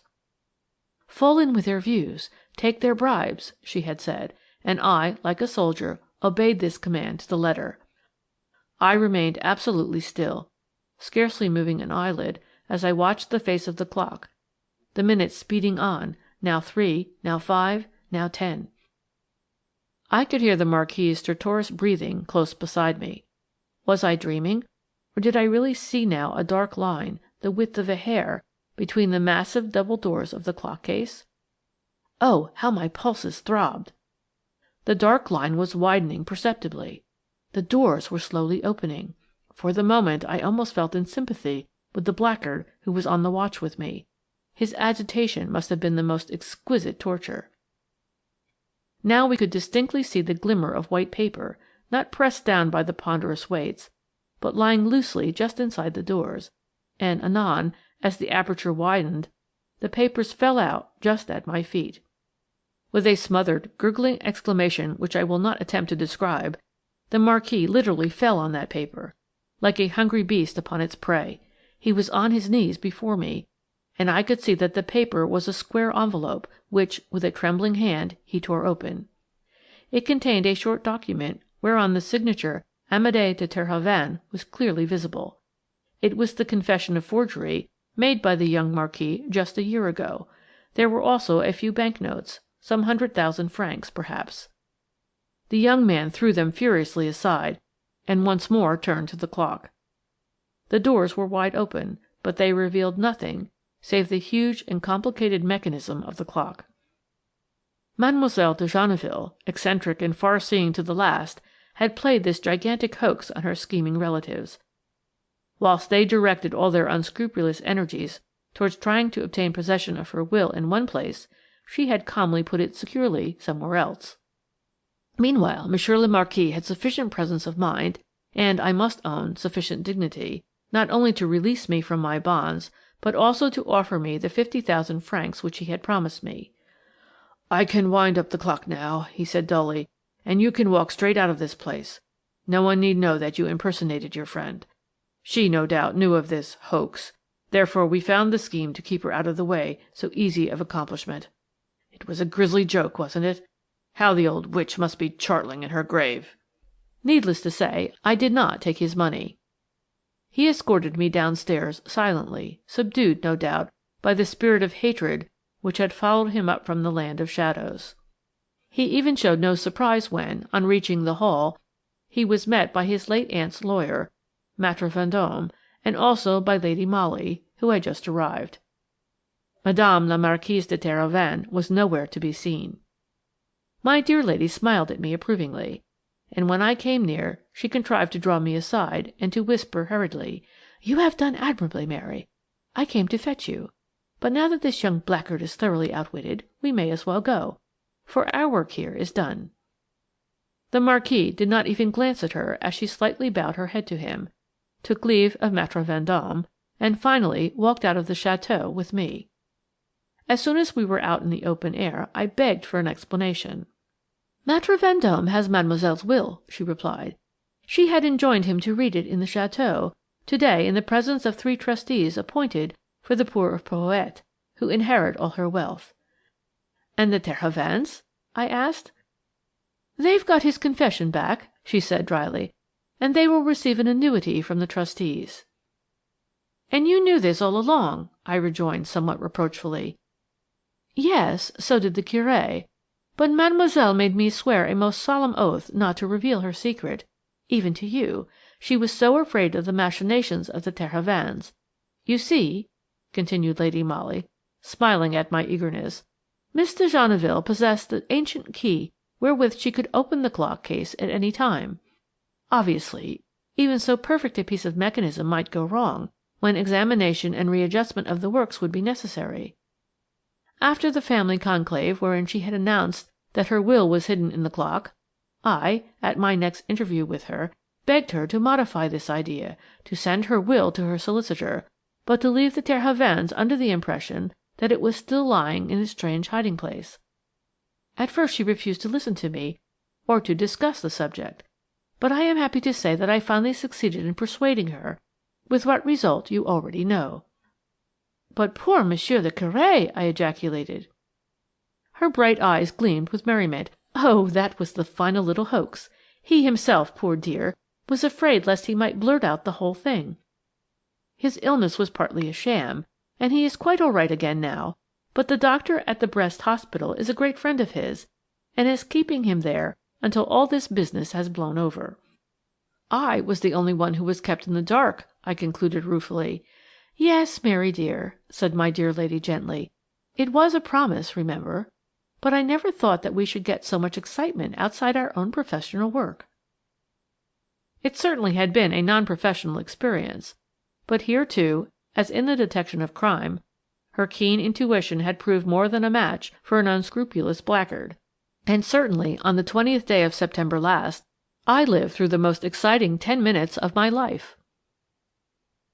End of A Castle in Brittany, A Christmas Tragedy. It was a fairly merry Christmas party, although the surliness of our host somewhat marred the festivities. But imagine 2 such beautiful young women as my own dear lady and Margaret Ceely, and a Christmas Eve Cinderella in the beautiful ballroom at Clavier Hall, and you will understand that even Major Ceely's well-known cantankerous temper could not altogether spoil the merriment of a good old-fashioned festive gathering. It is a far cry from a Christmas Eve party to a series of cattle-maiming outrages, yet I am forced to mention these now, for although they were ultimately proved to have no connection with the murder of the unfortunate Major, yet they were undoubtedly the means whereby the miscreant was enabled to accomplish the horrible deed with surety, swiftness, and, as it turned out afterwards, a very grave chance of immunity. Everyone in the neighbourhood had been taking the keenest possible interest in those dastardly outrages against innocent animals.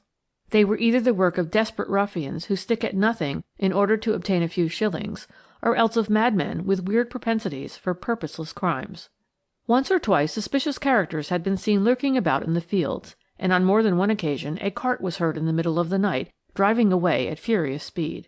Whenever this occurred, the discovery of a fresh outrage was sure to follow, but so far the miscreants had succeeded in baffling not only the police, but also the many farm-hands who had formed themselves into a band of volunteer watchmen, determined to bring the cattle-maimers to justice. We had all been talking about these mysterious events during the dinner which preceded the dance at Clevere Hall. But later on, when the young people had assembled, and when the first strains of the Merry Widow waltz had set us aglow with prospective enjoyment, the unpleasant topic was wholly forgotten. The guests went away early, Major Ceely as usual doing nothing to detain them, and by midnight all of us who were staying in the house had gone up to bed. My dear lady and I shared a bedroom and dressing-room together, our windows giving on the front. Clevere Hall is, as you know, not very far from York, on the other side of Bishopthorpe, and is one of the finest old mansions in the neighbourhood, its only disadvantage being that, in spite of the gardens being very extensive in the rear, the front of the house lies very near the road. It was about 2 hours after I had switched off the electric light and called out "Good night" to my dear lady, that something roused me out of my first sleep. Suddenly I felt very wide awake, and sat up in bed. Most unmistakably, though still from some considerable distance along the road, came the sound of a cart being driven at unusual speed. Evidently my dear lady was also awake. She jumped out of bed, and drawing aside the curtains, looked out of the window. The same idea had, of course, flashed upon us both at the very moment of waking. All the conversations anent the cattle maimers and their cart, which we had heard since our arrival at Clevere, recurring to our minds simultaneously. I had joined Lady Molly beside the window, and I don't know how many minutes we remained there in observation, not more than 2 probably, for anon the sound of the cart died away in the distance along a side road. Suddenly we were startled with a terrible cry of "Murder! Help! Help!" issuing from the other side of the house, followed by an awful, deadly silence. I stood there near the window shivering with terror, while my dear lady, having already turned on the light, was hastily slipping into some clothes. The cry had, of course, aroused the entire household, but my dear lady was even then the first to get downstairs, and to reach the garden door at the back of the house, whence the weird and despairing cry had undoubtedly proceeded. That door was wide open. 2 steps lead from it to the terraced walk which borders the house on that side, and along these steps Major Ceely was lying, face downwards, with arms outstretched, and a terrible wound between his shoulder blades. A gun was lying close by, his own. It was easy to conjecture that he, too, hearing the rumble of the wheels, had run out, gun in hand, meaning, no doubt, to effect, or at least to help, in the capture of the escaping criminals. Someone had been lying in wait for him. That was obvious. Someone who had perhaps waited and watched for this special opportunity for days or even weeks in order to catch the unfortunate man unawares. Well, it were useless to recapitulate all the various little incidents which occurred from the moment when Lady Molly and the butler first lifted the Major's lifeless body from the terrace steps, until that instant when Miss Ceely, with remarkable coolness and presence of mind, gave what details she could of the terrible event to the local police inspector and to the doctor, both hastily summoned. These little incidents, with but slight variations, occur in every instance when a crime has been committed. The broad facts alone are of weird and paramount interest. Major Ceely was dead. He had been stabbed with amazing sureness and terrible violence in the back. The weapon used must have been some sort of heavy clasp knife. The murdered man was now lying in his own bedroom upstairs, even as the Christmas bells, on that cold, crisp morning, sent cheering echoes through the stillness of the air. We had, of course, left the house, as had all the other guests. Everyone felt the deepest possible sympathy for the beautiful young girl who had been so full of the joy of living but a few hours ago, and was now the pivot round which revolved the weird shadow of tragedy, of curious suspicions, and of an ever-growing mystery. But at such times all strangers, acquaintances, and even friends in a house are only an additional burden to an already overwhelming load of sorrow and of trouble. We took up our quarters at the Black Swan in York. The local superintendent, hearing that Lady Molly had been actually a guest at Clevere on the night of the murder, had asked her to remain in the neighbourhood. There was no doubt that she could easily obtain the chief's consent to assist the local police in the elucidation of this extraordinary crime. At this time, both her reputation and her remarkable powers were at their zenith, and there was not a single member of the entire police force in the kingdom who would not have availed himself gladly of her help when confronted with a seemingly impenetrable mystery. That the murder of Major Ceely threatened to become such, no one could deny.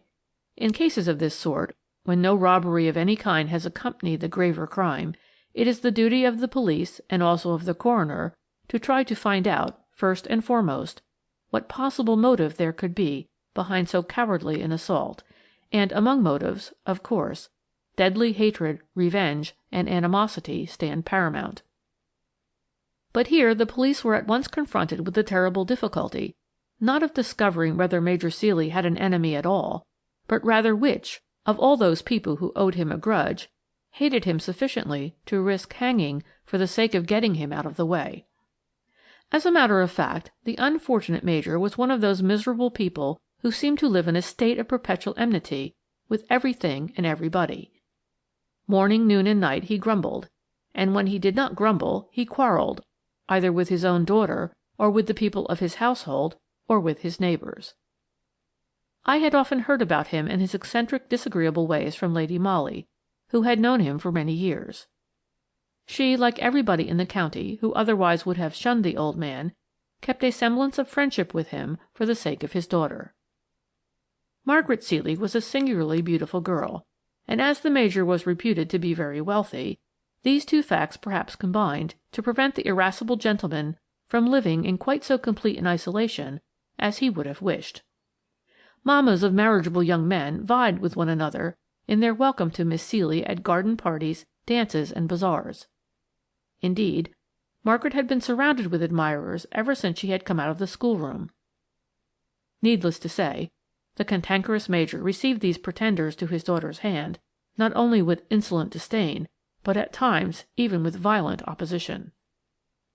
In spite of this, the moths fluttered round the candle, and amongst this venturesome tribe none stood out more prominently than Mr. Lawrence Smethick, son of the M.P. for the Pakethorpe division. Some folk there were who vowed that the young people were secretly engaged, in spite of the fact that Margaret was an outrageous flirt, and openly encouraged more than one of her crowd of adorers. Be that as it may, one thing was very certain, namely, that Major Ceely did not approve of Mr. Smethick any more than he did of the others, and there had been more than one quarrel between the young man and his prospective father-in-law. On that memorable Christmas Eve at Clevere, none of us could fail to notice his absence, whilst Margaret, on the other hand, had shown marked predilection for the society of Captain Glynn, who, since the sudden death of his cousin, Viscount Heslington, Lord Ullesthorpe's only son, who was killed in the hunting field last October, if you remember, had become heir to the earldom and its £40,000 a year. Personally, I strongly disapproved of Margaret's behaviour the night of the dance. Her attitude with regard to Mr. Smethick, whose constant attendance on her had justified the rumour that they were engaged, being more than callous. On the morning of December 24th, Christmas Eve in fact, the young man had called at Clevere. I remember seeing him just as he was being shown into the boudoir downstairs. A few moments later the sound of angry voices rose with appalling distinctness from that room. We all tried not to listen, yet could not fail to hear Major Ceely's overbearing words of rudeness to the visitor, who, it seems, had merely asked to see Miss Ceely, and had been most unexpectedly confronted by the irascible and extremely disagreeable Major. Of course, the young man speedily lost his temper too, and the whole incident ended with a very unpleasant quarrel between the two men in the hall, and with the Major peremptorily forbidding Mr. Smethick ever to darken his doors again. On that night Major Ceely was murdered. Of course, at first, no one attached any importance to this weird coincidence. The very thought of connecting the idea of murder with the personality of a bright, good-looking young Yorkshireman like Mr. Smethick seemed indeed preposterous, and with one accord all of us who were practically witnesses to the quarrel between the two men tacitly agreed to say nothing at all about it at the inquest, unless we were absolutely obliged to do so on oath. In view of the Major's terrible temper, this quarrel, mind you, had not the importance which it otherwise would have had, and we all flattered ourselves that we had well succeeded in parrying the coroner's questions. The verdict at the inquest was against some person or persons unknown, and I, for one, was very glad that young Smethick's name had not been mentioned in connection with this terrible crime.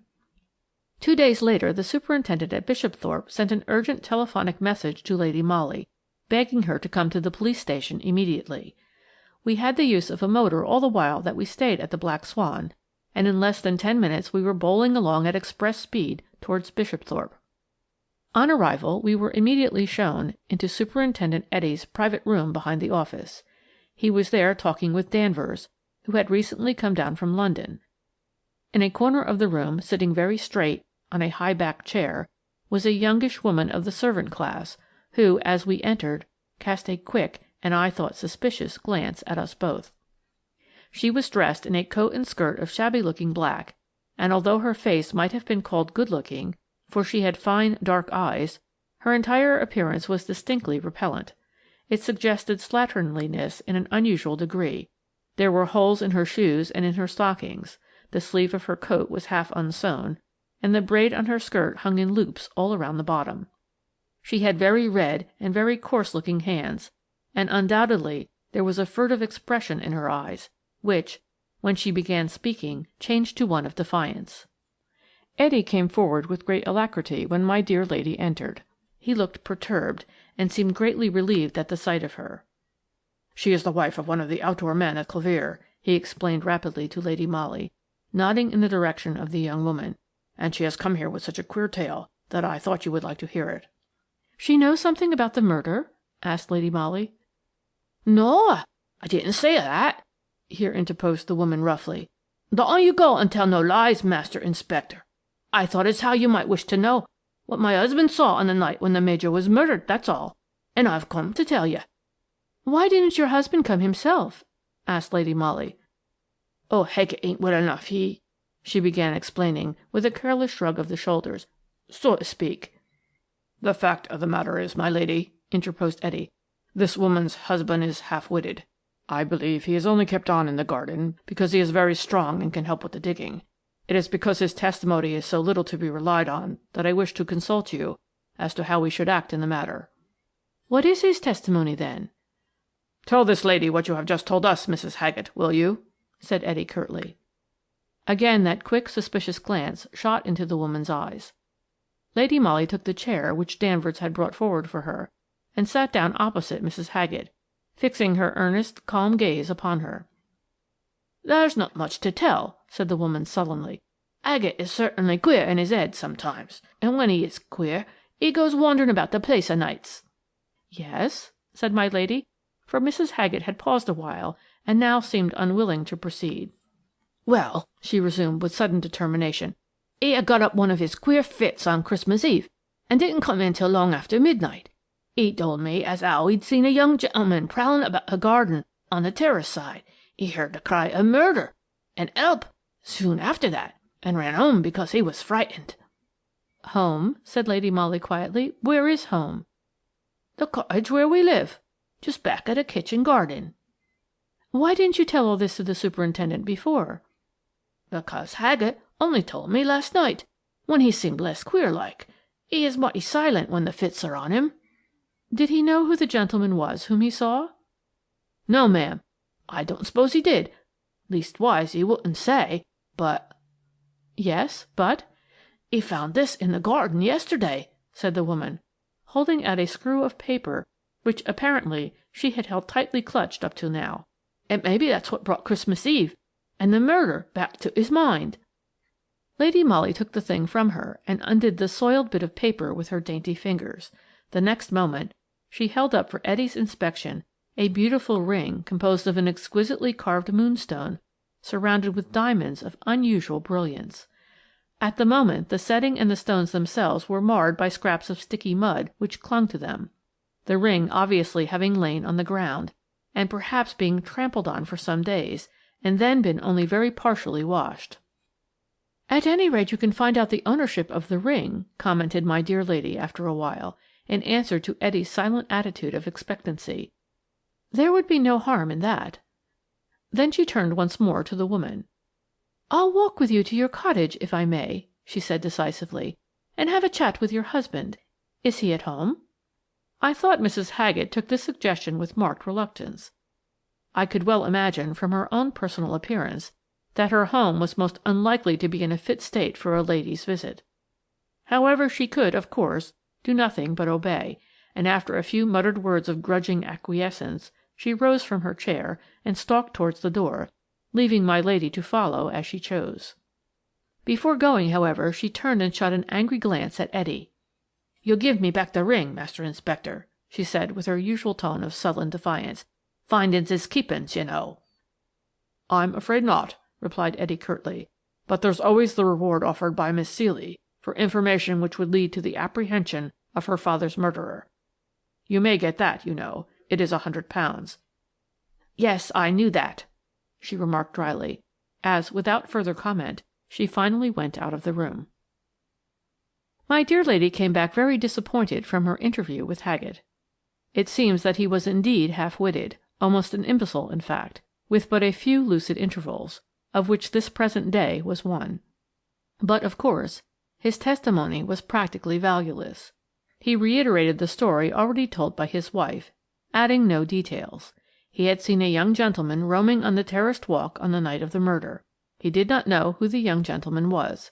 He was going homewards when he heard the cry of murder, and ran to his cottage because he was frightened. He picked up the ring yesterday in the perennial border below the terrace and gave it to his wife. 2 of these brief statements made by the imbecile were easily proved to be true, and my dear lady had ascertained this before she returned to me. One of the Clevere under-gardeners said he had seen Haggett running home in the small hours of that fateful Christmas morning. He himself had been on the watch for the cattle maimers that night, and remembered the little circumstance quite plainly. He added that Haggett certainly looked to be in a panic. Then Newby, another outdoor-man at the Hall, saw Haggett pick up the ring in the perennial border and advised him to take it to the police. Somehow, all of us who were so interested in that terrible Christmas tragedy felt strangely perturbed at all this. No names had been mentioned as yet, but whenever my dear lady and I looked at one another, or whenever we talked to Etty or Danvers, we all felt that a certain name, one particular personality, was lurking at the back of all our minds. The 2 men, of course, had no sentimental scruples to worry them. Taking the Haggett story merely as a clue, they worked diligently on that, with the result that 24 hours later Etty appeared in our private room at the Black Swan and calmly informed us that he had just got a warrant out against Mr. Lawrence Smethick on a charge of murder, and was on his way even now to effect the arrest. "Mr. Smethick did not murder Major Ceely," was Lady Molly's firm and only comment when she heard the news. "Well, my lady, that's as it may be," rejoined Etty, speaking with that deference with which the entire force invariably addressed my dear lady. "But we have collected a sufficiency of evidence, at any rate, to justify the arrest, and in my opinion enough of it to hang any man. Mr. Smethick purchased the moonstone and diamond ring at Nicholson's in Coney Street about a week ago. He was seen abroad on Christmas Eve by several persons, loitering about the gates of Clevere Hall, somewhere about the time when the guests were leaving after the dance, and again, some few moments after the first cry of murder had been heard. His own valet admits that his master did not get home that night until long after 2 a.m., whilst even Miss Granard here won't deny that there was a terrible quarrel between Mr. Smethick and Major Ceely less than 24 hours before the latter was murdered." Lady Molly offered no remark to this array of facts which Etty had thus pitilessly marshalled before us, but I could not help from exclaiming, "Mr. Smethick is innocent, I am sure." "I hope for his sake he may be," retorted Etty gravely, "but somehow 'tis a pity that he don't seem to be able to give a good account of himself between midnight and 2 o'clock on Christmas morning." "Oh," I ejaculated, "what does he say about that?" "Nothing," said the man dryly. "That's just the trouble." Well, of course, as you who read the papers will doubtless remember, Mr. Lawrence Smethick, son of Colonel Smethick, M.P. of Pakethorpe Hall, Yorks, was arrested on the charge of having murdered Major Ceely on the night of December 24th, 25th, and after the usual magisterial inquiry was duly committed to stand his trial at the next York Assizes.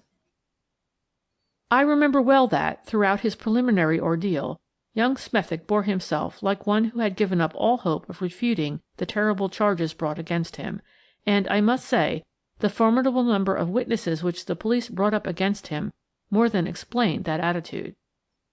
Of course, Haggett was not called, But as it happened, there were plenty of people to swear that Mr. Lawrence Smethick was seen loitering round the gates of Clevere Hall after the guests had departed on Christmas Eve.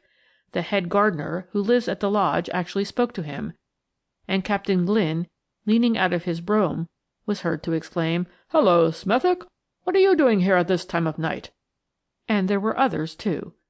To Captain Glynn's credit, be it here recorded, he tried his best to deny having recognized his unfortunate friend in the dark. Pressed by the magistrate, he said obstinately, "I thought at the time that it was Mr. Smethick standing by the lodge gates, but on thinking the matter over, I feel sure that I was mistaken."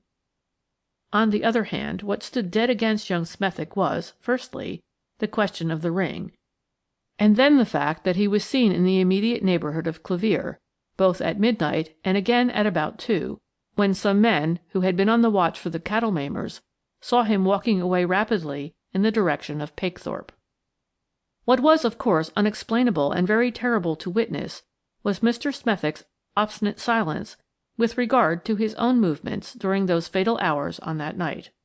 He did not contradict those who said that they had seen him at or about midnight near the gates of Clevere, nor his own valet's statement as to the hour when he returned home. All he said was that he could not account for what he did between the time when the guests left the hall and he himself went back to Pakethorpe. He realized the danger in which he stood, and what caused him to be silent about a matter which might mean life or death to him could not be easily conjectured. The ownership of the ring he could not and did not dispute. He had lost it in the grounds of Clevere, he said, but the jeweller in Coney Street swore that he had sold the ring to Mr. Smethick on the 8th of December, whilst it was a well-known and an admitted fact that the young man had not openly been inside the gates of Clevere for over a fortnight before that. On this evidence Lawrence Smethick was committed for trial.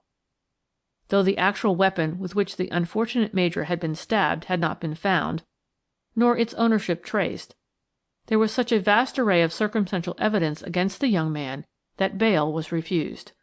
He had, on the advice of his solicitor, Mr. Grayson, one of the ablest lawyers in York, reserved his defence, and on that miserable afternoon at the close of the year, we all filed out of the crowded court, feeling terribly depressed and anxious. My dear lady and I walked back to our hotel in silence. Our hearts seemed to weigh heavily within us. We felt mortally sorry for that good-looking young Yorkshireman, who, we were convinced, was innocent, yet at the same time seemed involved in a tangled web of deadly circumstances from which he seemed quite unable to extricate himself. We did not feel like discussing the matter in the open streets, neither did we make any comment when presently, in a block in the traffic in Coney Street, we saw Margaret Ceely driving her smart dog-cart, whilst sitting beside her, and talking with great earnestness close at her ear, sat Captain Glynn. She was in deep mourning, and had obviously been doing some shopping, for she was surrounded with parcels, so perhaps it was hypocritical to blame her. Yet somehow it struck me that just at the moment when there hung in the balance the life and honour of a man with whose name her own had oft been linked by popular rumour, it showed more than callous contempt for his welfare to be seen driving about with another man who, since his sudden access to fortune, had undoubtedly become a rival in her favours. When we arrived at the Black Swan, we were surprised to hear that Mr. Grayson had called to see my dear lady, and was upstairs waiting. Lady Molly ran up to our sitting-room and greeted him with marked cordiality. Mr. Grayson is an elderly, dry-looking man, but he looked visibly affected, and it was some time before he seemed able to plunge into the subject which had brought him hither. He fidgeted in his chair, and started talking about the weather. "I am not here in a strictly professional capacity, you know," said Lady Molly presently, with a kindly smile and with a view to helping him out of his embarrassment. "Our police, I fear me, have an exaggerated view of my capacities, and the men here have asked me unofficially to remain in the neighbourhood and give them my advice if they should require it. Our chief is very lenient to me, and has allowed me to stay.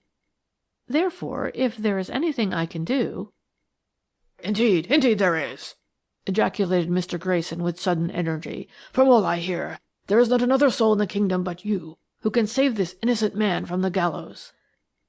My dear lady heaved a little sigh of satisfaction. She had all along wanted to have a more important finger in that Yorkshire pie. "Mr. Smethick?" she said. "Yes, my unfortunate young client," replied the lawyer. "I may as well tell you," he resumed after a slight pause, during which he seemed to pull himself together, "as briefly as possible what occurred on December 24th last, and on the following Christmas morning. You will then understand the terrible plight in which my client finds himself, and how impossible it is for him to explain his actions on that eventful night. You will understand, also, why I have come to ask your help and your advice. Mr. Smethick considers himself engaged to Miss Ceely. The engagement had not been made public because of Major Ceely's anticipated opposition, but the young people had been very intimate, and many letters had passed between them. On the morning of the 24th, Mr. Smethick called at the Hall, his intention then being merely to present his fiancée with the ring you know of. You remember the unfortunate contretemps that occurred. I mean the unprovoked quarrel sought by Major Ceely with my poor client, ending with the irascible old man forbidding Mr. Smethick the house. My client walked out of Clevere feeling, as you might well imagine, very wrathful. On the doorstep, just as he was leaving, he met Miss Margaret, and told her very briefly what had occurred. She took the matter very lightly at first, but finally became more serious, and ended the brief interview with the request that, since he could not come to the dance, after what had occurred, he should come and see her afterwards, meeting her in the gardens soon after midnight. She would not take the ring from him then, but talked a good deal of sentiment about Christmas morning, asking him to bring the ring to her at night, and also the letters which she had written him. Well, you can guess the rest. Lady Molly nodded thoughtfully. Miss Ceely was playing a double game, continued Mr. Grayson earnestly. She was determined to break off all relationship with Mr. Smethick, for she had transferred her volatile affections to Captain Glynn, who had lately become heir to an earldom and £40,000 a year. Under the guise of sentimental twaddle, she got my unfortunate client to meet her at night in the grounds of Clevere, and to give up to her the letters which might have compromised her in the eyes of her new lover. At 2:00 a.m. Major Ceely was murdered by one of his numerous enemies, as to which I do not know, nor does Mr. Smethick. He had just parted from Miss Ceely at the very moment when the first cry of murder roused Clevere from its slumbers. This she could confirm if she only would, for the two were still in sight of each other, she inside the gates, he just a little way down the road. Mr. Smethick saw Margaret Ceely run rapidly back towards the house. He waited about a little while, half hesitating what to do. Then he reflected that his presence might be embarrassing, or even compromising to her whom, in spite of all, he still loved dearly, and knowing that there were plenty of men in and about the house to render what assistance was necessary, he finally turned his steps and went home, a broken-hearted man, since she had given him the go-by, taken her letters away, and flung contemptuously into the mud the ring he had bought for her. The lawyer paused, mopping his forehead and gazing with whole-souled earnestness at my lady's beautiful, thoughtful face. "Has Mr. Smethick spoken to Miss Ceely since?" asked Lady Molly after a while. "No, but I did," replied the lawyer. "What was her attitude?" "One of bitter and callous contempt. She denies my unfortunate client's story from beginning to end. Declares that she never saw him after she bade him good morning on the doorstep of Clevere Hall, when she heard of his unfortunate quarrel with her father. Nay, more, she scornfully calls the whole tale a cowardly attempt to shield a dastardly crime behind a still more dastardly libel on a defenceless girl." We were all silent now, buried in thought which none of us would have cared to translate into words. That the impasse seemed indeed hopeless, no one could deny. The tower of damning evidence against the unfortunate young man had indeed been built by remorseless circumstances with no faltering hand. Margaret Ceely alone could have saved him, but with brutal indifference she preferred the sacrifice of an innocent man's life and honour to that of her own chances of a brilliant marriage. There are such women in the world. Thank God, I have never met any but that one.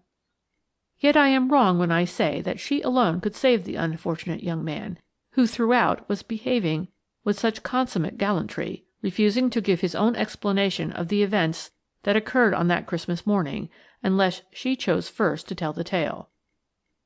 There was one present now in the dingy little room at the Black Swan who could disentangle that weird skein of coincidences, if any human being not gifted with miraculous powers could indeed do it at this 11th hour.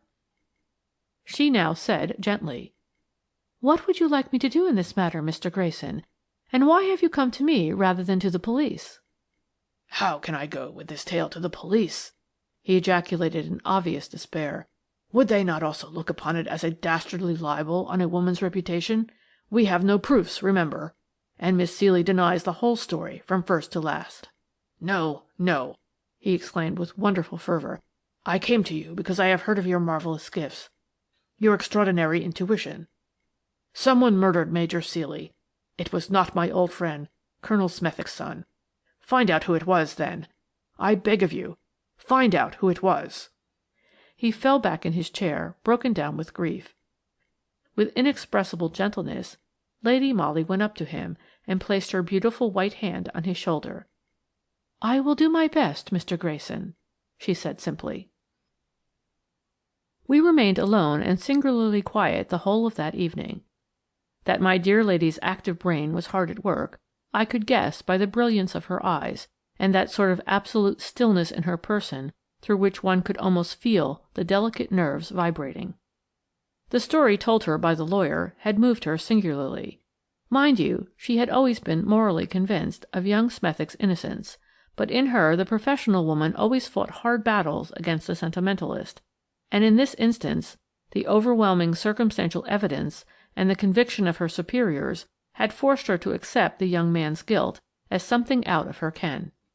By his silence, too, the young man had tacitly confessed, and if a man is perceived on the very scene of a crime, both before it has been committed and directly afterwards, if something admittedly belonging to him is found within 3 yards of where the murderer must have stood, if, added to this, he has had a bitter quarrel with the victim and can give no account of his actions or whereabouts during the fatal time, it were vain to cling to optimistic beliefs in that same man's innocence. But now matters had assumed an altogether different aspect. The story told by Mr. Smethick's lawyer had all the appearance of truth.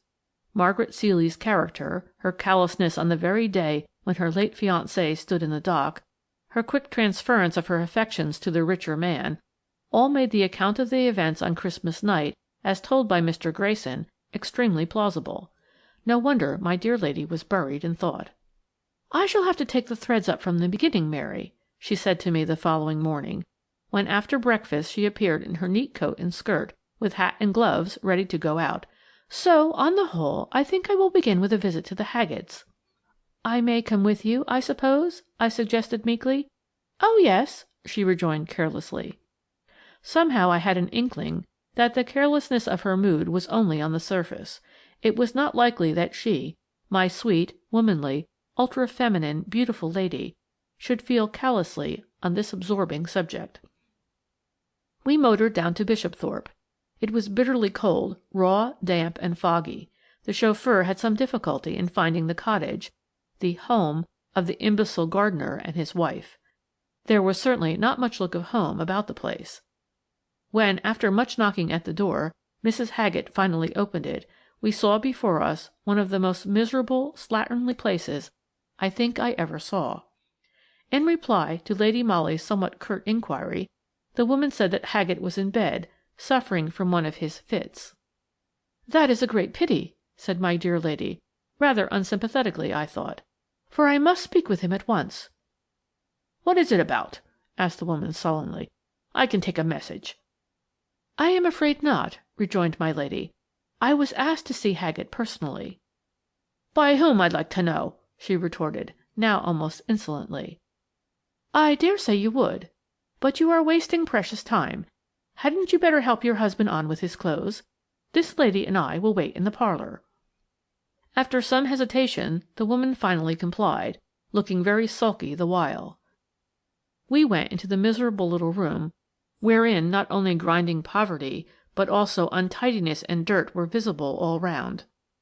We sat down on 2 of the cleanest-looking chairs, and waited, whilst a colloquy in subdued voices went on in the room over our heads. The colloquy, I may say, seemed to consist of agitated whispers on the one part, and wailing complaints on the other. This was followed presently by some thuds and much shuffling, and presently Haggett, looking uncared for, dirty and unkempt, entered the parlour, followed by his wife. He came forward, dragging his ill-shod feet and pulling nervously at his forelock. "Ah," said my lady kindly, "I am glad to see you down, Haggett, though I am afraid I haven't very good news for you." "Yes, miss," murmured the man, obviously not quite comprehending what was said to him. "I represent the workhouse authorities," continued Lady Molly, "and I thought we could arrange for you and your wife to come into the Union tonight, perhaps." "The Union?" here interposed the woman roughly. "What do you mean? We ain't going to the Union." "Well, but since you are not staying here," rejoined my lady blandly, "you will find it impossible to get another situation for your husband in his present mental condition." "Miss Ceely won't give us the go-by," she retorted defiantly. "She might wish to carry out her late father's intentions," said Lady Molly with seeming carelessness. "The Major was a cruel, cantankerous brute," shouted the woman, with unpremeditated violence. "Haggett had served him faithfully for 12 years and—" She checked herself abruptly and cast one of her quick, furtive glances at Lady Molly. Her silence now had become as significant as her outburst of rage, and it was Lady Molly who concluded the phrase for her. "And yet he dismissed him without warning," she said calmly. "Who told you that?" retorted the woman. "The same people, no doubt, who declare that you and Haggett had a grudge against the Major for this dismissal." "That's a lie," asserted Mrs. Haggett doggedly. "We gave information about Mr. Smethick having killed the Major because—" "Ah," interrupted Lady Molly quickly, "but then Mr. Smethick did not murder Major Ceely, and your information, therefore, was useless." "Then who killed the Major? I should like to know." Her manner was arrogant, coarse, and extremely unpleasant. I marvelled why my dear lady put up with it, and what was going on in that busy brain of hers. She looked quite urbane and smiling, whilst I wondered what in the world she meant by this story of the workhouse and the dismissal of Haggett. "Ah, that's what none of us know," she now said lightly. "Some folks say it was your husband." "They lie," she retorted quickly, whilst the imbecile, evidently not understanding the drift of the conversation, was mechanically stroking his red mop of hair and looking helplessly all round him. "He was home before the cries of murder were heard in the house," continued Mrs. Haggett. "How do you know?" asked Lady Molly quickly. "How do I know?" "Yes, you couldn't have heard the cries all the way to this cottage. Why, it's over half a mile from the Hall." "He was home, I say," she repeated with dogged obstinacy. "You sent him?" "He didn't do it." "No one will believe you, especially when the knife is found." "What knife?" "His clasp knife, with which he killed Major Ceely," said Lady Molly quietly. "See, he has it in his hand now." And with a sudden, wholly unexpected gesture she pointed to the imbecile, who in an aimless way had prowled round the room whilst this rapid colloquy was going on. The purport of it all must in some sort of way have found an echo in his enfeebled brain. He wandered up to the dresser, whereon lay the remnants of that morning's breakfast, together with some crockery and utensils. In that same half-witted and irresponsible way he had picked up one of the knives and was now holding it out towards his wife, whilst a look of fear spread over his countenance. "I can't do it, Annie. I can't. You better do it," he said. There was dead silence in the little room. The woman Haggett stood as if turned to stone. Ignorant and superstitious as she was, I suppose that the situation had laid hold of her nerves, and that she felt that the finger of a relentless fate was even now being pointed at her. The imbecile was shuffling forward, closer and closer to his wife, still holding out the knife towards her and murmuring brokenly, "I can't do it. You better, Annie. You better." He was close to her now, and all at once her rigidity and nerve strain gave way. She gave a hoarse cry, and snatching the knife from the poor wretch, she rushed at him, ready to strike. Lady Molly and I were both young, active, and strong, and there was nothing of this squeamish grande dame about my dear lady when quick action was needed. But even then we had some difficulty in dragging Annie Haggett away from her miserable husband. Blinded with fury, she was ready to kill the man who had betrayed her. Finally, we succeeded in wresting the knife from her. You may be sure that it required some pluck after that to sit down again quietly and to remain in the same room with this woman, who already had one crime upon her conscience, and with this weird, half-witted creature who kept on murmuring pitiably, "You'd better do it, Annie." Well, you've read the account of the case, so you know what followed. Lady Molly did not move from that room until she had obtained the woman's full confession. All she did for her own protection was to order me to open the window and to blow the police whistle which she handed to me. The police station, fortunately, was not very far, and sound carried in the frosty air. She admitted to me afterwards that it had been foolish, perhaps, not to have brought Etty or Danvers with her, but she was supremely anxious not to put the woman on the alert from the very start. Hence her circumlocutory speeches anent the workhouse and Haggett's probable dismissal.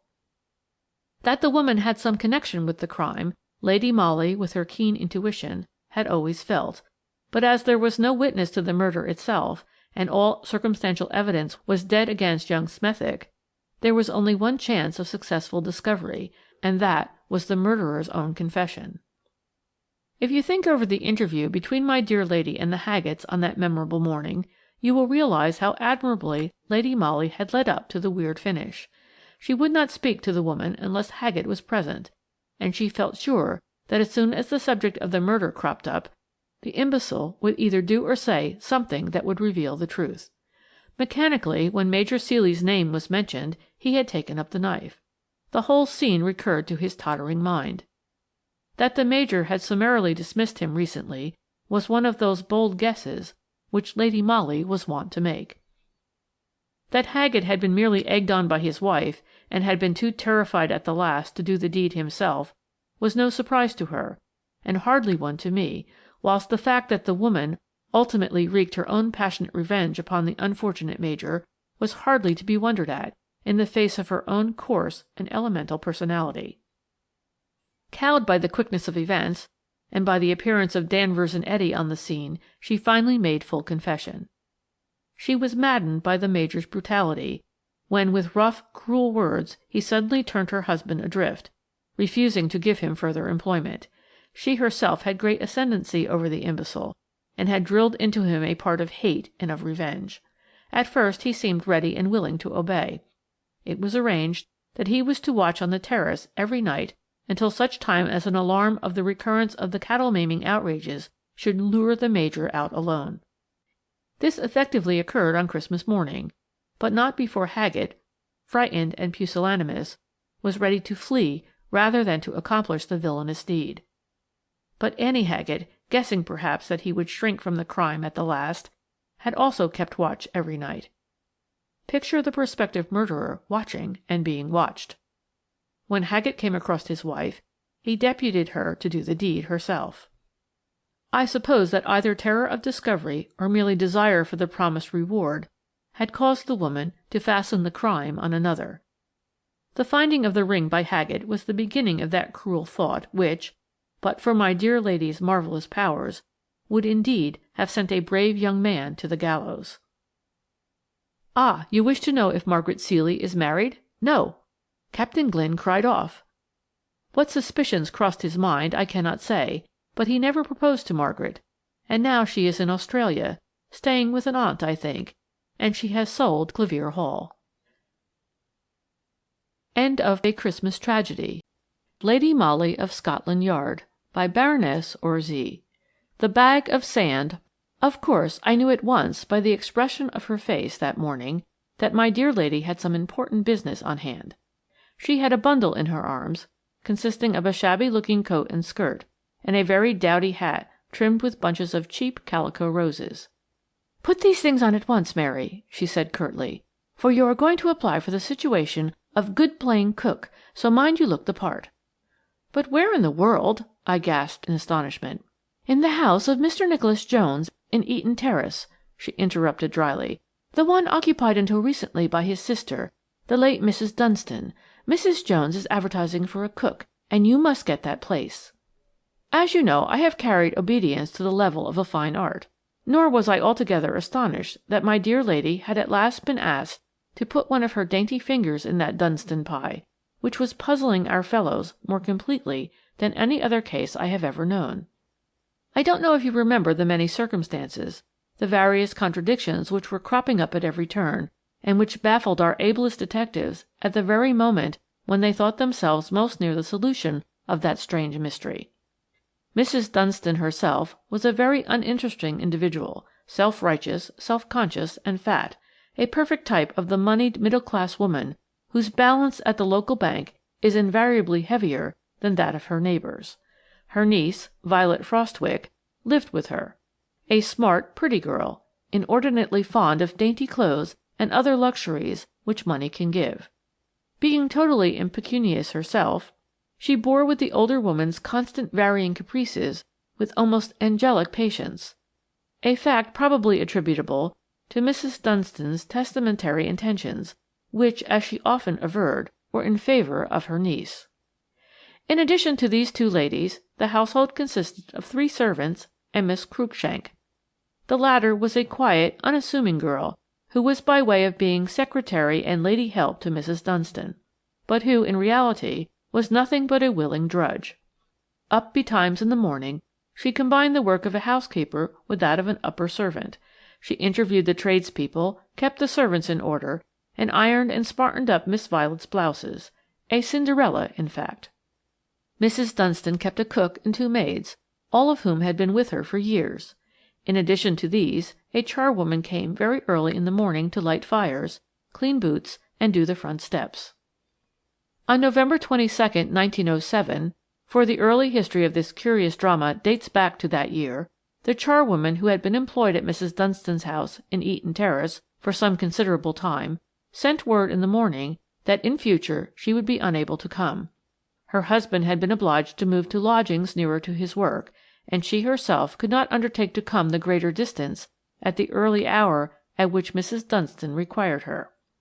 The woman had written a very nice letter explaining these facts, and sent it by hand, stating at the same time that the bearer of the note was a very respectable woman, a friend of her own, who would be very pleased to oblige Mrs. Dunstan by taking on the morning's work. I must tell you that the message and its bearer arrived at Eaton Terrace somewhere about 6 a.m., when no one was down except the Cinderella of the house, Miss Cruikshank. She saw the woman, liked her appearance, and there and then engaged her to do the work, subject to Mrs. Dunstan's approval. The woman, who had given her name as Mrs. Thomas, seemed very quiet and respectable. She said that she lived close by, in St. Peter's Mews, and therefore could come as early as Mrs. Dunstan wished.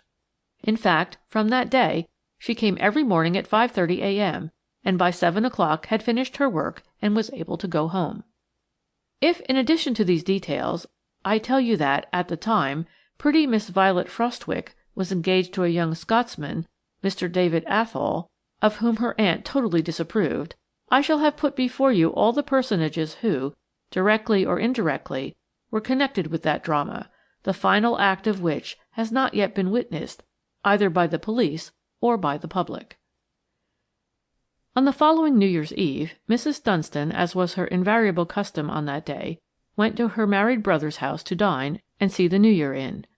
During her absence, the usual thing occurred at Eaton Terrace. Miss Violet Frostwick took the opportunity of inviting Mr. David Athol to spend the evening with her. Mrs. Dunstan's servants, mind you, all knew of the engagement between the young people, and with the characteristic sentimentality of their class, connived at these secret meetings and helped to hoodwink the irascible old aunt. Mr. Athol was a good-looking young man, whose chief demerit lay in his total lack of money or prospects. Also, he was by way of being an actor, another deadly sin in the eyes of the puritanically minded old lady. Already, on more than one occasion, there had been vigorous wordy wordfare twixt Mr. Athol and Mrs. Dunstan, and the latter had declared that if Violet chose to take up with this mountebank, she should never see a penny of her aunt's money now or in the future.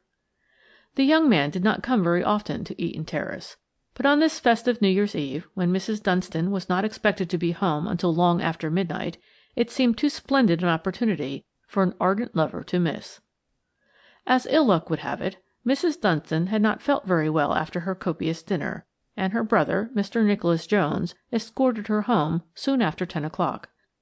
Jane, the parlour-maid, who opened the front door, was, in her own graphic language, "knocked all of a heap," when she saw her mistress, knowing full well that Mr. Athol was still in the dining room with Miss Violet, and that Miss Cruikshank was at that very moment busy getting him a whisky and soda.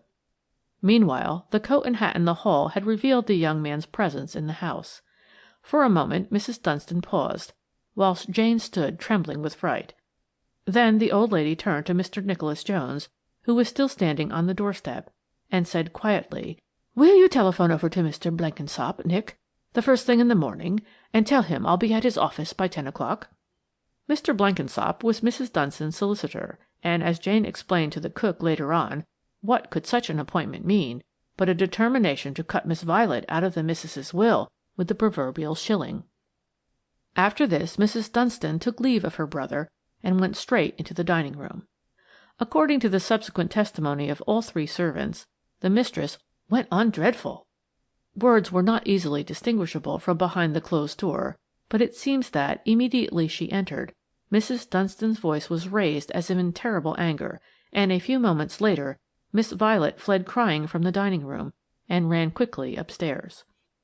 Whilst the door was thus momentarily opened and shut, the voice of the old lady was heard saying, in majestic wrath, "That's what you have done.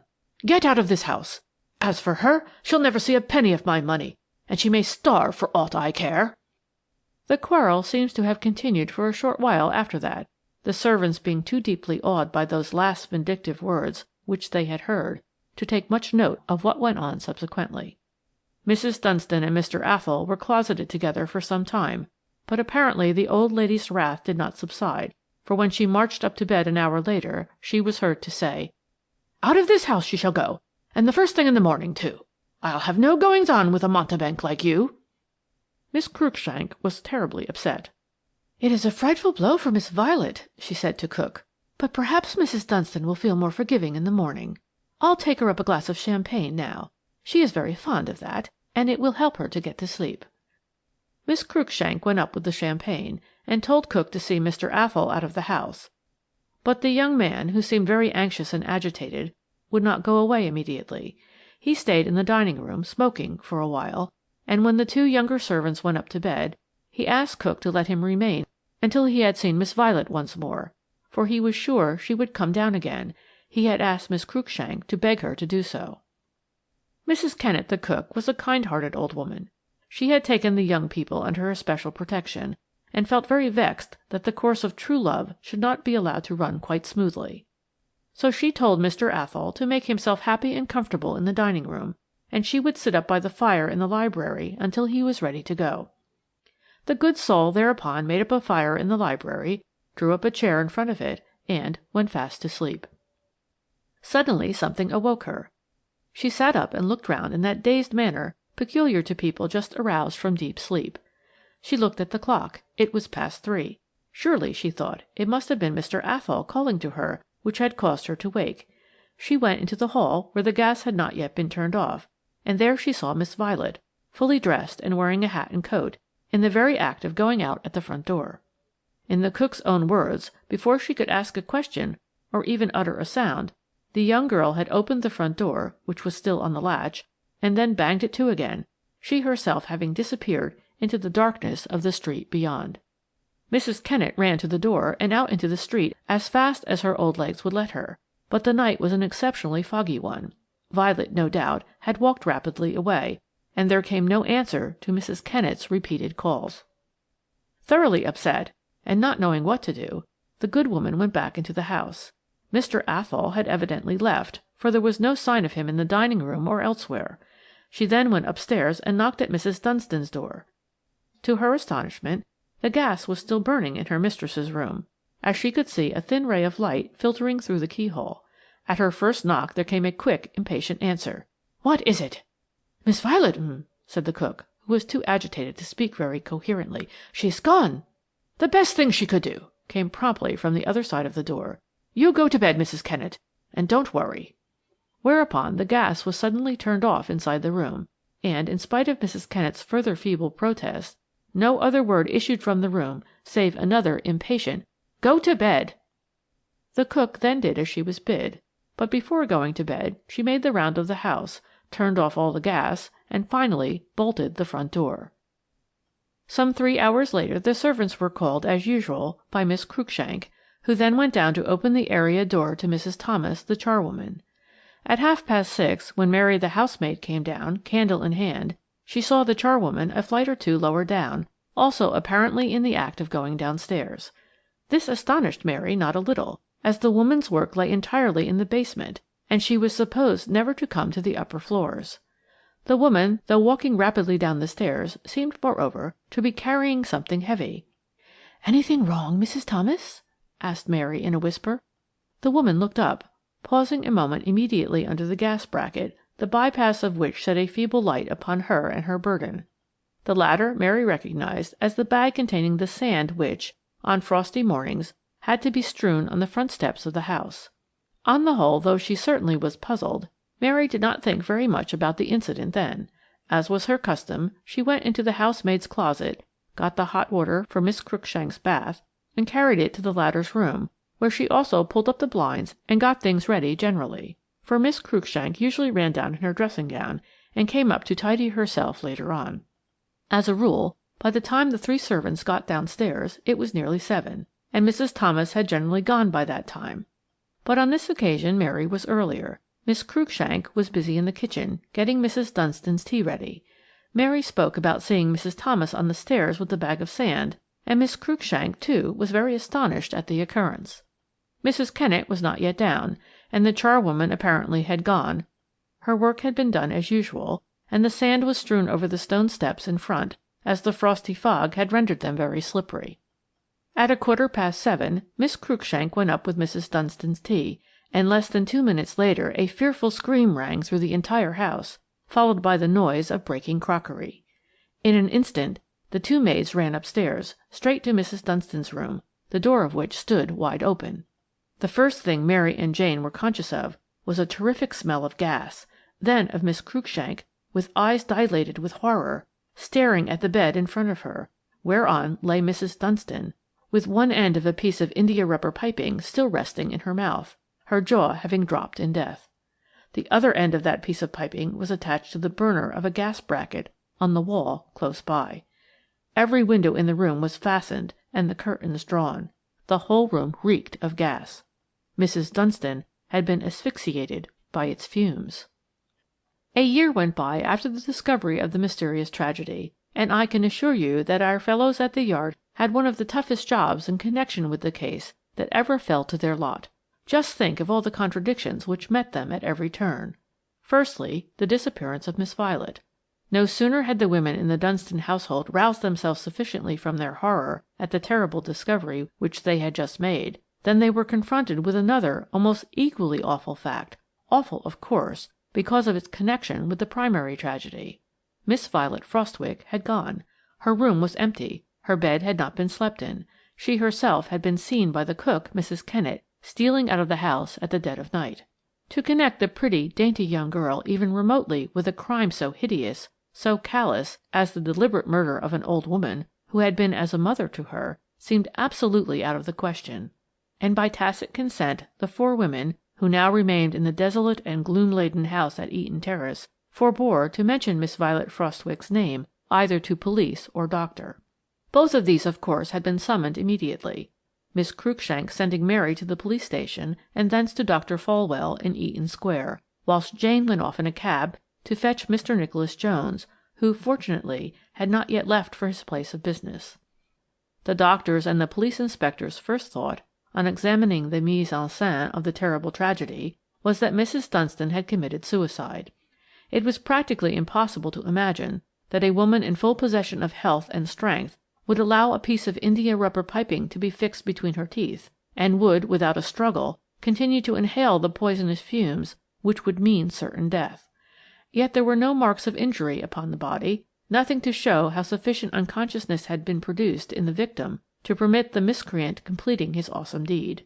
But the theory of suicide set up by Dr. Folwell was promptly refuted by the most cursory examination of the room. Though the drawers were found closed, they had obviously been turned over, as if the murderer had been in search either of money or papers, or the key of the safe. The latter, on investigation, was found to be open, whilst the key lay on the floor close by.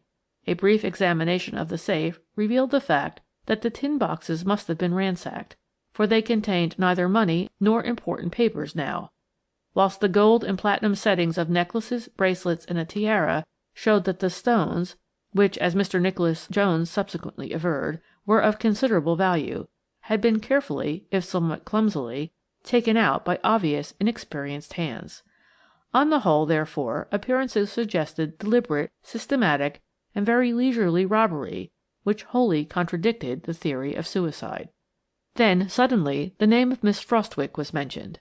Who first brought it on the tapis, no one subsequently could say, but in a moment the whole story of the young girl's engagement to Mr. Athol, in defiance of her aunt's wishes, the quarrel of the night before, and the final disappearance of both young people from the house during the small hours of the morning, was dragged from the 4 unwilling witnesses by the able police inspector.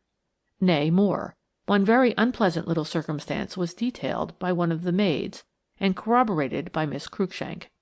It seems that when the latter took up the champagne to Mrs. Dunstan, the old lady desired Miss Violet to come to her room. Mary, the housemaid, was on the stairs when she saw the young girl, still dressed in her evening gown of white chiffon, her eyes still swollen with tears, knocking at her aunt's door. The police inspector was busy taking notes, already building up in his mind a simple, if very sensational, case against Violet Frostwicke, when Mrs. Kennett promptly upset all his calculations. Miss Violet could have had nothing to do with the murder of her aunt, seeing that Miss Dunstan was alive and actually spoke to the cook when the latter knocked at her bedroom door after she had seen the young girl walk out of the house. Then came the question of Mr. Athol, but, if you remember, it was quite impossible even to begin to build up a case against the young man. His own statement that he left the house at about midnight, having totally forgotten to rouse the cook when he did so, was amply corroborated from every side. The cabman who took him up to the corner of Eaton Terrace at 11:50 p.m. was one witness in his favour. His landlady at his rooms in Jermyn Street, who let him in since he had mislaid his latchkey, and who took him up some tea at 7 o'clock the next morning, was another. Whilst, when Mary saw Miss Violet going into her aunt's room, the clock at St. Peter's, Eaton Square, was just striking 12.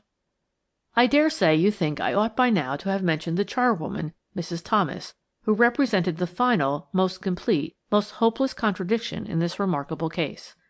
Mrs. Thomas was seen by Mary, the housemaid, at 6:30 o'clock in the morning, coming down from the upper floors, where she had no business to be, and carrying the bag of sand used for strewing over the slippery front door steps. The bag of sand, of course, was always kept in the area. The moment that the bag of sand was mentioned, Dr. Folwell gave a curious gasp. Here, at least, was the solution to one mystery. The victim had been stunned while still in bed, by a blow on the head dealt with that bag of sand, and while she was unconscious, the callous miscreant had robbed her and finally asphyxiated her with the gas fumes. Where was the woman who, at 6:30 in the morning, was seen in possession of the silent instrument of death? Mrs. Thomas had disappeared. The last that was then, or ever, has been seen of her, was when she passed underneath the dim light of a bypass on the landing, as if tired out with the weight which she was carrying. Since then, as you know, the police have been unswerving in their efforts to find Mrs. Thomas. The address which she had given in St. Peter's Mews was found to be false. No one of that name or appearance had ever been seen there. The woman who was supposed to have sent her with a letter of recommendation to Mrs. Dunstan knew nothing of her. She swore that she had never sent anyone with a letter to Mrs. Dunstan. She gave up her work there one day because she found it too hard at such an early hour in the morning, but she never heard anything more from her late employer after that. Strange, wasn't it, that 2 people should have disappeared out of that house on the same memorable night? Of course, you will remember the tremendous sensation that was caused some 24 hours later, when it transpired that the young person who had thrown herself into the river from Waterloo Bridge on that same eventful morning, and whose body was subsequently recovered and conveyed to the Thames police station, was identified as Miss Violet Frostwicke, the niece of the lady who had been murdered in her own house in Eaton Terrace. Neither money nor diamonds were found on poor Miss Violet. She had herself given the most complete proof that she, at least, had no hand in robbing or killing Mrs. Dunstan. The public wondered why she took her aunt's wrath and her probable disinheritance so fearfully to heart, and sympathized with Mr. David Athol for the terribly sad loss which he had sustained. but Mrs. Thomas, the charwoman, had not yet been found. I think I looked an extremely respectable, good plain cook when I presented myself at the house in Eaton Terrace in response to the advertisement in the Daily Telegraph. As, in addition to my prepossessing appearance, I also asked very low wages, and declared myself ready to do anything except scour the front steps in the stone area, I was immediately engaged by Mrs. Jones, and was duly installed in the house the following day under the name of Mrs. Curwen. But few events had occurred here since the discovery of the dual tragedy, now more than a year ago, and none that had thrown any light upon the mystery which surrounded it. The verdict at the inquest had been one of wilful murder against a person known as Mrs. Thomas, the weight of evidence, coupled with her disappearance, having been very heavy against her, and there was a warrant out for her arrest. Mrs. Dunstan had died intestate. To the astonishment of all those in the know, she had never signed the will which Messrs. Blenkinsop and Blenkinsop had drafted for her, and wherein she bequeathed £20,000 and the lease of her house in Eaton Terrace to her beloved niece Violet Frostwicke, £1,000 to Miss Cruikshank, and other smaller legacies to friends or servants. In default of a will, Mr. Nicholas Jones, only brother of the deceased, became possessed of all her wealth. He was a very rich man himself, and many people thought that he ought to give Miss Cruikshank the £1,000 which the girl had thus lost through no fault of her own. What his ultimate intentions were with regard to this no one could know. For the present he contented himself with moving to Eaton Terrace with his family, and as his wife was a great invalid, he asked Miss Cruikshank to continue to make her home in the house and to help in its management. Neither the diamonds nor the money stolen from Mrs. Dunstan's safe were ever traced. It seems that Mrs. Dunstan, a day or two before her death, had sold a freehold cottage which she owned near Teddington. The money, as is customary, had been handed over to her in gold, in Mr. Blenkinsop's office, and she had been foolish enough not to bank it immediately. This money and the diamonds had been the chief spoils of her assailant, and all the while no trace of Mrs. Thomas, in spite of the most strenuous efforts on the part of the police to find her. Strangely enough, when I had been in Eaton Terrace about 3 days, and was already getting very tired of early rising and hard work, the charwoman there fell ill one day, and did not come to her work as usual. I, of course, grumbled like 6, for I had to be on my hands and knees the next morning scrubbing stone steps, and my thoughts of Lady Molly for the moment were not quite as loyal as they usually were. Suddenly I heard a shuffling footstep close behind me. I turned and saw a rough-looking, ill-dressed woman standing at the bottom of the steps. "What do you want?" I asked sourly, for I was in a very bad humour. "I saw you scrubbing them steps, miss," she said in a very raucous voice. "My husband's out of work, and the children ain't had no breakfast this morning. I do them steps, miss, if you give me a trifle." The woman certainly did not look very prepossessing, with her shabby, broad-brimmed hat hiding the upper part of her face, and her skirt, torn and muddy, pinned up untidily round her stooping figure. However, I did not think that I could be doing anything very wrong by letting her do this one bit of rough work, which I hated, so I agreed to give her 6pence, and left her there with kneeling mat and scrubbing brush, and went in, leaving, however, the front door open. In the hall I met Miss Cruikshank, who, as usual, was down before everybody else. "What is it, Curwen?" she asked, for through the open door she had caught sight of the woman kneeling on the step. "A woman, miss," I replied somewhat curtly. "She offered to do the steps. I thought Mrs. Jones wouldn't mind, as Mrs. Callahan hasn't turned up." Miss Cruikshank hesitated an instant, and then walked up to the front door. At the same moment the woman looked up, rose from her knees, and boldly went up to accost Miss Cruikshank. "You'll remember me, miss," she said in her raucous voice. "I used to work for Mrs. Dunstan once. My name is Mrs. Thomas." No wonder Miss Cruikshank uttered a quickly smothered cry of horror. Thinking that she would faint, I ran to her assistance, but she waved me aside and then said quite quietly, "This poor woman's mind is deranged. She is no more Mrs. Thomas than I am. Perhaps we had better send for the police." "Yes, miss, perhaps you'd better," said the woman with a sigh. "My secret has been weighing heavy on me of late." "But, my good woman," said Miss Cruikshank very kindly, for I suppose that she thought, as I did, that this was one of those singular cases of madness which sometimes cause innocent people to accuse themselves of undiscovered crimes. "You are not Mrs. Thomas at all. I knew Mrs. Thomas well, of course, and— "Of course you knew me, miss," replied the woman. "The last conversation you and I had together was in the kitchen that morning, when Mrs. Dunstan was killed. I remember your saying to me—" "Fetch the police, Kerwin," said Miss Cruikshank peremptorily. Whereupon the woman broke into a harsh, loud laugh of defiance. To tell you the truth, I was not a little puzzled. That this scene had been foreseen by my dear lady, and that she had sent me to this house on purpose that I should witness it, I was absolutely convinced. But here was my dilemma. Ought I to warn the police at once or not? On the whole, I decided that my best plan would undoubtedly be to communicate with Lady Molly first of all, and to await her instructions.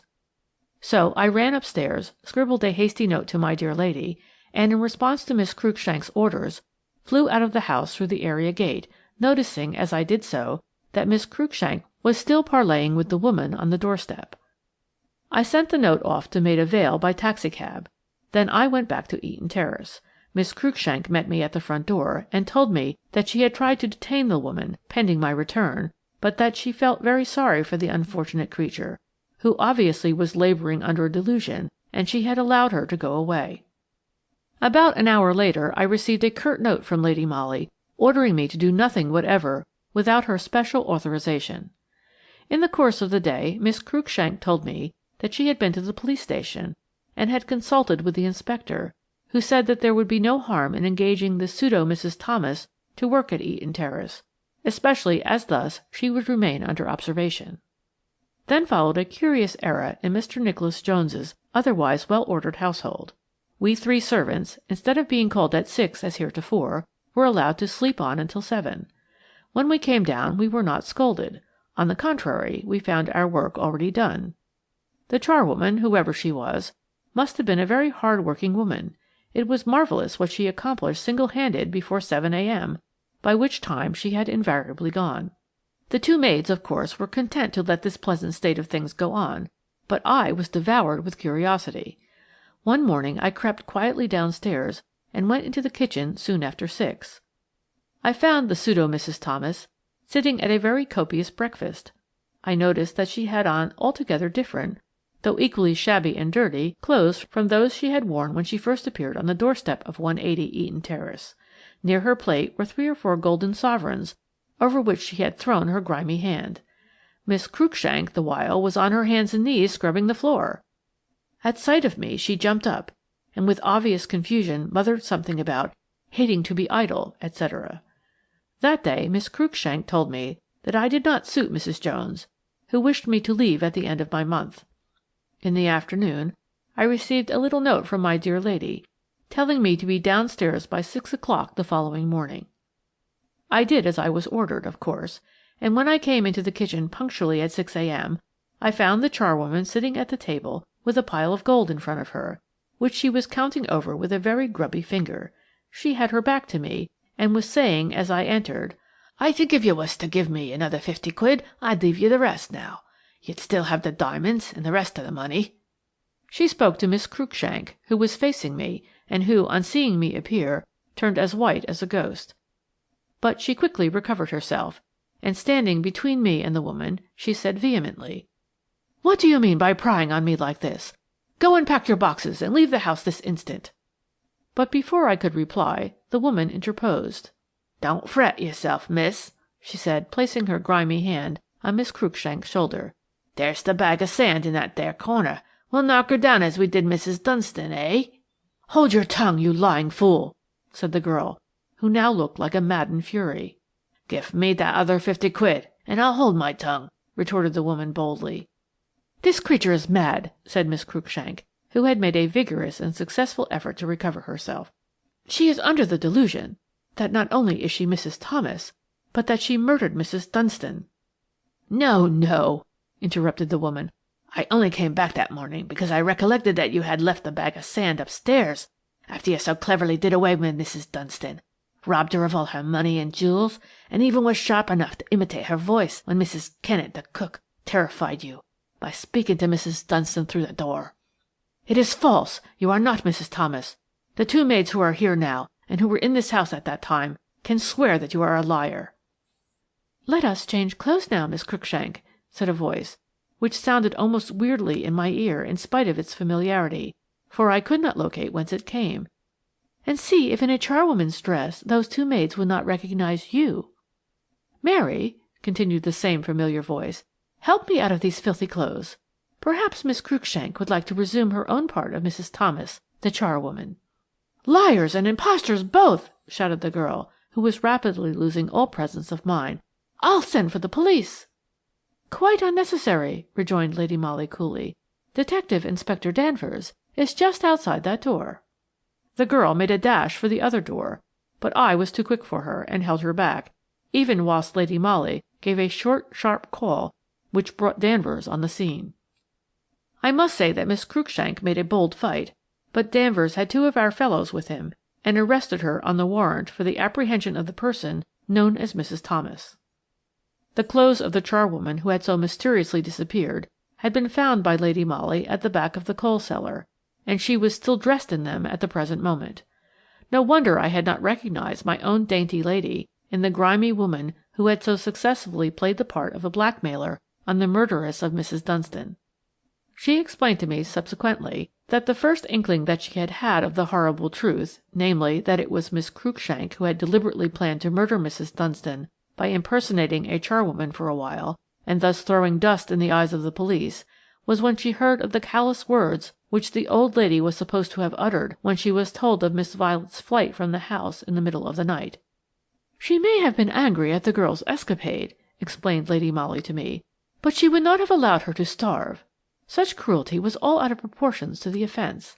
Then I looked about me for a stronger motive for the old woman's wrath, and remembering what she said on New Year's Eve, when Violet fled crying from the room, I came to the conclusion that her anger was not directed against her niece, but against the other girl, and against the man who had transferred his affections from Violet Frostwicke to Miss Cruikshank, and had not only irritated Mrs. Dunstan by this clandestine, double-faced love-making, but had broken the heart of his trusting fiancée. No doubt Miss Cruikshank did not know that the will, whereby she was to inherit £1,000, was not signed, and no doubt she and young Athol planned out that cruel murder between them. The charwoman was also a bag of sand which was literally thrown into the eyes of the police. "But," I objected, "I can't understand how a cold-blooded creature like that Miss Cruikshank could have allowed herself to be terrorized and blackmailed. She knew that you could not be Mrs. Thomas, since Mrs. Thomas never existed." "Yes, but one must reckon a little sometimes with that negligible quantity known as conscience. My appearance as Mrs. Thomas vaguely frightened Miss Cruikshank. She wondered who I was and what I knew. When, 3 days later, I found the shabby clothes in the coal cellar, and appeared dressed in them, she lost her head. She gave me money. From that moment she was done for. Confession was only a matter of time." And Miss Cruikshank did make full confession. She was recommended to mercy on account of her sex, but she was plucky enough not to implicate David Athol in the recital of her crime. He has since emigrated to Western Canada. End of The Bag of Sand. Lady Molly of Scotland Yard by Baroness Orczy. The Man in the Inverness Cape.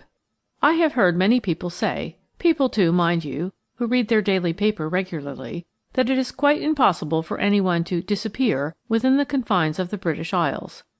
At the same time, these wise people invariably admit one great exception to their otherwise unimpeachable theory, and that is the case of Mr. Leonard Marvell, who, as you know, walked out one afternoon from the Scotia Hotel in Cromwell Road, and has never been seen or heard of since.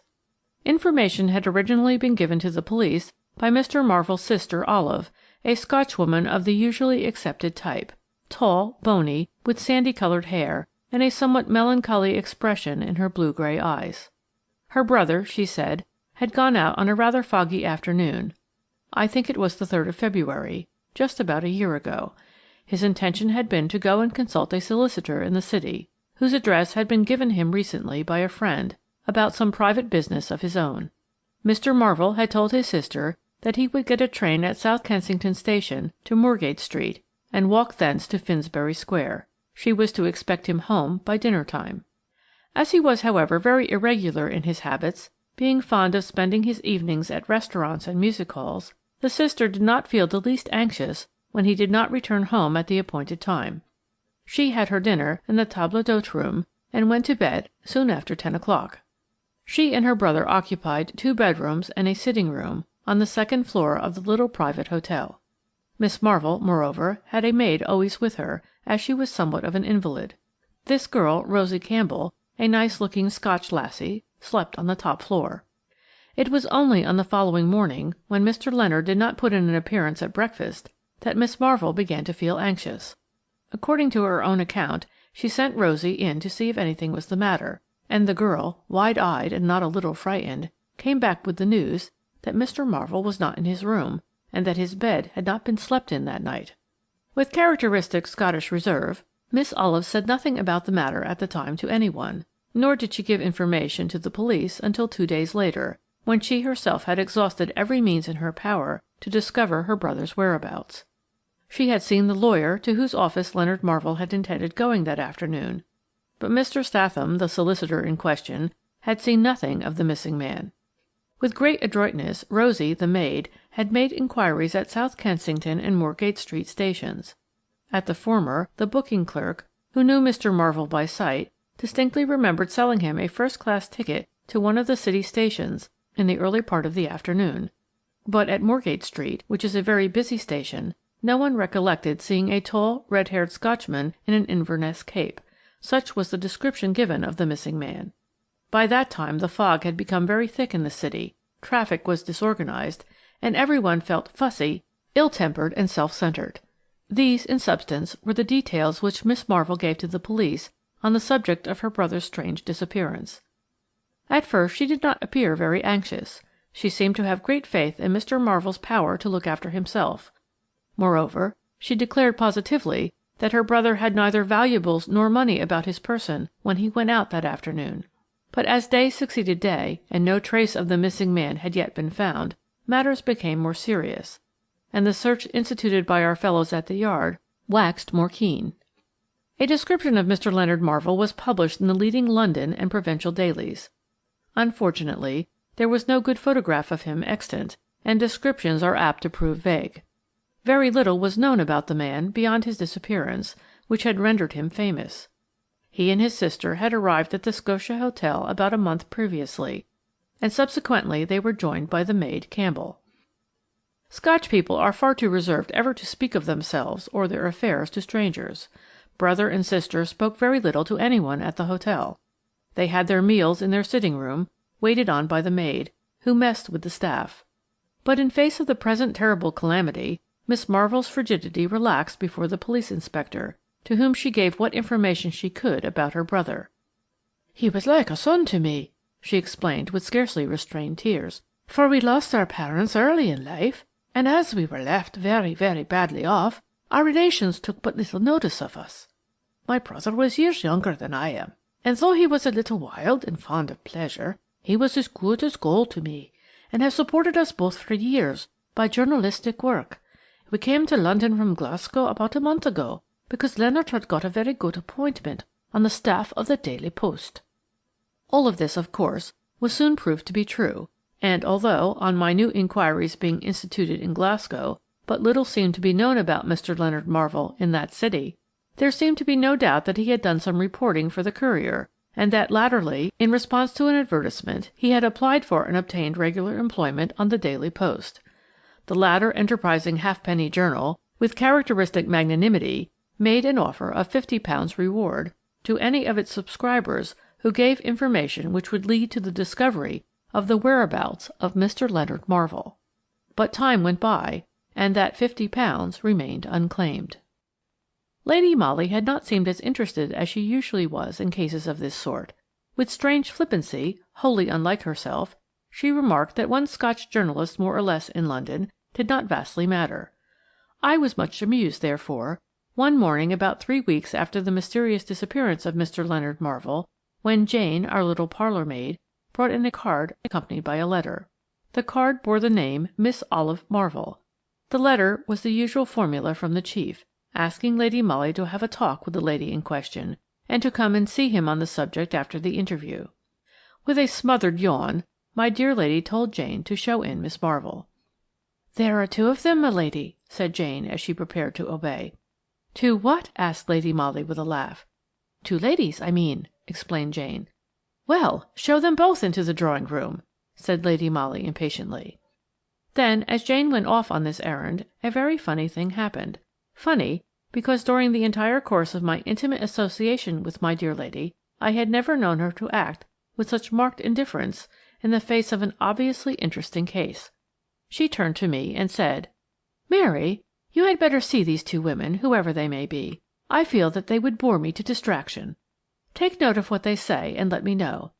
Now, don't argue," she added with a laugh, which peremptorily put a stop to my rising protest, "but go and interview Miss Marvell and Company."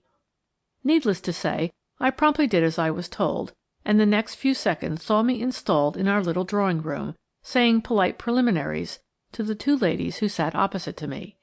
I had no need to ask which of them was Miss Marvell. Tall, ill-dressed in deep black, with a heavy crape veil over her face, and black cotton gloves, she looked the uncompromising Scotchwoman to the life. In strange contrast to her depressing appearance, there sat beside her an overdressed, much behatted, peroxided young woman, who bore the stamp of the profession all over her pretty painted face. Miss Marvell, I was glad to note, was not long in plunging into the subject which had brought her there. "I saw a gentleman at Scotland Yard," she explained after a short preamble, "because Miss–Lulu Fay came to me at the hotel this very morning with a story which, in my opinion, should have been told to the police directly my brother's disappearance became known, and not 3 weeks later." The emphasis which she laid on the last few words and the stern look with which she regarded the golden-haired young woman beside her showed the disapproval with which the rigid Scotchwoman viewed any connection which her brother might have had with the lady, whose very name seemed unpleasant to her lips. Miss–Lulu Fay blushed even through her rouge, and turned a pair of large liquid eyes imploringly upon me. I didn't know. I was frightened," she stammered. "There's no occasion to be frightened now," retorted Miss Marvell, "and the sooner you try to be truthful about the whole matter, the better it will be for all of us." And the stern woman's lips closed with a snap as she deliberately turned her back on Miss Fay and began turning over the leaves of a magazine which happened to be on a table close to her hand. I muttered a few words of encouragement, for the little actress looked ready to cry. I spoke as kindly as I could, telling her that if indeed she could throw some light on Mr. Marvell's present whereabouts, it was her duty to be quite frank on the subject. She hemmed and hawed for a while, and her simpering ways were just beginning to tell on my nerves, when she suddenly started talking very fast. "I am principal boy at the Grand," she explained with great volubility, "and I know Mr. Leonard Marvell well. In fact, he paid me a good deal of attention, and—" "Yes, and?" I queried, for the girl was obviously nervous. There was a pause. Miss Fay began to cry. "And it seems that my brother took this young–lady to supper on the night of February 3rd, after which no one has ever seen or heard of him again," here interposed Miss Marvell quietly. "Is that so?" I asked. Lulu Fay nodded, whilst heavy tears fell upon her clasped hands. "But why did you not tell this to the police 3 weeks ago?" I ejaculated, with all the sternness at my command. I was frightened," she stammered. "Frightened of what?" "I am engaged to Lord Montacute, and—" "And you did not wish him to know that you were accepting the attentions of Mr. Leonard Marvell? Was that it?"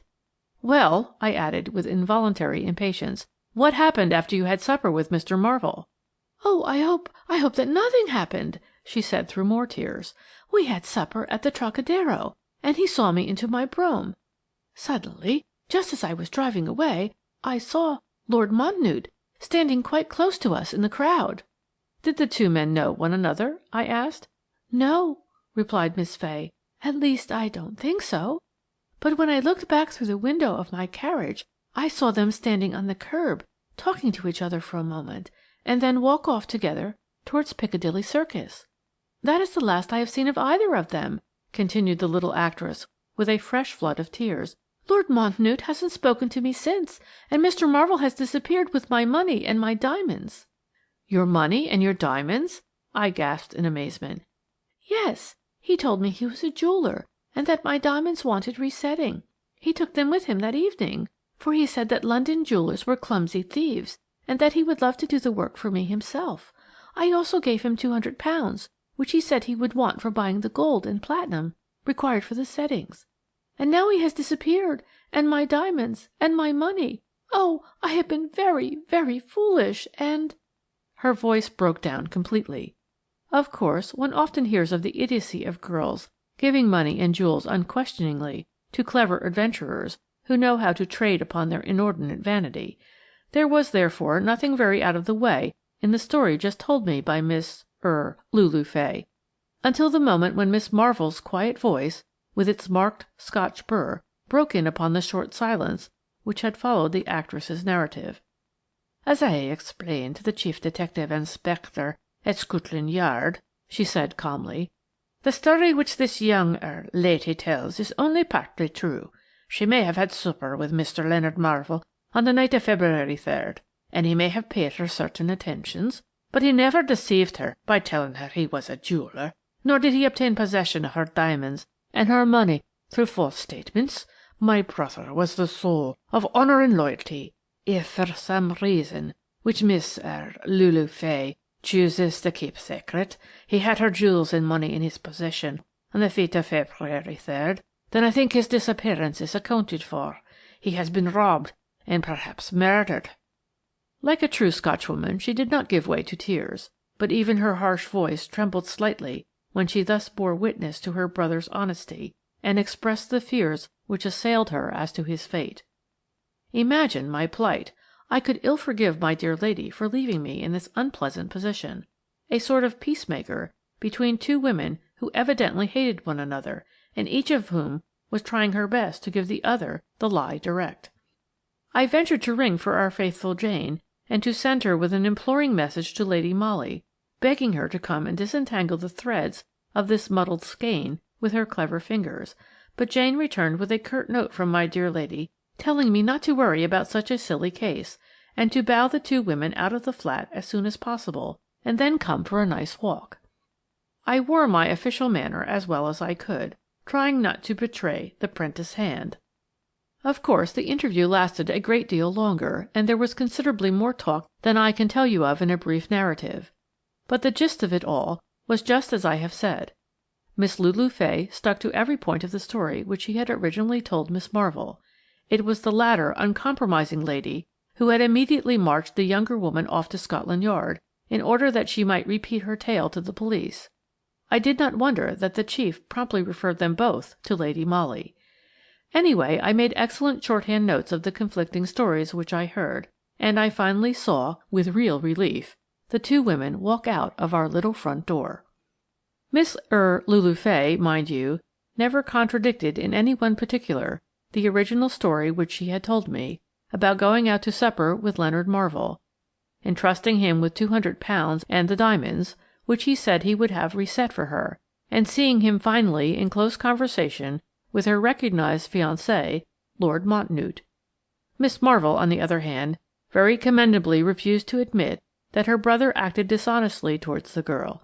If he had her jewels and money in his possession at the time of his disappearance, then he had undoubtedly been robbed, or perhaps murdered, on his way back to the hotel, and if Lord Mountnewte had been the last to speak to him on that fatal night, then Lord Mountnewte must be able to throw some light on the mysterious occurrence. Our fellows at the Yard were abnormally active.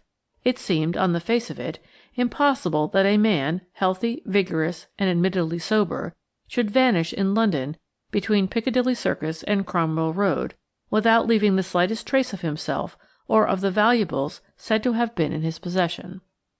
Of course, Lord Mountnewte was closely questioned. He was a young guardsman of the usual pattern, and after a great deal of vapid talk, which irritated Detective Inspector Saunders not a little, he made the following statement. "I certainly am acquainted with Miss Lulu Fay. On the night in question I was standing outside the Truck, when I saw this young lady, at her own carriage window, talking to a tall man in an Inverness cape. She had, earlier in the day, refused my invitation to supper, saying that she was not feeling very well and would go home directly after the theatre. Therefore I felt, naturally, a little vexed. I was just about to hail a taxi, meaning to go on to the club, when, to my intense astonishment, the man in the Inverness cape came up to me and asked if I could tell him the best way to get back to Cromwell Road." "And what did you do?" asked Saunders. "I walked a few steps with him and put him on his way," replied Lord Mountnewte blandly. In Saunders' own expressive words, he thought that story fishy. He could not imagine the arm of coincidence being quite so long as to cause these two men, who presumably were both in love with the same girl, and who had just met at a moment when one of them was obviously suffering pangs of jealousy, to hold merely a topographical conversation with one another. But it was equally difficult to suppose that the eldest son and heir of the Marquis of Loam should murder a successful rival and then rob him in the streets of London. Moreover, here came the eternal and unanswerable questions. If Lord Mountnewte had murdered Leonard Marvell, where and how had he done it, and what had he done with the body? I dare say you are wondering by this time why I have said nothing about the maid, Rosie Campbell. Well, plenty of very clever people, I mean those who write letters to the papers and give suggestions to every official department in the kingdom, thought that the police ought to keep a very strict eye upon that pretty Scotch lassie, for she was very pretty, and had quaint demure ways which rendered her singularly attractive, in spite of the fact that, for most masculine tastes, she would have been considered too tall. Of course, Saunders and Danvers kept an eye on her, you may be sure of that, and got a good deal of information about her from the people at the hotel. Most of it, unfortunately, was irrelevant to the case. She was maid attendant to Miss Marvell, who was feeble in health, and who went out but little. Rosie waited on her master and mistress upstairs, carrying their meals to their private room and doing their bedrooms. The rest of the day she was fairly free, and was quite sociable downstairs with the hotel staff. With regard to her movements and actions on that memorable 3rd of February, Saunders, though he worked very hard, could glean but little useful information. You see, in a hotel of that kind, with an average of 30 to 40 guests at one time, it is extremely difficult to state positively what any one person did or did not do on that particular day. Most people at the Scotia remembered that Miss Marvell dined in the table d'hôte room on that 3rd of February. This she did about once a fortnight, when her maid had an evening out. The hotel staff also recollected fairly distinctly that Miss Rosie Campbell was not in the steward's room at supper time that evening, but no one could remember definitely when she came in. One of the chambermaids who occupied the bedroom adjoining hers said she heard her moving about soon after midnight. The hall porter declared that he saw her come in just before 12:30, when he closed the doors for the night. But one of the ground-floor valets said that, on the morning of the 4th, he saw Miss Marvell's maid, in hat and coat, slip into the house and upstairs, very quickly and quietly, soon after the front doors were opened, namely, about 7 a.m. Here, of course, was a direct contradiction between the chambermaid and hall porter on the one side, and the valet on the other, whilst Miss Marvell said that Campbell came into her room and made her some tea long before 7 o'clock every morning, including that of the 4th. I assure you our fellows at the yard were all ready to tear their hair out by the roots, from sheer aggravation at this maze of contradictions which met them at every turn. The whole thing seemed so simple. There was nothing to it, as it were, but very little real suggestion of foul play, and yet Mr. Leonard Marvell had disappeared, and no trace of him could be found. Everyone now talked freely of murder. London is a big town, and this would not have been the first instance of a stranger, for Mr. Leonard Marvell was practically a stranger in London, being enticed to a lonely part of the city on a foggy night, and there done away with and robbed, and the body hidden in an out-of-the-way cellar where it might not be discovered for months to come. But the newspaper-reading public is notably fickle, and Mr. Leonard Marvell was soon forgotten by everyone, save the chief and the batch of our fellows who had charge of the case. Thus I heard through Danvers one day that Rosie Campbell had left Miss Marvell's employ, and was living in rooms in Findlater Terrace near Walham Green. I was alone in our Maida Vale flat at the time, my dear lady having gone to spend the week-end with the Dowager Lady Loam, who was an old friend of hers, nor, when she returned, did she seem any more interested in Rosie Campbell's movements than she had been hitherto. Yet another month went by, and I for one had absolutely ceased to think of the man in the Inverness cape, who had so mysteriously and so completely vanished in the very midst of busy London, when, one morning early in January, Lady Molly made her appearance in my room, looking more like the landlady of a disreputable gambling house than anything else I could imagine. "What in the world—" I began. "Yes, I think I look the part," she replied, surveying with obvious complacency the extraordinary figure which confronted her in the glass. My dear lady had on a purple cloth coat and skirt of a peculiarly vivid hue, and of a singular cut, which made her matchless figure look like a sack of potatoes. Her soft brown hair was quite hidden beneath a transformation of that yellow-reddish tint only to be met with in very cheap dyes. As for her hat, I won't attempt to describe it. It towered above and around her face, which was plentifully covered with brick red, and with that kind of powder which causes the cheeks to look a deep mauve. My dear lady looked, indeed, a perfect picture of appalling vulgarity. "Where are you going in this elegant attire?" I asked in amazement. "I have taken rooms in Findlater Terrace," she replied lightly. "I feel that the air of Walham Green will do us both good. Our amiable, if somewhat slatternly landlady expects us in time for luncheon. You will have to keep rigidly in the background, Mary, all the while we are there. I said that I was bringing an invalid niece with me, and as a preliminary you may as well tie 2 or 3 thick veils over your face. I think I may safely promise that you won't be dull." And we certainly were not dull during our brief stay at 34 Findlater Terrace, Walham Green. Fully equipped and arrayed in our extraordinary garments, we duly arrived there in a rickety four-wheeler, on the top of which were perched 2 seedy-looking boxes. The landlady was a toothless old creature, who apparently thought washing a quite unnecessary proceeding. In this she was evidently at one with every one of her neighbours. Findlater Terrace looked unspeakably squalid. Groups of dirty children congregated in the gutters and gave forth discordant shrieks as our cab drove up.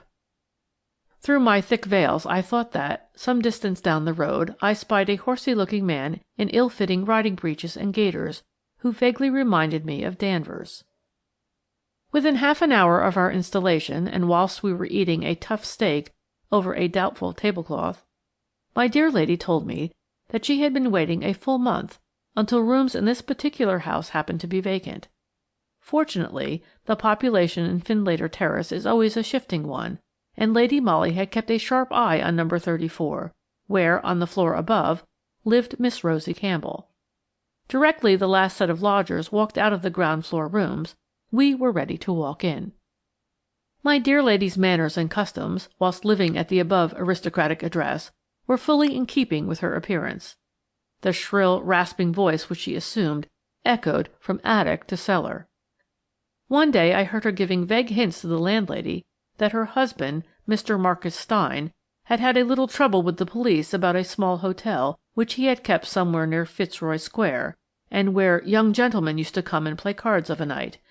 The landlady was also made to understand that the worthy Mr. Stein was now living temporarily at His Majesty's expense, while Mrs. Stein had to live a somewhat secluded life, away from her fashionable friends. The misfortunes of the pseudo Mrs. Stein in no way marred the amiability of Mrs. Tredwen, our landlady. The inhabitants of Findlater Terrace care very little about the antecedents of their lodgers, so long as they pay their week's rent in advance, and settle their extras without much murmur. This Lady Molly did, with a generosity characteristic of an ex-lady of means. She never grumbled at the quantity of jam and marmalade which we were supposed to have consumed every week, and which anon reached titanic proportions. She tolerated Mrs. Tredwen's cat, tipped Ermyntrude, the tousled lodging-house slavey, lavishly, and lent the upstairs lodger her spirit lamp and curling tongs when Miss Rosie Campbell's got out of order. A certain degree of intimacy followed the loan of those curling tongs. Miss Campbell, reserved and demure, greatly sympathized with the lady who was not on the best of terms with the police. I kept steadily in the background. The two ladies did not visit each other's rooms, but they held long and confidential conversations on the landings, and I gathered, presently, that the pseudo Mrs. Stein had succeeded in persuading Rosie Campbell that, if the police were watching number 34 Findlater Terrace at all, it was undoubtedly on account of the unfortunate Mr. Stein's faithful wife. I found it a little difficult to fathom Lady Molly's intentions. We had been in the house over 3 weeks, and nothing whatever had happened. Once I ventured on a discreet query as to whether we were to expect the sudden reappearance of Mr. Leonard Marvell. For if that's all about it, I argued, then surely the men from the yard could have kept the house in view without all this inconvenience and masquerading on our part. But to this tirade my dear lady vouchsafed no reply. She and her newly acquired friend were, about this time, deeply interested in the case known as the West End shop robberies, which no doubt you recollect, since they occurred such a very little while ago. Ladies who were shopping in the large drapers' emporiums during the crowded and busy sale time lost reticules, purses, and valuable parcels, without any trace of the clever thief being found. The drapers during sale time invariably employ detectives in plain clothes to look after their goods, but in this case it was the customers who were robbed, and the detectives, attentive to every attempt at shoplifting, had no eyes for the more subtle thief. I had already noticed Miss Rosie Campbell's keen look of excitement whenever the pseudo Mrs. Stein discussed these cases with her. I was not a bit surprised, therefore, when one afternoon, at about tea-time, my dear lady came home from her habitual walk, and at the top of her shrill voice called out to me from the hall, "Mary, Mary, they've got the man of the shop robberies. He's given the silly police the slip this time, but they know who he is now, and I suppose they'll get him presently. 'Tisn't anybody I know," she added, with that harsh common laugh which she had adopted for her part. I came out of the room in response to her call, and was standing just outside our own sitting-room door. Mrs. Tredwen, too, bedraggled and unkempt as usual, had sneaked up the area steps, closely followed by Ermyntrude. But on the half-landing just above us, the trembling figure of Rosie Campbell, with scared white face and dilated eyes, looked on the verge of a sudden fall. Still talking shrilly and volubly, Lady Molly ran up to her, but Campbell met her half-way, and the pseudo Mrs. Stein, taking vigorous hold of her wrist, dragged her into our own sitting-room. "Pull yourself together now," she said with rough kindness. "That owl Tredwen is listening, and you needn't let her know too much. Shut the door, Mary. Lord bless you, my dear, I've gone through worse scares than these. There, you just lie down on this sofa a bit. My niece'll make you a nice cup of tea, and I'll go and get an evening paper and see what's going on. I suppose you're very interested in the shop robbery man, or you wouldn't have took on so." Without waiting for Campbell's contradiction to this statement, Lady Molly flounced out of the house. Miss Campbell hardly spoke during the next 10 minutes that she and I were left alone together. She lay on the sofa with eyes wide open, staring up at the ceiling, evidently still in a great state of fear. I had just got tea ready when Lady Molly came back. She had an evening paper in her hand, but threw this down on the table directly she came in. "I could only get an early edition," she said breathlessly, "and the silly thing hasn't got anything in it about the matter." She drew near the sofa, and subduing the shrillness of her voice, she whispered rapidly, bending down towards Campbell. "There's a man hanging about at the corner down there. No, it's not the police," she added quickly, in response to the girl's sudden start of alarm. "Trust me, my dear, for knowing a tick when I see one. Why, I'd smell one half a mile off. No, my opinion is that it's your man, my dear, and that he's in a devil of a hole." "Oh, he oughtn't to have come here," ejaculated Campbell in great alarm. "He'll get me into trouble and do himself no good. He's been a fool," she added, with a fierceness wholly unlike her usual demure placidity. "Getting himself caught like that. Now I suppose we'll have to hook it, if there's time." "Can I do anything to help you?" asked the pseudo Mrs. Stein. "You know I've been through all this myself, when they was after Mr. Stein. Or perhaps Mary could do something." "Well, yes," said the girl after a slight pause, during which she seemed to be gathering her wits together. "I'll write a note, and you shall take it, if you will, to a friend of mine, a lady who lives in the Cromwell Road. But if you still see a man lurking about the corner of the street, then, just as you pass him, say the word Campbell, and if he replies Rosie, then give him the note. Will you do that?" "Of course I will, my dear. Just you leave it all to me." And the pseudo Mrs. Stein brought ink and paper and placed them on the table. Rosie Campbell wrote a brief note, and then fastened it down with a bit of sealing-wax before she handed it over to Lady Molly. The note was addressed to Miss Marvell, Scotia Hotel, Cromwell Road. "You understand," she said eagerly. "Don't give the note to the man unless he says Rosie in reply to the word Campbell." All right," said Lady Molly, slipping the note into her reticule. "And you go up to your room, Miss Campbell. It's no good giving that fool Treadwin too much to gossip about." Rosie Campbell went upstairs, and presently my dear lady and I were walking rapidly down the badly lighted street. "Where is the man?" I whispered eagerly, as soon as we were out of earshot of number 34. "There is no man," replied Lady Molly quickly. "But the West End shop thief?" I asked. "He hasn't been caught yet, and won't be either, for he is far too clever a scoundrel to fall into an ordinary trap." She did not give me time to ask further questions, for presently, when we had reached Reporton Square, my dear lady handed me the note written by Campbell and said, "Go straight to the Scotia Hotel and ask for Miss Marvell, and send up the note to her, but don't let her see you, as she knows you by sight. I must see the chief first, and will be with you as soon as possible. Having delivered the note, you must hang about outside as long as you can. Use your wits. She must not leave the hotel before I see her."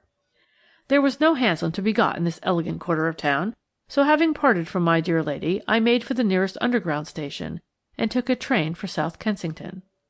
Thus it was nearly 7 o'clock before I reached the Scotia. In answer to my inquiries for Miss Marvell, I was told that she was ill in bed and could see no one. I replied that I had only brought a note for her, and would wait for a reply.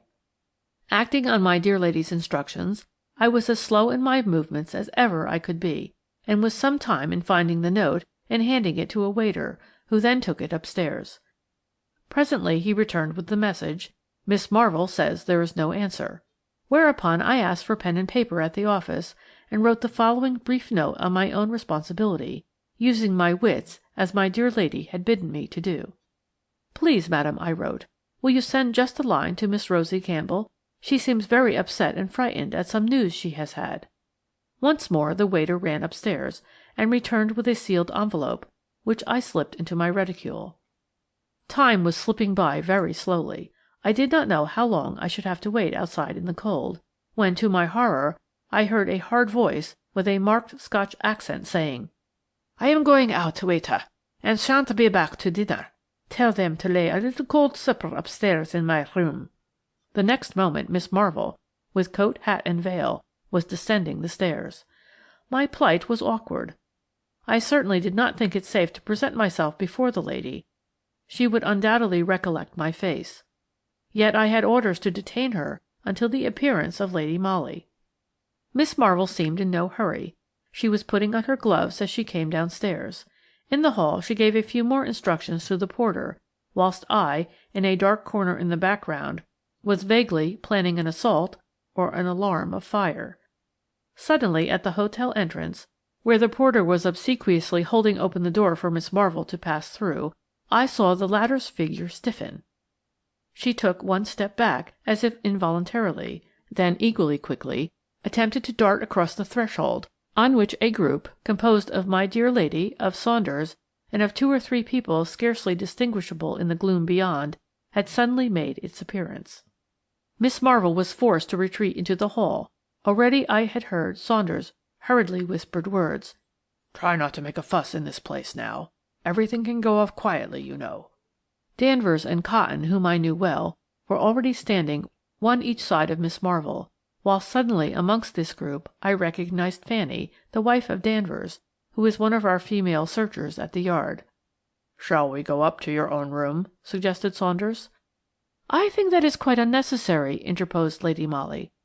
"I feel convinced that Mr. Leonard Marvell will yield to the inevitable quietly, and follow you without giving any trouble."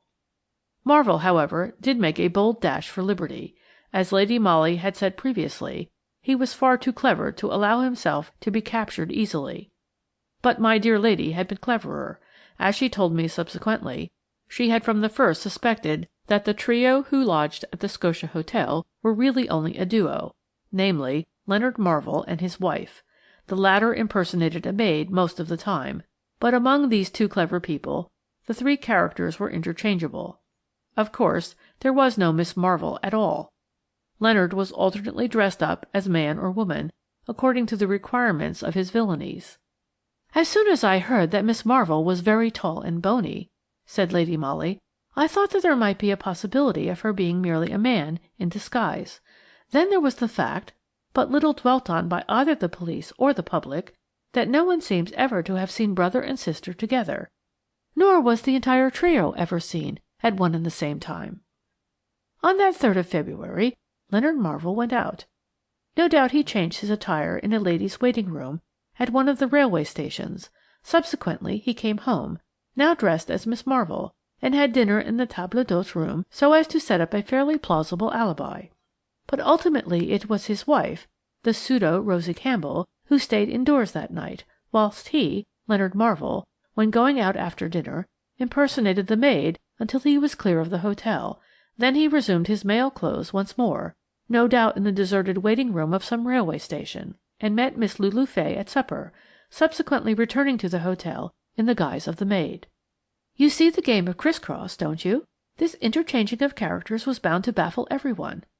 Many clever scoundrels have assumed disguises, sometimes impersonating members of the opposite sex to their own, but never before have I known two people play the part of three.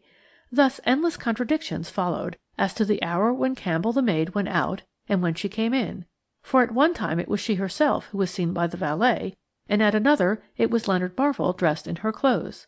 He was also clever enough to accost Lord Montnewte in the open street, thus bringing further complications into this strange case.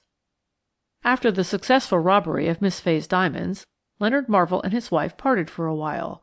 They were waiting for an opportunity to get across the Channel and there turn their booty into solid cash, whilst Mrs. Marvell, alias Rosie Campbell, led a retired life in Findlater Terrace. Leonard kept his hand in with West End shop robberies. Then Lady Molly entered the lists. As usual, her scheme was bold and daring. She trusted her own intuition and acted accordingly. When she brought home the false news that the author of the shop robberies had been spotted by the police, Rosie Campbell's obvious terror confirmed her suspicions. The note written by the latter to the so-called Miss Marvell, though it contained nothing in any way incriminating, was the crowning certitude that my dear lady was right, as usual, in all her surmises. And now Mr. Leonard Marvell will be living for a couple of years at the taxpayer's expense. He has disappeared temporarily from the public eye. Rosie Campbell, that is Mrs. Marvell, has gone to Glasgow. I feel convinced that 2 years hence we shall hear of the worthy couple again. End of The Man in the Inverness Cape, Lady Molly of Scotland Yard, by Baroness Orczy. The Woman in the Big Hat. Lady Molly always had the idea that if the finger of fate had pointed to Mathes's in Regent Street, rather than to Lyons's, as the most advisable place for us to have a cup of tea that afternoon, Mr. Culledon would be alive at the present moment. My dear lady is quite sure, and needless to say that I share her belief in herself, that she would have anticipated the murderer's intentions, and thus prevented one of the most cruel and callous of crimes which ever were perpetrated in the heart of London. She and I had been to a matinée of Trilby, and were having tea at Lyons's, which is exactly opposite Mathes's Vienna Café in Regent Street. From where we sat we commanded a view of the street and of the café, which had been very crowded during the last hour. We had lingered over our toasted muffin until past 6, when our attention was drawn to the unusual commotion which had arisen both outside and in the brilliantly lighted place over the road. We saw 2 men run out of the doorway, and return a minute or 2 later in company with a policeman. You know what is the inevitable result of such a proceeding in London. Within 3 minutes a crowd had collected outside Mathes's. 2 or 3 more constables had already assembled, and had some difficulty in keeping the entrance clear of intruders.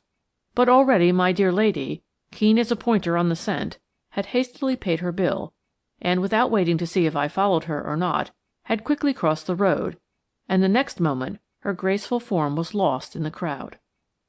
I went after her, impelled by curiosity, and presently caught sight of her in close conversation with one of our own men. I have always thought that Lady Molly must have eyes at the back of her head, otherwise how could she have known that I stood behind her now? Anyway, she beckoned to me, and together we entered Mathes's, much to the astonishment and anger of the less fortunate crowd. The usually gay little place was indeed sadly transformed. In one corner the waitresses, in dainty caps and aprons, had put their heads together and were eagerly whispering to one another, whilst casting furtive looks at the small group assembled in front of one of those pretty alcoves, which, as you know, line the walls all round the big tea-room at Mathis's. Here 2 of our men were busy with pencil and notebook, whilst one fair-haired waitress, dissolved in tears, was apparently giving them a great deal of irrelevant and confused information. Chief Inspector Saunders had, I understood, been already sent for. The constables, confronted with this extraordinary tragedy, were casting anxious glances towards the main entrance, whilst putting the conventional questions to the young waitress. And in the alcove itself, raised from the floor of the room by a couple of carpeted steps, the cause of all this commotion, all this anxiety, and all these tears, sat huddled up on a chair, with arms lying straight across the marble-top table, on which the usual paraphernalia of afternoon tea still lay scattered about. The upper part of the body, limp, backboneless, and awry, half propped up against the wall, half falling back upon the outstretched arms, told quite plainly its weird tale of death. Before my dear lady and I had time to ask any questions, Saunders arrived in a taxicab. He was accompanied by the medical officer, Dr. Townson, who at once busied himself with the dead man, while Saunders went up quickly to Lady Molly. "The chief suggested sending for you," he said quickly. "He was phoning you when I left. There's a woman in this case, and we shall rely on you a good deal." "What has happened?" asked my dear lady, whose fine eyes were glowing with excitement at the mere suggestion of work. "I have only a few stray particulars," replied Saunders, "but the chief witness is that yellow-haired girl over there. We'll find out what we can from her directly Dr. Townson has given us his opinion." The medical officer, who had been kneeling beside the dead man, now rose and turned to Saunders. His face was very grave. "The whole matter is simple enough as far as I am concerned," he said. "The man has been killed by a terrific dose of morphia, administered, no doubt, in this cup of chocolate," he added, pointing to a cup in which there still lingered the cold dregs of the thick beverage. "But when did this occur?" asked Saunders, turning to the waitress. "I can't say," she replied, speaking with obvious nervousness. The gentleman came in very early with a lady, somewhere about 4. They made straight for this alcove. The place was just beginning to fill, and the music had begun." "And where is the lady now?" "She went off almost directly. She had ordered tea for herself and a cup of chocolate for the gentleman. Also muffins and cakes. About 5 minutes afterwards, as I went past their table, I heard her say to him, 'I am afraid I must go now, or Jay's will be closed, but I'll be back in less than half an hour. You'll wait for me, won't you?' "Did the gentleman seem all right then?" "Oh, yes," said the waitress. "He had just begun to sip his chocolate, and merely said, 'S'long,' as she gathered up her gloves and muff and went out of the shop." "And she has not returned since?" "No." "When did you first notice that there was anything wrong with this gentleman?" asked Lady Molly. "Well," said the girl with some hesitation, "I looked at him once or twice as I went up and down, for he certainly seemed to have fallen all of a heap. Of course, I thought that he had gone to sleep, and I spoke to the manageress about him, but she thought that I ought to leave him alone for a bit. Then we got very busy, and I paid no more attention to him until about 6 o'clock, when most afternoon tea customers had gone, and we were beginning to get the tables ready for dinners. Then I certainly did think there was something wrong with the man. I called to the manageress, and we sent for the police." "And the lady who was with him at first? What was she like? Would you know her again?" queried Saunders.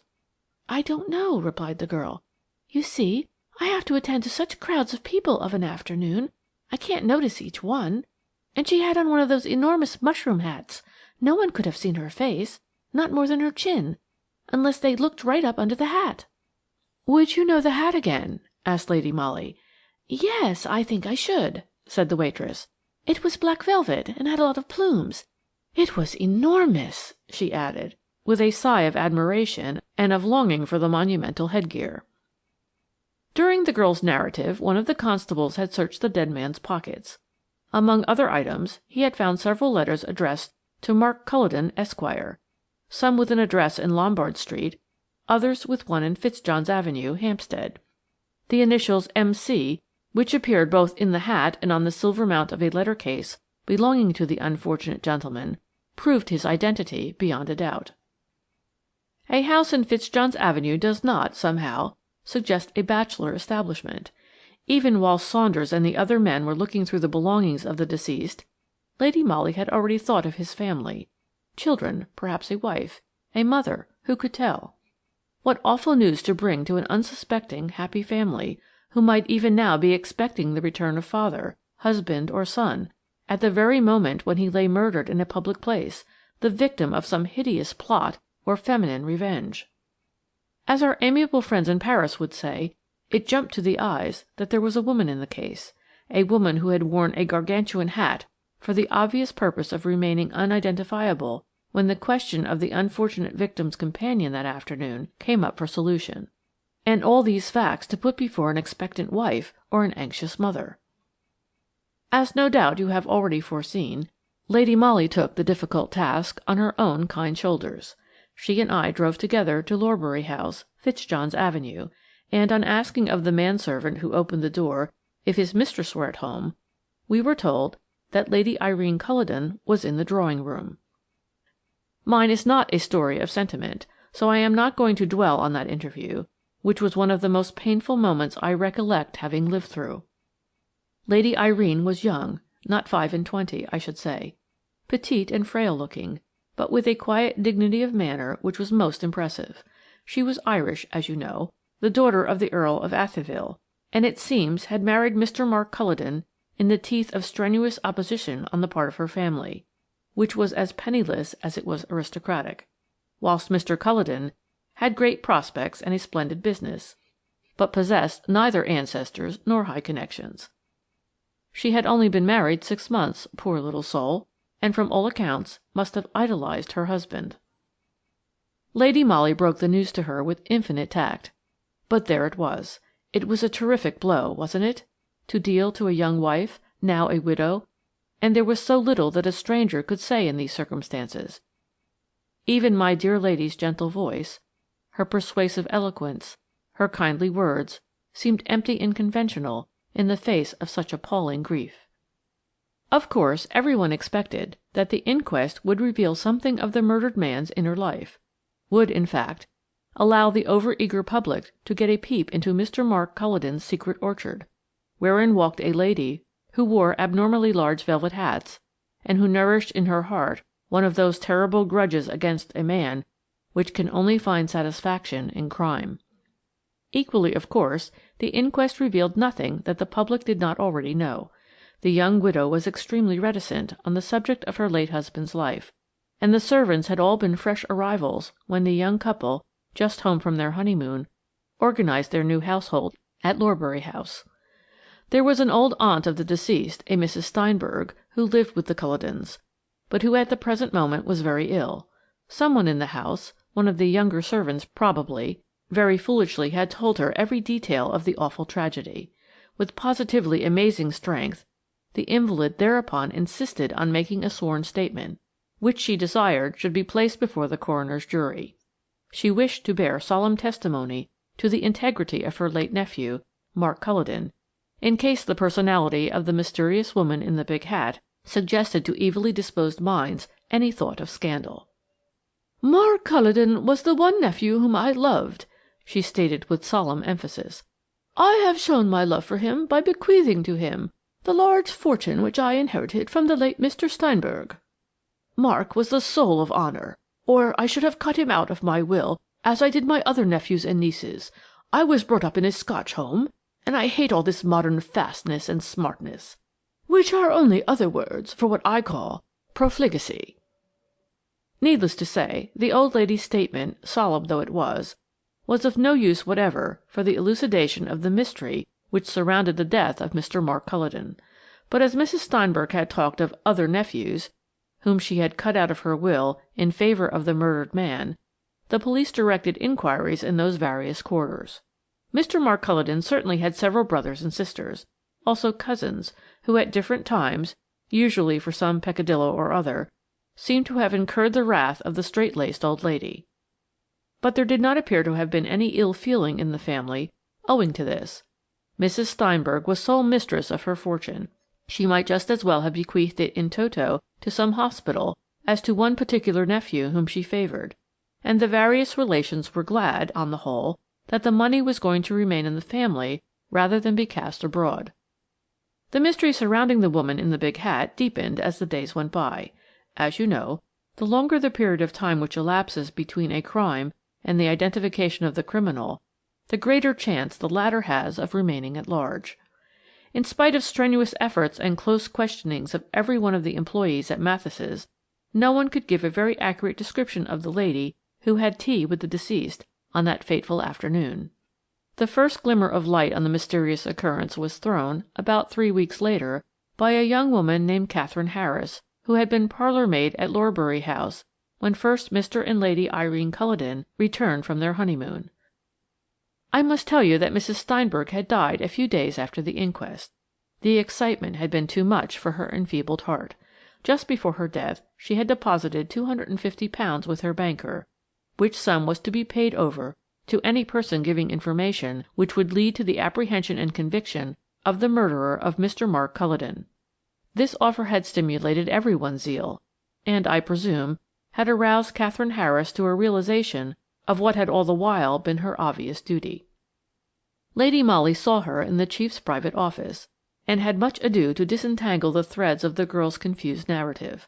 But the main point of Harris's story was that a foreign lady had once called at Lorbury House, about a week after the master and mistress had returned from their honeymoon. Lady Irene was out at the time, and Mr. Culledon saw the lady in his smoking-room. "She was a very handsome lady," explained Harris, "and was beautifully dressed." "Did she wear a large hat?" asked the chief. "I don't remember if it was particularly large," replied the girl. "But you remember what the lady was like?" suggested Lady Molly. "Yes, pretty well. She was very, very tall, and very good-looking." "Would you know her again if you saw her?" rejoined my lady. "Oh, yes, I think so," was Catherine Harris's reply. Unfortunately, beyond this assurance, the girl could say nothing very definite. The foreign lady seems to have been closeted with Mr. Culledon for about an hour, at the end of which time Lady Irene came home. The butler being out that afternoon, it was Harris who let her mistress in, and as the latter asked no questions, the girl did not volunteer the information that her master had a visitor. She went back to the servants' hall, but 5 minutes later the smoking-room bell rang, and she had to run up again. The foreign lady was then in the hall alone, and obviously wanting to be shown out. This Harris did, after which Mr. Culledon came out of his room, and in the girl's own graphic words, "He went on dreadful. I didn't know I had done anything so very wrong," she explained, "but the master seemed quite furious, and said I wasn't a proper parlour-maid, or I'd have known that visitors must not be shown in straight away like that. I ought to have said that I didn't know if Mr. Culledon was in, and that I would go and see. Oh, he did go on at me," continued Catherine Harris volubly. "And I suppose he complained to the mistress, for she gave me notice the next day."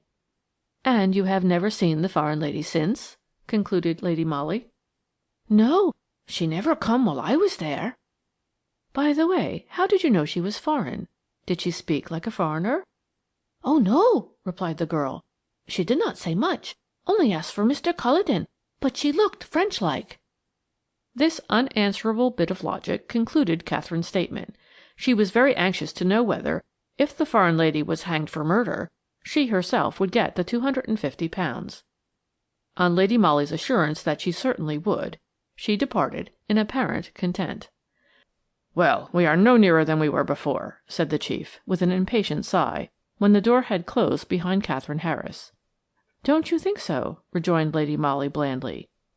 "Do you consider that what we heard just now has helped us to discover who was the woman in the big hat?" retorted the chief, somewhat testily. "Perhaps not," replied my dear lady with her sweet smile, "but it may help us to discover who murdered Mr. Culledon." With which enigmatic statement she effectually silenced the chief, and finally walked out of his office, followed by her faithful Mary. Following Catherine Harris's indications, a description of the lady who was wanted in connection with the murder of Mr. Culledon was very widely circulated, and within 2 days of the interview with the ex-parlour-maid, another very momentous one took place in the same office. Lady Molly was at work with the chief over some reports, whilst I was taking shorthand notes at a side desk, when a card was brought in by one of the men, and the next moment, without waiting either for permission to enter or to be more formally announced, A magnificent apparition literally sailed into the dust-covered little back office, filling it with an atmosphere of Parma violets and Russia leather. I don't think that I had ever seen a more beautiful woman in my life. Tall, with a splendid figure and perfect carriage, she vaguely reminded me of the portraits one sees of the late Empress of Austria. This lady was, moreover, dressed to perfection, and wore a large hat adorned with a quantity of plumes. The chief had instinctively risen to greet her, whilst Lady Molly, still and placid, was eyeing her with a quizzical smile. "You know who I am, sir," began the visitor as soon as she had sunk gracefully into a chair. "My name is on that card. My appearance, I understand, tallies exactly with that of a woman who is supposed to have murdered Mark Culledon." She said this so calmly, with such perfect self-possession, that I literally gasped. The chief, too, seemed to have been metaphorically lifted off his feet. He tried to mutter a reply. "Oh, don't trouble yourself, sir," she interrupted him with a smile. "My landlady, my servant, my friends have all read the description of the woman who murdered Mr. Culledon. For the past 24 hours I have been watched by your police. Therefore I have come to you of my own accord, before they came to arrest me in my flat. I am not too soon, am I?" she asked, with the same cool indifference which was so startling, considering the subject of her conversation. She spoke English with a scarcely perceptible foreign accent, but I quite understood what Catherine Harris had meant when she said that the lady looked French-like. She certainly did not look English, and when I caught sight of her name on the card which the chief had handed to Lady Molly, I put her down at once as Viennese. Miss Elizabeth Löwenthal had all the charm, the grace, the elegance which one associates with Austrian women more than with those of any other nation. No wonder the chief found it difficult to tell her that, as a matter of fact, the police were about to apply for a warrant that very morning for her arrest on the charge of wilful murder. I know," she said, seeming to divine his thoughts. "But let me tell you at once, sir, that I did not murder Mark Culledon. He treated me shamefully, and I would willingly have made a scandal just to spite him. He had become so respectable and straight-laced. But between scandal and murder there is a wide gulf. Don't you think so, madam?" she added, turning for the first time towards Lady Molly. "Undoubtedly," replied my dear lady with the same quizzical smile. "A wide gulf which, no doubt, Miss Elizabeth Löwenthal will best be able to demonstrate to the magistrate to-morrow," rejoined the chief, with official sternness of manner. I thought that, for the space of a few seconds, the lady lost her self-assurance at this obvious suggestion. The bloom on her cheeks seemed to vanish, and 2 hard lines appeared between her fine eyes. But, frightened or not, she quickly recovered herself and said quietly, "Now, my dear sir, let us understand one another. I came here for that express purpose. I take it that you don't want your police to look ridiculous any more than I want a scandal. I don't want detectives to hang about round my flat, questioning my neighbours and my servants. They would soon find out that I did not murder Mark Culledon, of course. But the atmosphere of the police would hang round me, and I prefer Parma violets," she added, raising a daintily perfumed handkerchief to her nose. "Then you have come to make a statement?" asked the chief. "Yes," she replied. "I'll tell you all I know. Mr. Culledon was engaged to marry me. Then he met the daughter of an earl, and thought he would like her better as a wife than a simple Miss Löwenthal. I suppose I should be considered an undesirable match for a young man who has a highly respectable and snobbish aunt, who would leave him all her money only on the condition that he made a suitable marriage. I have a voice, and I came over to England 2 years ago to study English, so that I might sing an oratorio at the Albert Hall. I met Mark on the Calais Dover boat, when he was returning from a holiday abroad. He fell in love with me, and presently he asked me to be his wife. After some demur, I accepted him. We became engaged, but he told me that our engagement must remain a secret, for he had an old aunt from whom he had great expectations, and who might not approve of his marrying a foreign girl, who was without connections and a professional singer. From that moment I mistrusted him, nor was I very astonished when gradually his affection for me seemed to cool. Soon after he informed me quite callously that he had changed his mind and was going to marry some swell English lady. I didn't care much, but I wanted to punish him by making a scandal, you understand. I went to his house just to worry him, and finally I decided to bring an action for breach of promise against him. It would have upset him, I know. No doubt his aunt would have cut him out of her will. That is all I wanted, but I did not care enough about him to murder him." Somehow her tale carried conviction. We were all of us obviously impressed. The chief alone looked visibly disturbed, and I could read what was going on in his mind. "As you say, Miss Lowenthal," he rejoined, "the police would have found all this out within the next few hours. Once your connection with the murdered man was known to us, the record of your past and his becomes an easy one to peruse. No doubt, too," he added insinuatingly, "our men would soon have been placed in possession of the one undisputable proof of your complete innocence with regard to that fateful afternoon spent at Mathis's café." "What is that?" she queried blandly. "An alibi." "You mean where I was during the time that Mark was being murdered in a tea shop?" "Yes," said the chief. "I was out for a walk," she replied quietly. "Shopping, perhaps?" "No." "You met someone who would remember the circumstance, or your servants could say at what time you came in?" "No," she replied dryly. "I met no one, for I took a brisk walk on Primrose Hill. My 2 servants could only say that I went out at 3 o'clock that afternoon and returned after 5. There was silence in the little office for a moment or two. I could hear the scraping of the pen with which the chief was idly scribbling geometrical figures on his blotting pad. Lady Molly was quite still. Her large, luminous eyes were fixed on the beautiful woman who had just told us her strange story, with its unaccountable sequel, its mystery which had deepened with the last phrase which she had uttered. Miss Lowenthal, I felt sure, was conscious of her peril. I am not sufficiently a psychologist to know whether it was guilt or merely fear which was distorting the handsome features now, hardening the face and causing the lips to tremble. Lady Molly scribbled a few words on a scrap of paper, which she then passed over to the chief. Miss Lowenthal was making visible efforts to steady her nerves. "That is all I have to tell you," she said, in a voice which sounded dry and harsh. "I think I will go home now."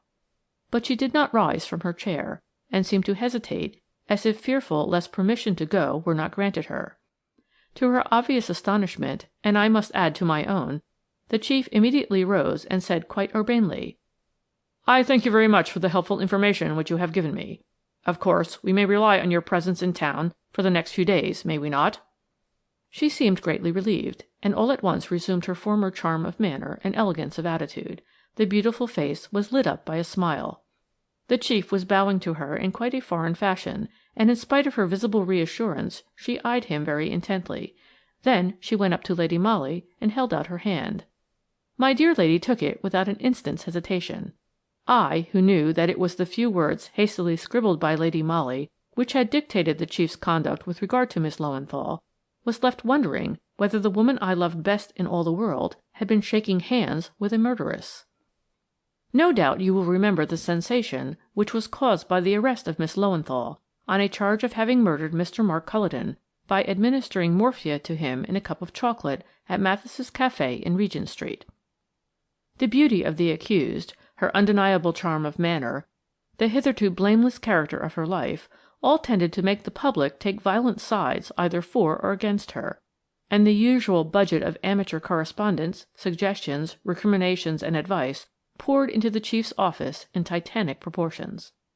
I must say that, personally, all my sympathies went out to Miss Lowenthal.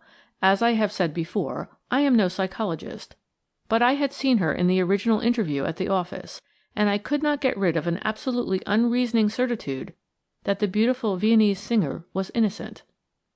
The magistrate's court was packed, as you may well imagine, on that first day of the inquiry. And, of course, sympathy with the accused went up to fever pitch when she staggered into the dock, beautiful still, despite the ravages caused by horror, anxiety, fear, in the face of the deadly peril in which she stood. The magistrate was most kind to her, her solicitor was unimpeachably assiduous.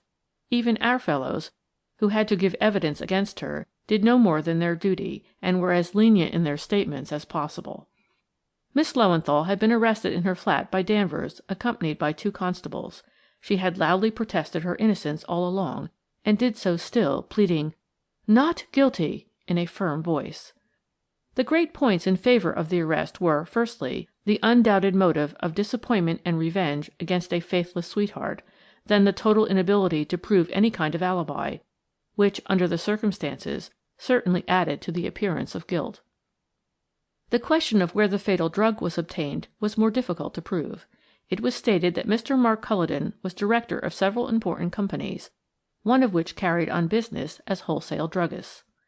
Therefore, it was argued that the accused, at different times and under some pretext or other, had obtained drugs from Mr. Culledon himself.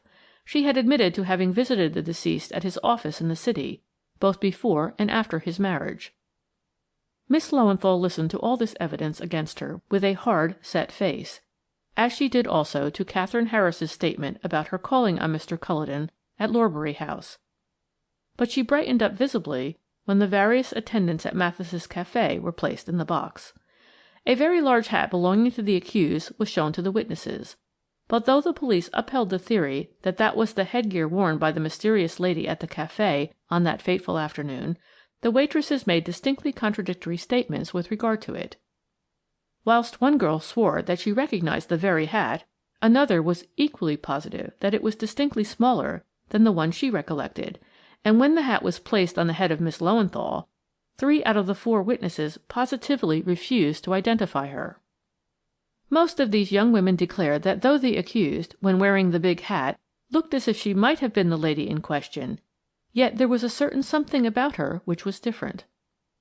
With that vagueness which is a usual and highly irritating characteristic of their class, the girls finally parried every question by refusing to swear positively either for or against the identity of Miss Löwenthal. "There's something that's different about her somehow," one of the waitresses asserted positively. "What is it that's different?" asked the solicitor for the accused, pressing his point. "I can't say," was the perpetual, maddening reply. Of course, the poor young widow had to be dragged into the case, and here, I think, opinions and even expressions of sympathy were quite unanimous. The whole tragedy had been inexpressibly painful to her, of course, and now it must have seemed doubly so. The scandal which had accumulated round her late husband's name must have added the poignancy of shame to that of grief. Mark Culledon had behaved as callously to the girl whom clearly he had married from interested family motives as he had to the one whom he had heartlessly cast aside. Lady Irene, however, was most moderate in her statements. There was no doubt that she had known of her husband's previous entanglement with Miss Löwenthal, but apparently had not thought fit to make him accountable for the past. She did not know that Miss Löwenthal had threatened a breach of promise action against her husband. Throughout her evidence she spoke with absolute calm and dignity, and looked indeed a strange contrast in her closely fitting tailor-made costume of black serge and tiny black toque to the more brilliant woman who stood in the dock. The 2 great points in favour of the accused were, firstly, the vagueness of the witnesses who were called to identify her, and secondly, the fact that she had undoubtedly begun proceedings for breach of promise against the deceased. Judging by the latter's letters to her, she would have had a splendid case against him, which fact naturally dealt a severe blow to the theory as to motive for the murder. On the whole, the magistrate felt that there was not a sufficiency of evidence against the accused to warrant his committing her for trial. He therefore discharged her, and amid loud applause from the public, Miss Löwenthal left the court a free woman. Now I know that the public did loudly, and to my mind very justly, blame the police for that arrest, which was denounced as being as cruel as it was unjustifiable. I felt as strongly as anybody on the subject, for I knew that the prosecution had been instituted in defiance of Lady Molly's express advice, and in distinct contradiction to the evidence which she had collected. When, therefore, the chief asked my dear lady to renew her efforts in that mysterious case, it was small wonder that her enthusiasm did not respond to his anxiety. That she would do her duty was beyond a doubt, but she had very naturally lost her more fervent interest in the case. The mysterious woman in the big hat was still the chief subject of leading articles in the papers, coupled with that of the ineptitude of the police who could not discover her. There were caricatures and picture postcards in all the shop windows of a gigantic hat covering the whole figure of its wearer, only the feet, and a very long and pointed chin protruding from beneath the enormous brim. Below was the device, "Who is she? Ask the police?" One day, it was the second since the discharge of Miss Löwenthal, my dear lady came into my room beaming. It was the first time I had seen her smile for more than a week, and already I had guessed what it was that had cheered her. "Good news, Mary," she said gaily. "At last I've got the chief to let me have a free hand. Oh dear, what a lot of argument it takes to extricate that man from the tangled meshes of red tape." "What are you going to do?" I asked. "Prove that my theory is right as to who murdered Mark Culledon," she replied seriously. "And as a preliminary, we'll go and ask his servants at Lorbury House a few questions." It was then 3 o'clock in the afternoon. At Lady Molly's bidding I dressed somewhat smartly, and together we went off in a taxi to Fitzjohn's Avenue. Lady Molly had written a few words on one of her cards, urgently requesting an interview with Lady Irene Culledon. This she handed over to the manservant who opened the door at Lorbury House. A few moments later we were sitting in the cosy boudoir. The young widow, high-bred and dignified in her tight-fitting black gown, sat opposite to us, her white hands folded demurely before her, her small head, with its very close coiffure, bent in closest attention towards Lady Molly. "I most sincerely hope, Lady Irene," began my dear lady in her most gentle and persuasive voice, "that you'll look with all possible indulgence on my growing desire, shared, I may say, by all of my superiors at Scotland Yard, to elucidate the mystery which still surrounds your late husband's death." Lady Molly paused, as if waiting for encouragement to proceed. The subject must have been extremely painful to the young widow. Nevertheless, she responded quite gently. "I can understand that the police wish to do their duty in the matter. As for me, I have done all, I think, that could be expected of me. I am not made of iron, and after that day in the police court—" She checked herself, as if afraid of having betrayed more emotion than was consistent with good breeding, and concluded more calmly, "I cannot do any more." "I fully appreciate your feelings in the matter," said Lady Molly, "but you would not mind helping us, would you? In a passive way, if you could, by some simple means, further the cause of justice?" "What is it you want me to do?" asked Lady Irene. "Only to allow me to ring for 2 of your maids and ask them a few questions. I promise you that they shall not be of such a nature as to cause you the slightest pain." For a moment I thought that the young widow hesitated. Then, without a word, she rose and rang the bell. "Which of my servants did you wish to see?" she asked, turning to my dear lady as soon as the butler entered in answer to the bell. "Your own maid and parlour-maid, if I may," replied Lady Molly. Lady Irene gave the necessary orders, and we all sat expectant and silent until, a minute or two later, 2 girls entered the room. One wore a cap and apron, the other, in neat black dress and a dainty lace collar, was obviously the lady's maid. "This lady," said their mistress, addressing the 2 girls, "wishes to ask you a few questions. She is a representative of the police, so you had better do your best to satisfy her with your answers." "Oh," rejoined Lady Molly pleasantly, choosing not to notice the tone of acerbity with which the young widow had spoken, nor the unmistakable barrier of hostility and reserve which her words had immediately raised between the young servants and the representative of the police. "What I am going to ask these 2 young ladies is neither very difficult nor very unpleasant. I merely want their kind help in a little comedy which will have to be played this evening, in order to test the accuracy of certain statements made by one of the waitresses at Mathis's tea shop with regard to the terrible tragedy which has darkened this house. You will do that much, will you not?" she added, speaking directly to the maids. No one can be so winning or so persuasive as my dear lady. In a moment I saw the girls' hostility melting before the sunshine of Lady Molly's smile. "We'll do what we can, ma'am," said the maid. "There's a brave good girl," replied my lady.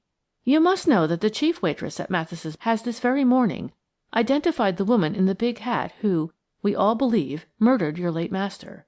Yes," she continued, in response to a gasp of astonishment which seemed to go round the room like a wave. "The girl seems quite positive, both as regards the hat and the woman who wore it. But, of course, one cannot allow a human life to be sworn away without bringing every possible proof to bear on such a statement. And I am sure that everyone in this house will understand that we don't want to introduce strangers more than we can help into this sad affair, which already has been bruited abroad too much." She paused a moment. Then, as neither Lady Irene nor the maids made any comment, she continued, "My superiors at Scotland Yard think it their duty to try and confuse the witness as much as possible in her act of identification. They desire that a certain number of ladies wearing abnormally large hats should parade before the waitress. Among them will be, of course, the one whom the girl has already identified as being the mysterious person who had tea with Mr. Culledon at Mathis' that afternoon. My superiors can then satisfy themselves whether the waitress is or is not so sure of her statement that she invariably picks out again and again one particular individual amongst a number of others or not." "Surely," interrupted Lady Irene dryly, "you and your superiors do not expect my servants to help in such a farce?" "We don't look upon such a proceeding as a farce, Lady Irene," rejoined Lady Molly gently. "It is often resorted to in the interests of an accused person, and we certainly would ask the cooperation of your household." "I don't see what they can do." But the two girls did not seem unwilling. The idea appealed to them, I felt sure. It suggested an exciting episode, and gave promise of variety in their monotonous lives. "I am sure both these young ladies possess fine big hats," continued Lady Molly with an encouraging smile. "I should not allow them to wear ridiculous headgear," retorted Lady Irene sternly. "I have the one your ladyship wouldn't wear and threw away," interposed the young parlour-maid. "I put it together again with the scraps I found in the dust-hole." There was just one instant of absolute silence, one of those magnetic moments when fate seems to have dropped the spool on which she was spinning the threads of life, and is just stooping in order to pick it up.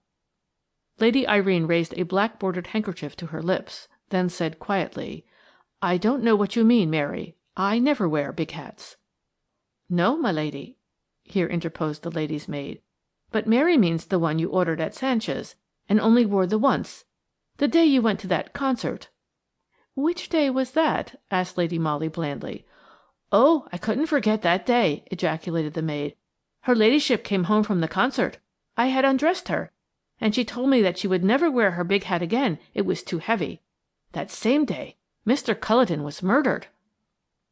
"That hat would answer our purpose very well," said Lady Molly quite calmly. "Perhaps Mary will go and fetch it, and you had better go and help her put it on." The two girls went out of the room without another word, and there were we three women left facing one another, with that awful secret, only half revealed, hovering in the air like an intangible spectre. "What are you going to do, Lady Irene?" asked Lady Molly after a moment's pause, during which I literally could hear my own heart beating, whilst I watched the rigid figure of the widow in deep black crape, her face set and white, her eyes fixed steadily on Lady Molly. "You can't prove it," she said defiantly. "I think we can," rejoined Lady Molly simply. "At any rate, I mean to try. I have two of the waitresses from Mathis' outside in a cab, and I have already spoken to the attendant who served you at Sanchez's, an obscure milliner in a back street near Portland Road. We know that you were at great pains there to order a hat of certain dimensions and to your own minute description. It was a copy of one you had once seen Miss Löwenthal wear when you met her at your late husband's office. We can prove that meeting too. Then we have your maid's testimony that you wore that same hat once, and once only, the day, presumably, that you went out to a concert, a statement which you will find it difficult to substantiate, and also the day on which your husband was murdered." "Bah! The public will laugh at you," retorted Lady Irene, still defiantly. "You would not dare to formulate so monstrous a charge." "It will not seem monstrous when justice has weighed in the balance the facts which we can prove. Let me tell you a few of these, the result of careful investigation. There is the fact that you knew of Mr. Culledon's entanglement with Miss Elizabeth Löwenthal, and did your best to keep it from old Mrs. Steinberg's knowledge, realizing that any scandal round her favourite nephew would result in the old lady cutting him, and therefore you, out of her will. You dismissed a parlour-maid for the sole reason that she had been present when Miss Löwenthal was shown into Mr. Culledon's study. There is the fact that Mrs. Steinberg had so worded her will that, in the event of her nephew dying before her, her fortune would devolve on you. The fact that Miss Löwenthal's action for breach of promise against your husband, your last hope of keeping the scandal from the old lady's ears, had effectually vanished. You saw the fortune eluding your grasp. You feared Mrs. Steinberg would alter her will. Had you found the means, and had you dared, would you not rather have killed the old lady? But discovery would have been certain. The other crime was bolder and surer. You have inherited the old lady's millions, for she never knew of her nephew's earlier peccadilloes. All this we can state and prove, and the history of the hat, bought and worn one day only, that same memorable day, and then thrown away. A loud laugh interrupted her, a laugh that froze my very marrow. "There is one fact you have forgotten, my Lady of Scotland Yard," came in sharp, strident accents from the black-robed figure, which seemed to have become strangely spectral in the fast-gathering gloom which had been enveloping the luxurious little boudoir. "Don't omit to mention the fact that the accused took the law into her own hands."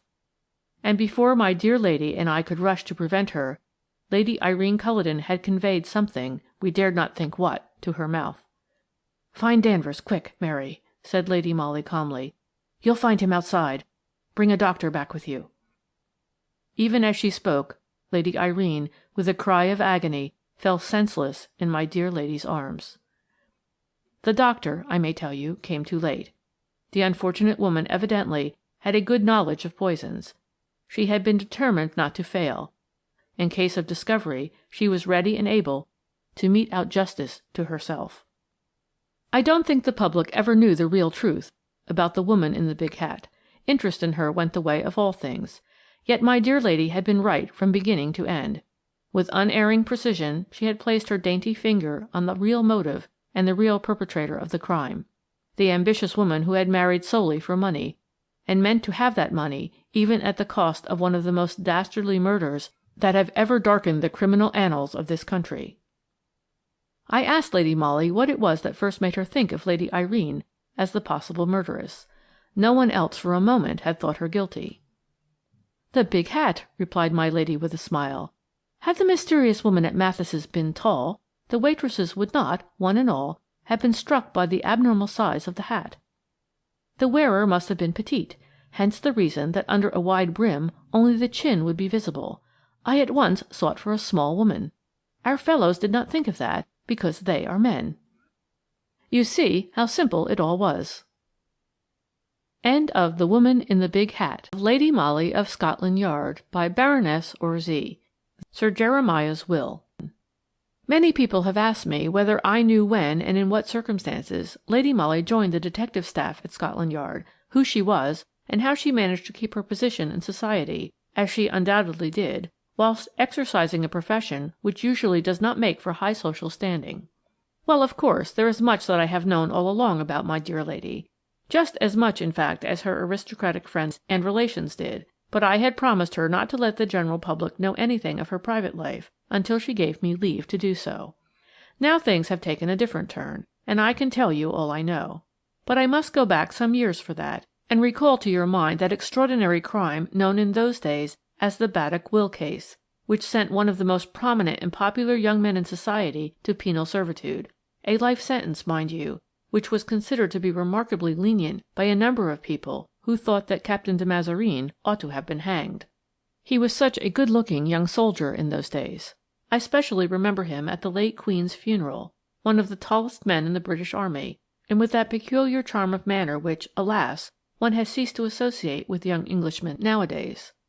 If to these two undeniable advantages you add the one that Hubert de Mazarine was the dearly loved grandson of Sir Jeremiah Baddock, the multi-millionaire ship-owner of Liverpool, you will realize how easy it was for that young guardsman to ingratiate himself with every woman in society, and more particularly with every mamma who had a marriageable daughter. But fate and love have a proverbial knack of making a muddle of things.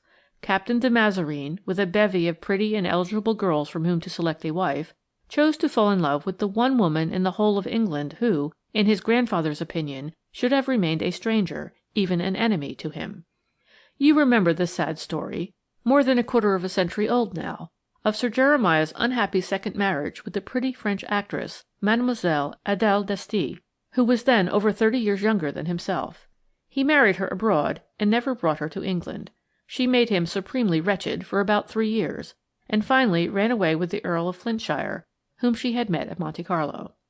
Well, it was with a daughter of that same Earl of Flintshire, Lady Molly Robertson-Kirk, that Captain Hubert de Mazareen fell desperately in love. Imagine Sir Jeremiah's feelings when he heard of it. Captain Hubert, you must know, had resigned his commission in 1902 at his grandfather's request, when the latter's health first began to fail. He had taken up his permanent abode at Appledore Castle, Sir Jeremiah's magnificent home in Cumberland, and, of course, it was generally understood that ultimately he would become possessed of the wealthy ship-owner's millions as well as of the fine property, seeing that his mother had been Sir Jeremiah's only child by the latter's first marriage. Lord Flintshire's property was quite close to Appledore, but needless to say, old Sir Jeremiah never forgave his noble neighbour the cruel wrong he had suffered at his hands. The second Lady Baddock, afterwards Countess of Flintshire, has been dead 20 years. Neither the county nor the more exclusive sets of London ever received her, but her daughter Molly, who inherited all her beauty and none of her faults, was the idol of her father, and the acknowledged queen of county and town society.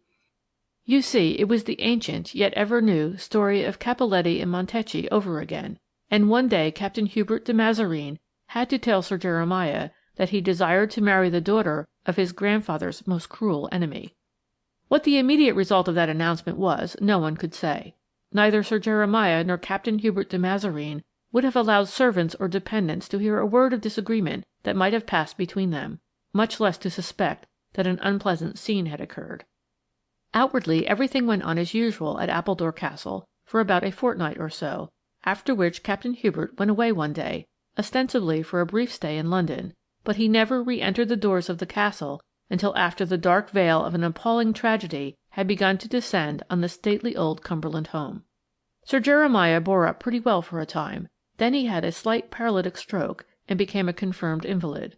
The postmaster at Appledore declared that after many letters came, addressed to Sir Jeremiah in Captain Hubert's well-known handwriting, and bearing the London postmark.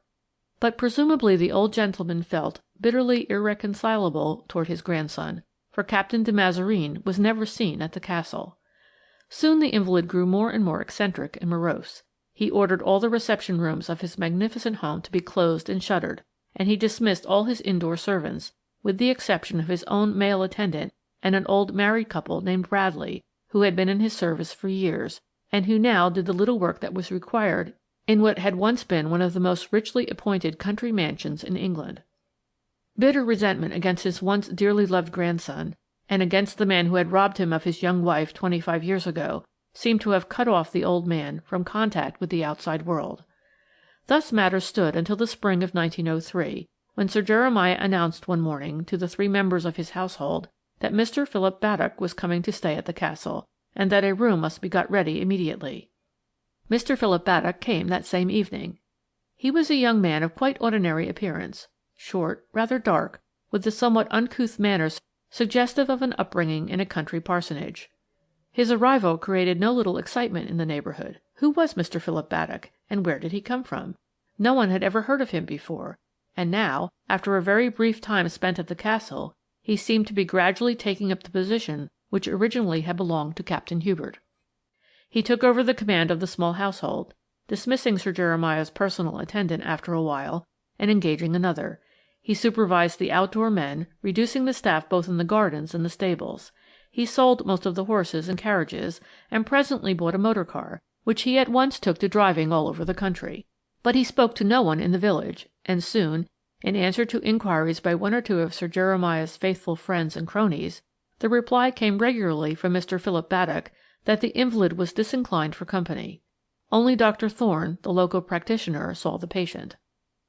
Sir Jeremiah, it was understood, was slowly sinking towards the grave, but his mind was quite clear, even if his temper was abnormal. One day Mr. Philip Baddock made inquiries in the village for a good chauffeur. George Taylor presented himself, and was at once told off to drive the car as quickly as possible to Carlisle, to the office of Mr. Stedman, solicitor, and to bring that gentleman back to the castle as soon as he could come. The distance from Appledore to Carlisle is over 50 miles. It was 7 o'clock in the evening before George Taylor was back, bringing Mr. Stedman with him. The solicitor was received at the castle door by old Bradley, and at Sir Jeremiah's door by Felkin, the new attendant, who showed him in. The interview between the invalid and Mr. Stedman lasted half an hour, after which the latter was driven back to Carlisle by George Taylor. That same evening a telegram was sent off by Mr. Philip Baddock to Captain de Mazareen in London, containing the few words, "Sir Jeremiah very ill. Come at once." 24 hours later Captain Hubert arrived at Appledore Castle, too late, however, to see his grandfather alive. Sir Jeremiah Baddock had died an hour before the arrival of his once so tenderly cherished grandson, and all hopes of a reconciliation had now been mercilessly annihilated by death. The end had come much more suddenly than Dr. Thorne had anticipated. He had seen the patient in the morning and thought that he might last some days. But when Sir Jeremiah had heard that Captain de Mazareen had been sent for, he had worked himself into a state of such terrible agitation that the poor overtaxed brain and heart finally gave way. The events of those memorable days, in the early spring of 1904, are so graven on my memory that I can recount them as if they happened yesterday. I was maid to Lady Molly Robertson-Kirk at the time. Since then she has honoured me with her friendship. Directly after Captain Hubert's first estrangement from his grandfather, she and I came down to Cumberland and lived very quietly at Kirk Hall, which, as you know, is but a stone's throw from Appledore. Here Captain Hubert paid my dear lady several visits. She had irrevocably made up her mind that their engagement was to be indefinitely prolonged, for she had a vague hope that, sooner or later, Sir Jeremiah would relent towards the grandson whom he had loved so dearly. At any rate, there was a chance of it whilst the marriage had not actually taken place. Captain de Mazareen, mind you, was in no sense of the word badly off. His father had left him some £25,000, and Lady Molly had a small private fortune of her own. Therefore I assure you that there was not a single mercenary thought behind this protracted engagement, or Captain Hubert's desire for a reconciliation with his grandfather. The evening that he arrived at Appledore in response to Mr. Philip Baddock's telegram, Lady Molly met him at the station. He sent his luggage on to Kirk Hall, and the two young people walked together as far as Elkhorn Woods, which divide the Earl of Flintshire's property from Appledore itself. Here they met Mr. Stedman, the solicitor, who had motored over from Carlisle in response to an urgent summons from Sir Jeremiah Baddock, but whose car had broken down about 200 yards up the road.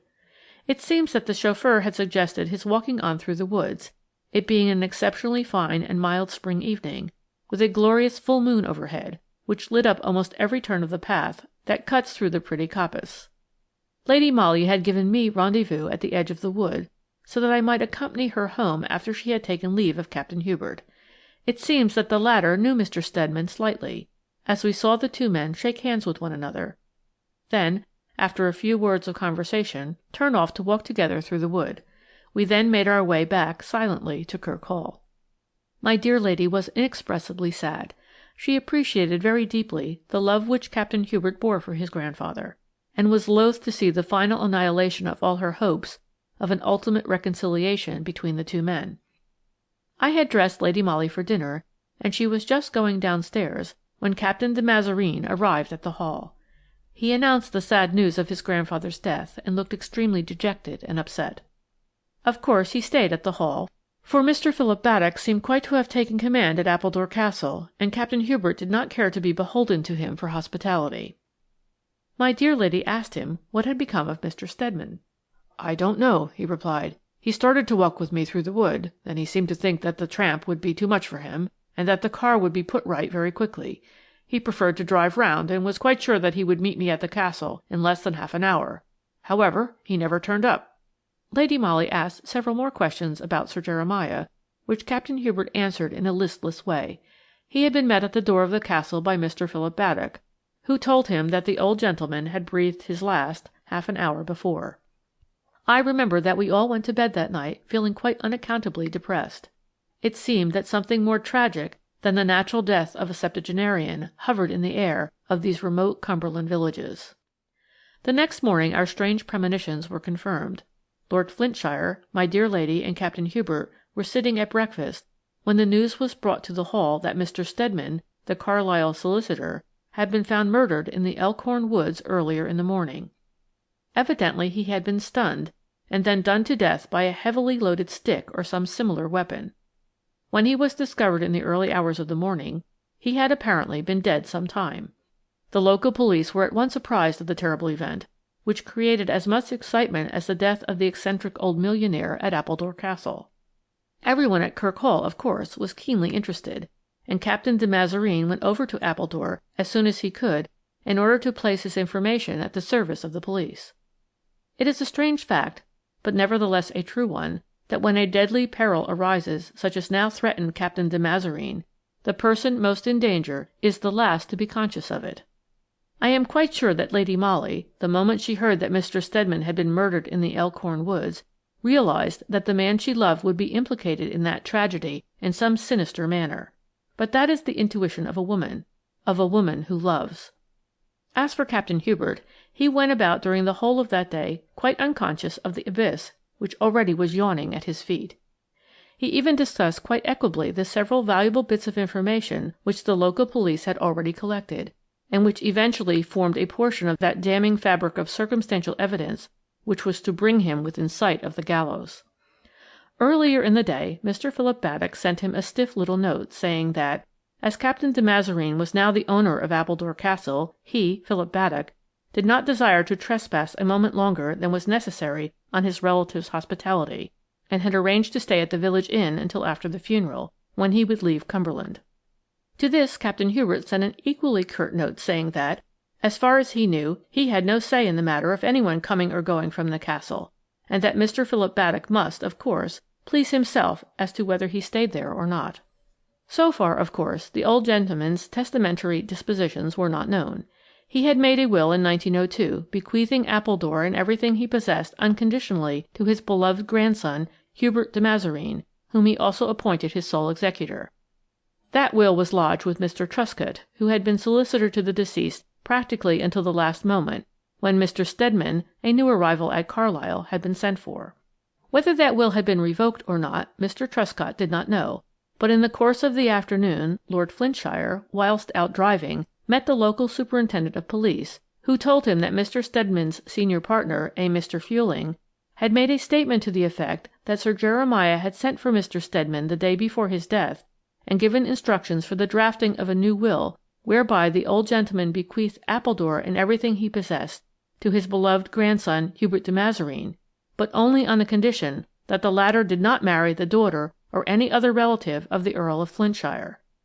In the event of Hubert de Mazareen disregarding this condition at any future time of his life, Sir Jeremiah's entire fortune was to devolve on Philip Baddock, sole issue of testator's second marriage with Adele Desty. The draft of this will, added Mr. Fueling, was in Mr. Stedman's pocket, ready for Sir Jeremiah's signature on that fateful night when the unfortunate young solicitor was murdered. The draft had not been found in the murdered man's pocket. A copy of it, however, was in Mr. Fueling's safe. But as this will had never been signed by the deceased, the one of 1902 remained valid, and Captain Hubert de Mazareen remained unconditionally his grandfather's sole heir. Events crowded thick and fast on that day, one of the most miserable I have ever lived through. After an early tea which my dear lady had alone in her little boudoir, she sent me down to ask Captain Hubert to come up and speak to her. He did so at once, and I went into the next room, which was Lady Molly's bedroom, to prepare her dress for the evening. I had, of course, discreetly closed the door of communication between the two rooms, but after the first 5 minutes, Lady Molly deliberately reopened it, from which I gathered that she actually wished me to know what was going on. It was then a little after 4 o'clock. I could hear Captain de Mazareen's voice, low-toned and infinitely tender. He adored my dear lady, but he was a very quiet man, and it was only by the passionate tensity of his attitude when he was near her that a shrewdly observant person could guess how deeply he cared. Now through the open door I could see his handsome head bowed very low, so that he could better look into her upturned eyes. His arms were round her, as if he were fighting the world for the possession of her, and would never let her go again. But there were tears in her eyes. "Hubert," she said after a while, "I want you to marry me. Will you?" "Will I?" he whispered, with an intensity of passionate longing which seemed to me then so unutterably pathetic that I could have sat down and had a good cry. "But," rejoined Lady Molly earnestly, "I mean as soon as possible. To-morrow, by special licence. You can wire to Mr. Herford to-night, and he will see about it first thing in the morning. We can travel up to town by the night train. Father and Mary will come with me. Father has promised, you know, and we can be married to-morrow. I think that would be the quickest way." There was a pause. I could well imagine how astonished and perturbed Captain Hubert must be feeling. It was such a strange request for a woman to make at such a time. I could see by the expression of his eyes that he was trying to read her thoughts. But she looked up quite serenely at him, and frankly, I do not think that he had the slightest inkling of the sublime motive at the back of her strange insistence. "You prefer to be married in London rather than here?" he asked quite simply. "Yes," she replied. "I desire to be married in London to-morrow." A few moments later my dear lady quietly shut the door again, and I heard and saw no more, but half an hour later she called me. She was alone in her boudoir, bravely trying to smile through a veil of tears. Captain Hubert's footsteps could still be heard going along the hall below. Lady Molly listened until the final echo of that tread died away in the distance. Then she buried her sweet face on my shoulder and sobbed her very heart out. "Get ready as quick as you can, Mary," she said to me when the paroxysm had somewhat subsided. "We go up to town by the 9:10. "Is his lordship coming with us, my lady?" I asked. "Oh, yes," she said, whilst a bright smile lit up her face. "Father is simply grand. And yet he knows." "Knows what, my lady?" I queried instinctively, for Lady Molly had paused, and I saw a look of acute pain once more darken her soft grey eyes. "My father knows," she said slowly and almost tonelessly, "that half an hour ago the police found a weighted stick in the Elkhorn woods, not far from the spot where Mr. Stedman was murdered. The stick has the appearance of having been very vigorously cleaned and scraped recently, in spite of which fact tiny traces of blood are still visible on the leaden knob. The inspector showed my father that stick. I saw it too. It is the property of Captain Hubert de Mazareen, and by tomorrow, at the latest, it will be identified as such." There was silence in the little boudoir now, a silence broken only by the sound of dull sobs which rose from my dear lady's overburdened heart. Lady Molly at this moment had looked into the future, and with that unerring intuition that has since been of such immense service to her, she had already perceived the grim web which fate was weaving round the destiny of the man she loved. I said nothing. What could I say? I waited for her to speak again. The first words she uttered after the terrible pronouncement which she had just made were, "I'll wear my white cloth gown tomorrow, Mary. It is the most becoming frock I have, and I want to look my best on my wedding day." Captain Hubert de Mazareen was married to Lady Molly Robertson-Kirk by special licence on April 22nd, 1904, at the Church of St. Margaret, Westminster. No one was present to witness the ceremony except the Earl of Flintshire and myself. No one was apprised of the event at the time, nor until recently did anyone know that Lady Molly of Scotland Yard was the wife of de Mazareen, the convict. As you know, he was arrested at Appledore railway station the following morning and charged with the wilful murder of Alexander Stedman, solicitor, of Carlisle. Everything was against him from the first. The draft of the will which Mr. Stedman was taking up to Sir Jeremiah for signature supplied the motive for the alleged crime, and he was the last person seen in company with the murdered man. The chauffeur, George Taylor, who had driven to Carlisle to fetch Mr. Stedman and brought him back that evening, explained how two of his tires burst almost simultaneously after going over a bit of broken road close to the coppice. He had suggested to Mr. Stedman the idea of walking through the wood, and, as he had not two fresh tires with him, he started pushing his car along, as the village was not more than half a mile away. He never saw Mr. Stedman again. The stick with which the terrible deed had been committed was the most damning piece of evidence against the accused. It had been identified as his property by more than one witness, and was found within 20 yards of the victim, obviously cleaned and scraped, but still bearing minute traces of blood. Moreover, it had actually been seen in Captain Hubert's hand by one or two of the porters when he arrived at Appledore station on that fatal night, was met there by Lady Molly, and subsequently walked away with her previous to meeting Mr. Stedman on the edge of the wood. Captain de Mazareen, late of His Majesty's Household Brigade, was indicted for the wilful murder of Alexander Stedman, tried at the next assizes, found guilty, and condemned to be hanged. The jury, however, had strongly recommended him to mercy owing to his hitherto spotless reputation, and to the many services he had rendered his country during the last Boer War. A monster petition was sent up to the Home Office, and the sentence was commuted to 20 years' penal servitude. That same year, Lady Molly applied for and obtained a small post on the detective staff of the police.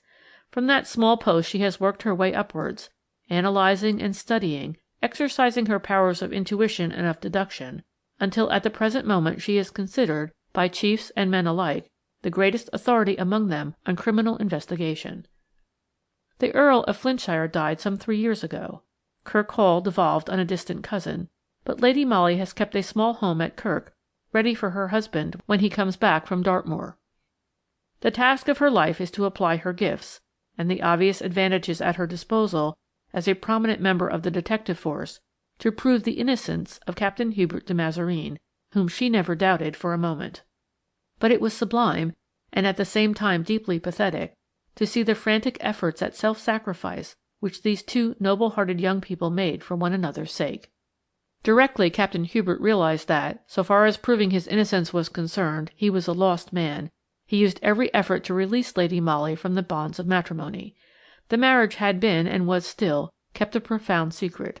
He determined to plead guilty to murder at his trial, and then to make a declaration that he had entrapped Lady Molly into a marriage, knowing at the time that a warrant was out for his arrest, and hoping, by his connection with the Earl of Flintshire, to obtain a certain amount of leniency. When he was sufficiently convinced that such a course was out of the question, he begged Lady Molly to bring a nullity suit against him. He would not defend it. He only wished to set her free. But the love she bore him triumphed over all. They did keep their marriage a secret, but she remained faithful to him in every thought and feeling within her, and loyal to him with her whole soul. Only I, once her maid, now her devoted friend, knew what she suffered, even whilst she threw herself heart and mind into her work. We lived mostly in our little flat in Maida Vale, but spent some delightful days of freedom and peace in the little house at Kirk. Hither, in spite of the terrible memories the place evoked, Lady Molly loved to spend her time in wandering over the ground where that mysterious crime had been committed which had doomed an innocent man to the life of a convict. "That mystery has to be cleared up, Mary," she would repeat to me with unswerving loyalty, "and cleared up soon, before Captain de Mazareen loses all joy in life and all belief in me." I suspect you will be interested to hear something about Appledore Castle and about Mr. Philip Baddock, who had been so near getting an immense fortune, yet had it snatched from him before his very eyes. As Sir Jeremiah Baddock never signed the will of 1904, Captain de Mazareen's solicitors on his behalf sought to obtain probate of the former one, dated 1902. In view of the terrible circumstances connected with the proposed last testamentary dispositions of the deceased, Mr. Philip Baddock was advised to fight that suit. It seems that he really was the son of Sir Jeremiah by the latter's second marriage with Mademoiselle d'Este, but the old gentleman, with heartless vengefulness, had practically repudiated the boy from the first, and absolutely refused to have anything to do with him beyond paying for his maintenance and education, and afterwards making him a goodly allowance on the express condition that Philip, soon to become a young man, never set his foot on English soil. The condition was strictly complied with. Philip Baddock was born abroad, and lived abroad until 1903, when he suddenly appeared at Appledore Castle. Whether Sir Jeremiah, in a fit of tardy repentance, had sent for him, or whether he risked coming of his own accord, no one ever knew. Captain de Mazareen was not, until that same year, 1903, aware of the existence of Philip Baddock, any more than was anybody else, and he spent his last days of freedom in stating positively that he would not accept the terms of the will of 1902, but would agree to Sir Jeremiah's fortune being divided up as it would have been if the old gentleman had died intestate. Thus Philip Baddock, the son, and Hubert de Mazareen, the grandson, received an equal share of Sir Jeremiah's immense wealth, estimated at close upon £2,000,000 sterling. Appledore was put up for sale and bought in by Mr. Philip Baddock, who took up his residence there and gradually gained for himself a position in the county as one of the most wealthy magnates in the north of England. Thus he became acquainted with the present Lord Flintshire, and later on met my dear lady. She neither sought nor avoided his acquaintance, and even went once to a dinner party at Appledore Castle. That was lately, on the occasion of our last stay at Kirk. I had gone up to the castle in the brougham so that I might accompany Lady Molly home, and had been shown into the library, whither my dear lady came in order to put on her cloak. While she was doing so, Mr. Philip Baddock came in. He had a newspaper in his hand and seemed greatly agitated. "Such extraordinary news, Lady Molly," he said, pointing to a headline in the paper. "You know, of course, that the other day a convict succeeded in effecting his escape from Dartmoor?"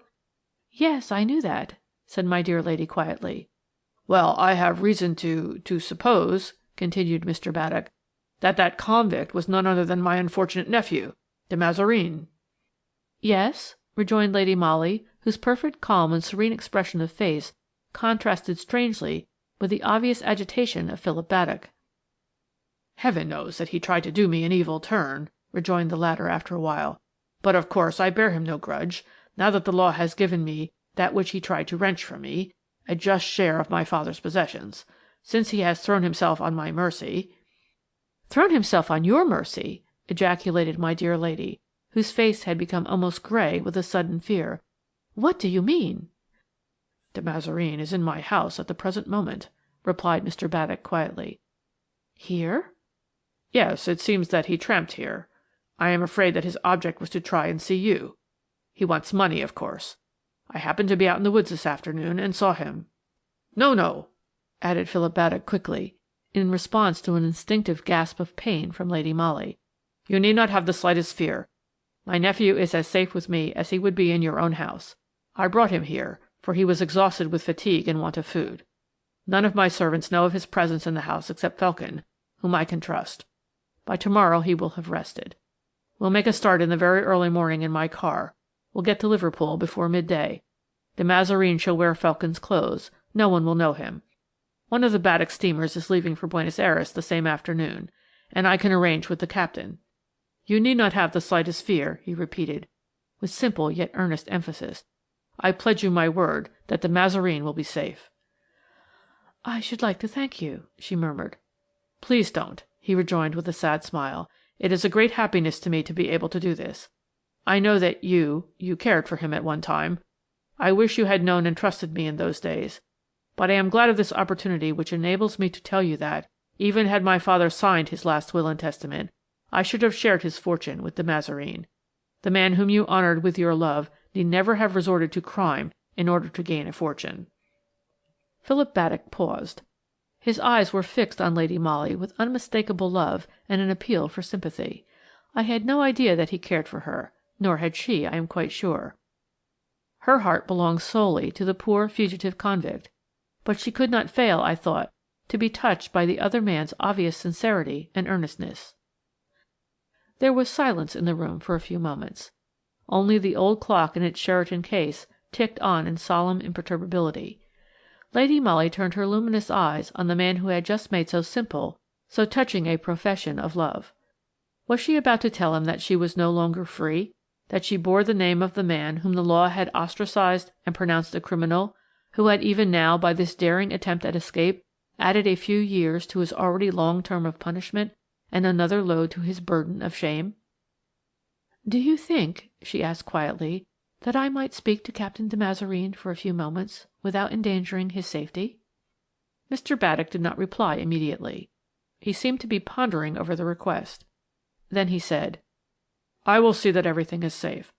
I don't think there need be any danger." He went out of the room, and my dear lady and I were left alone for a minute or two. She was so calm and serene that I marvelled at her self-control, and wondered what was going on in her mind. "Mary," she said to me, speaking very quickly, for already we could hear two men's footsteps approaching the library door, "you must station yourself just outside the front door. You understand? If you see or hear anything suspicious, come and warn me at once." I made ready to obey, and the next moment the door opened and Mr. Philip Baddock entered, accompanied by Captain Hubert. I smothered the involuntary sob which rose to my throat at the sight of the man who had once been the most gallant, the most handsomest soldier I had ever seen. I had only just time to notice that Mr. Baddock prepared to leave the room again immediately. At the door he turned back and said to Lady Molly, "Felkin has gone down to the lodge. If he hears or sees anything that seems suspicious, he will ring up on the telephone," and he pointed to the apparatus which stood on the library table in the centre of the room. After that he closed the door, and I was left to imagine the moments of joy mingled with acute anguish which my dear lady would be living through. I walked up and down restlessly on the terrace which fronts the castle. The house itself appeared silent and dark. I presume all the servants had gone to bed. Far away on my right I caught the glimmer of a light. It came from the lodge where Felkin was watching. From the church in Appledore village came the sound of the clock striking the hour of midnight. How long I had been on the watch I cannot say, when suddenly I was aware of a man's figure running rapidly along the drive towards the house. The next moment the figure had skirted the castle, apparently making for one of the back doors. I did not hesitate a moment. Having left the big front door on the latch, I ran straight in and made for the library door. Already Mr. Philip Baddock had forestalled me. His hand was on the latch. Without more ado he pushed open the door, and I followed him in. Lady Molly was sitting on the sofa, with Captain Hubert beside her. They both rose at our entrance. "The police," said Mr. Baddock, speaking very rapidly. "Felkin has just rung up from the lodge. He is getting the car ready. Pray God we may yet be able to get away." Even as he spoke, the front door-bell sounded with a loud clang, which to me had the sound of a death knell. "It is too late, you see," said my dear lady quietly. "No, not too late," ejaculated Philip Baddock in a rapid whisper. "Quick, de Mazarine, follow me through the hall. Felkin is at the stables getting the car ready. It will be some time before the servants are roused." "Mary, I am sure, has failed to fasten the front door," interrupted Lady Molly, with the same strange calm. "I think the police are already in the hall." There was no mistaking the muffled sound of feet treading the thick Turkey carpet in the hall. The library had but one exit. Captain Hubert was literally in a trap. But Mr. Baddock had not lost his presence of mind. "The police would never dream of searching my house," he said. "They will take my word that the Mazarine is not here. Here," he added, pointing to a tall Jacobean wardrobe which stood in an angle of the room. "In there, man, and leave the rest to me." "I am afraid that such a proceeding would bring useless trouble upon you, Mr. Baddock," once more interposed Lady Molly. "The police, if they do not at once find Captain de Mazarine, will surely search the house." "Impossible. They would not dare." "Indeed they would. The police know that Captain de Mazarine is here." "I swear they do not," rejoined Mr. Baddock. "Felkin is no traitor, and no one else." "It was I who gave the information to the police," said Lady Molly, speaking loudly and clearly. "I called up the superintendent on the telephone just now, and told him that his men would find the escaped convict hiding at Appledore Castle." "You!" ejaculated Mr. Baddock, in a tone of surprise and horror, not unmixed with a certain note of triumph. "You?" "Yes," she replied calmly. "I am of the police, you know. I had to do my duty. Open the door, Mary," she added, turning to me. Captain Hubert had not spoken a word so far. Now, when the men, led by Detective Inspector Etty, entered the room, he walked with a firm step towards them, held out his hands for the irons, and with a final look at Lady Molly, in which love, trust, and hope were clearly expressed, he passed out of the room and was soon lost to sight. My dear lady waited until the heavy footfalls had died away. Then she turned with a pleasant smile to Mr. Philip Baddock. "I thank you for your kind thoughts of me," she said, "and for your noble efforts on behalf of your nephew. My position was a difficult one. I hope you will forgive the pain I have been obliged to bring upon you." "I will do more than forgive, Lady Molly," he said earnestly. "I will venture to hope." He took her hand and kissed it. Then she beckoned to me, and I followed her into the hall. Our brougham, a hired one, had been waiting in the stable-yard. We drove home in silence, but half an hour later, when my dear lady kissed me good night, she whispered in my ear, "And now, Mary, we'll prove him innocent." End of Sir Jeremiah's Will, Lady Molly of Scotland Yard, by Baroness Orczy. The End. One or two people knew that at one time Lady Molly Robertson-Kirk had been engaged to Captain Hubert de Mazarine, who was now convict number 97, undergoing a life sentence for the murder of Mr. Stedman, a solicitor of Carlisle, in the Elkhorn Woods in April 1904. Few, on the other hand, knew of the secret marriage solemnized on that never-to-be-forgotten afternoon, when all of us present in the church, with the exception of the bridegroom himself, were fully aware that proofs of guilt, deadly and irrefutable, were even then being heaped up against the man to whom Lady Molly was plighting her troth, for better or for worse, with her mental eyes wide open, her unerring intuition keen to the fact that nothing but a miracle could save the man she loved from an ignoble condemnation, perhaps from the gallows. The husband of my dear lady, the man whom she loved with all the strength of her romantic and passionate nature, was duly tried and convicted of murder. Condemned to be hanged, he was reprieved, and his sentence commuted to penal servitude for life. The question of Sir Jeremiah's estate became a complicated one, for his last will and testament was never signed, and the former one, dated 1902, bequeathed everything he possessed unconditionally to his beloved grandson Hubert. After much legal argument, which it is useless to recapitulate here, it was agreed between the parties, and ratified in court, that the deceased gentleman's vast wealth should be disposed of as if he had died intestate. One half of it, therefore, went to Captain Hubert de Mazareen, grandson, and the other half to Philip Baddock, the son. The latter bought Appledore Castle and resided there, whilst his nephew became No. 97 in Dartmoor Prison. Captain Hubert had served 2 years of his sentence when he made that daring and successful escape which caused so much sensation at the time. He managed to reach Appledore, where he was discovered by Mr. Philip Baddock, who gave him food and shelter and got everything ready for the safe conveyance of his unfortunate nephew to Liverpool and thence to a port of safety in South America. You remember how he was thwarted in this laudable attempt by Lady Molly herself, who communicated with the police and gave up convict No. 97 into the hands of the authorities once more. Of course, public outcry was loud against my dear lady's action. Sense of duty was all very well, so people argued, but no one could forget that at one time Captain Hubert de Mazareen and Lady Molly Robertson-Kirk had actually been engaged to be married, and it seemed positively monstrous for a woman to be so pitiless towards the man whom she must at one time have loved. You see how little people understood my dear lady's motives. Some went so far as to say that she had only contemplated marriage with Captain Hubert de Mazareen because he was then, presumably, the heir to Sir Jeremiah's fortune. Now, continued the gossips, she was equally ready to marry Mr. Philip Baddock, who at any rate was the happy possessor of one half of the deceased gentleman's wealth. Certainly Lady Molly's conduct at this time helped to foster this idea.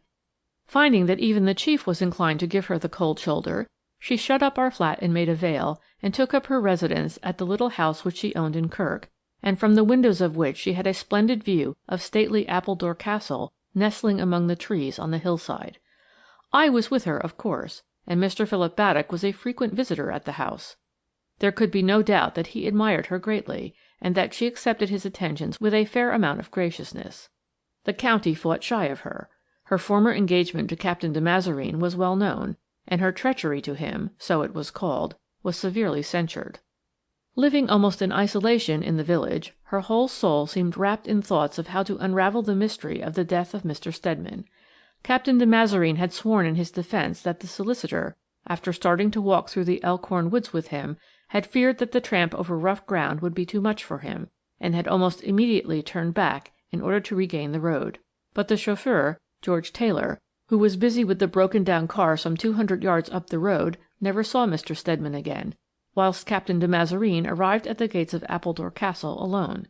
Here he was met by Mr. Philip Baddock, who informed him that Sir Jeremiah had breathed his last an hour before. No one at the castle recollected seeing a stick in Captain Hubert's hand when he arrived, whilst there were several witnesses who swore that he carried one at Appledore Station when he started to walk with her ladyship. The stick was found close to the body of the solicitor, and the solicitor, when he met with his terrible death, had in his pocket the draft of a will which meant disinheritance to Captain de Mazareen. Here was the awful problem which Lady Molly had to face and to solve if she persisted in believing that the man whom she loved, and whom she had married at the moment when she knew that proofs of guilt were dead against him, was indeed innocent. We had spent all the morning shopping in Carlisle, and in the afternoon we called on Mr. Fueling, of the firm of Fueling, Stedman and Company, solicitors. Lady Molly had some business to arrange in connection with the purchase of an additional bit of land to round off her little garden at Kirk. Mr. Fueling was courteous, but distinctly stiff in his manner towards the lady who was connected with the police, more especially when, her business being transacted, she seemed inclined to tarry for a little while in the busy solicitor's office, and to lead conversation round to the subject of the murder of Mr. Stedman. 5 years have gone by since then, said Mr. Fueling curtly, in response to a remark from Lady Molly. I prefer not to revive unpleasant memories. You, of course, believed Captain de Mazareen guilty, retorted my dear lady imperturbably. There were circumstances, rejoined the solicitor, and of course, I hardly knew the unfortunate young man. Messrs. Truscott and Truscott used to be the family solicitors. Yes, it seemed curious that when Sir Jeremiah wished to make his will, he should have sent for you, rather than for his accustomed lawyer," mused Lady Molly. "Sir Jeremiah did not send for me," replied Mr. Fuelling, with some acerbity. "He sent for my junior, Mr. Stedman." "Perhaps Mr. Stedman was a personal friend of his." "Not at all. Mr. Stedman was a new arrival in Carlisle, and had never seen Sir Jeremiah before the day when he was sent for, and, in a brief interview, drafted the will which, alas, proved to be the primary cause of my unfortunate young partner's death." "You cannot draft a will in a brief interview, Mr. Fuelling," remarked Lady Molly lightly. "Mr. Stedman did so," retorted Mr. Fuelling curtly. "Though Sir Jeremiah's mind was as clear as crystal, he was very feeble, and the interview had to take place in a darkened room. That was the only time my young partner saw Sir Jeremiah. 24 hours later they were both dead." "Oh," commented my dear lady with sudden indifference. "Well, I won't detain you, Mr. Fuelling. Good afternoon." A few moments later, having parted from the worthy old solicitor, we were out in the street once more. "The darkened room is my first ray of light," quoth Lady Molly to me, with a smile at her own paradoxical remark. When we reached home later that afternoon, we were met at the garden gate by Mr. Felkin, Mr. Philip Baddock's friend and agent, who lived with him at Appledore Castle. Mr. Felkin was a curious personality, very taciturn in manner, but a man of considerable education. He was the son of a country parson, and at the time of his father's death he had been studying for the medical profession. Finding himself unable to pursue his studies for lack of means, and being left entirely destitute, he had been forced to earn his living by taking up the less exalted calling of male nurse. It seems that he had met Mr. Philip Baddock on the Continent some years ago, and the two young men had somehow drifted into close acquaintanceship. When the late Sir Jeremiah required a personal nurse attendant, Mr. Philip Baddock sent for his friend and installed him at Appledore Castle. Here Mr. Felkin remained, even after the old gentleman's death. He was nominally called Mr. Baddock's agent, but really did very little work. He was very fond of shooting and of riding, and spent his life in the pursuit of these sports, and he always had plenty of money to spend. But everyone voted him a disagreeable bear, and the only one who ever succeeded in making him smile was Lady Molly, who always showed an unaccountable liking for the uncouth creature. Even now, when he extended a somewhat grimy hand and murmured a clumsy apology at his intrusion, she greeted him with warm effusiveness and insisted on his coming into the house. We all turned to walk along the little drive, when Mr. Baddock's car came whizzing round the corner of the road from the village. He pulled up at our gate, and the next moment had joined us in the drive. There was a very black look in his eyes, as they wandered restlessly from my dear lady's face to that of his friend. Lady Molly's little hand was even then resting on Mr. Felkin's coat sleeve. She had been in the act of leading him herself towards the house, and did not withdraw her hand when Mr. Baddock appeared upon the scene. "Burton has called about those estimates, Felton," said the latter somewhat roughly. "He is waiting at the castle. You better take the car. I can walk home later on." "Oh, how disappointing!" exclaimed Lady Molly, with what looked uncommonly like a pout. "I was going to have such a cosy chat with Mr. Felkin, all about horses and dogs. Couldn't you see that tiresome Burton, Mr. Baddock?" she added ingenuously. I don't think that Mr. Baddock actually swore, but I am sure he was very near doing so. "Burton can wait," said Mr. Felkin curtly. "No, he cannot," retorted Philip Baddock, whose face was a frowning mirror of uncontrolled jealousy.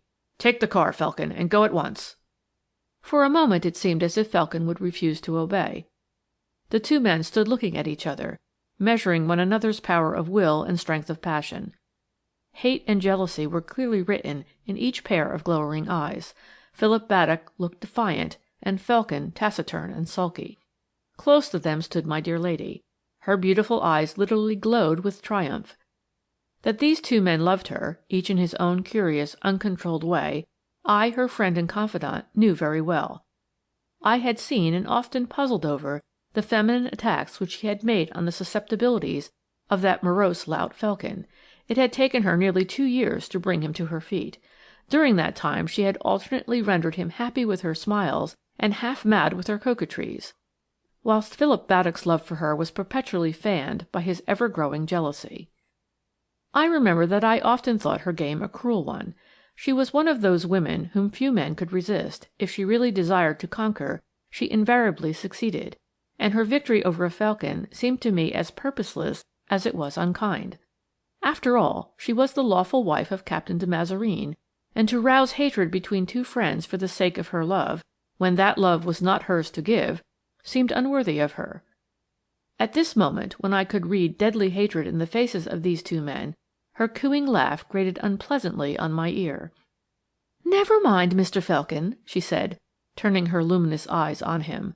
"Since you have so hard a taskmaster, you must do your duty now.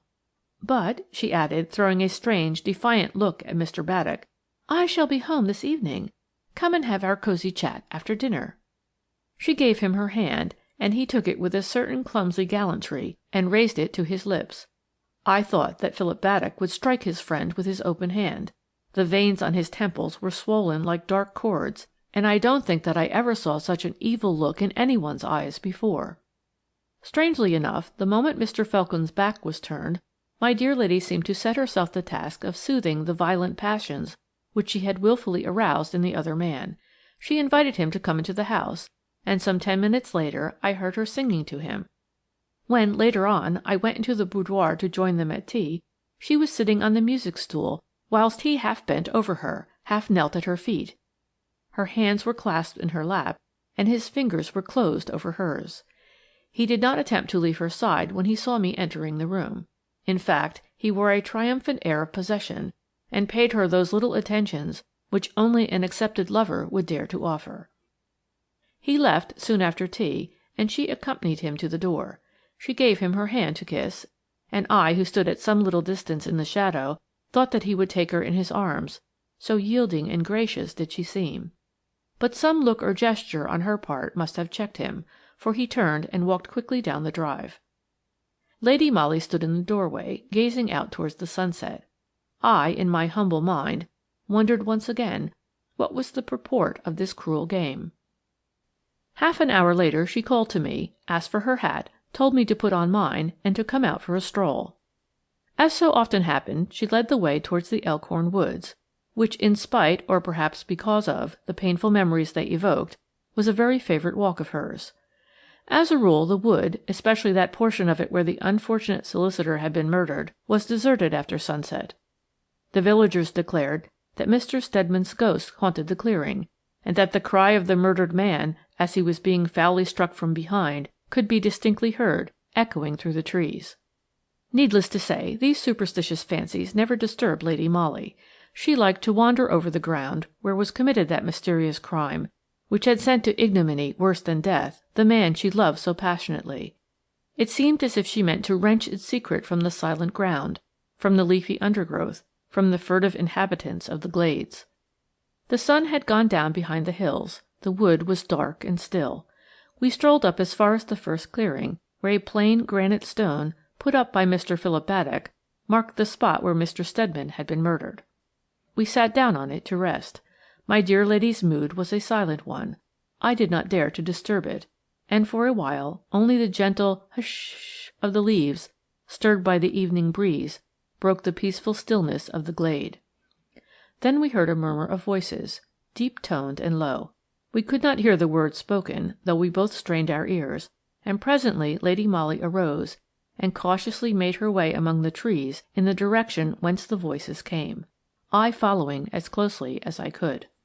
We had not gone far when we recognized the voices, and heard the words that were said. I paused, distinctly frightened, whilst my dear lady whispered a warning "Hush!" Never in all my life had I heard so much hatred, such vengeful malignity expressed in the intonation of the human voice, as I did in the half-dozen words which now struck my ear. "You will give her up, or—" It was Mr. Felkin who spoke.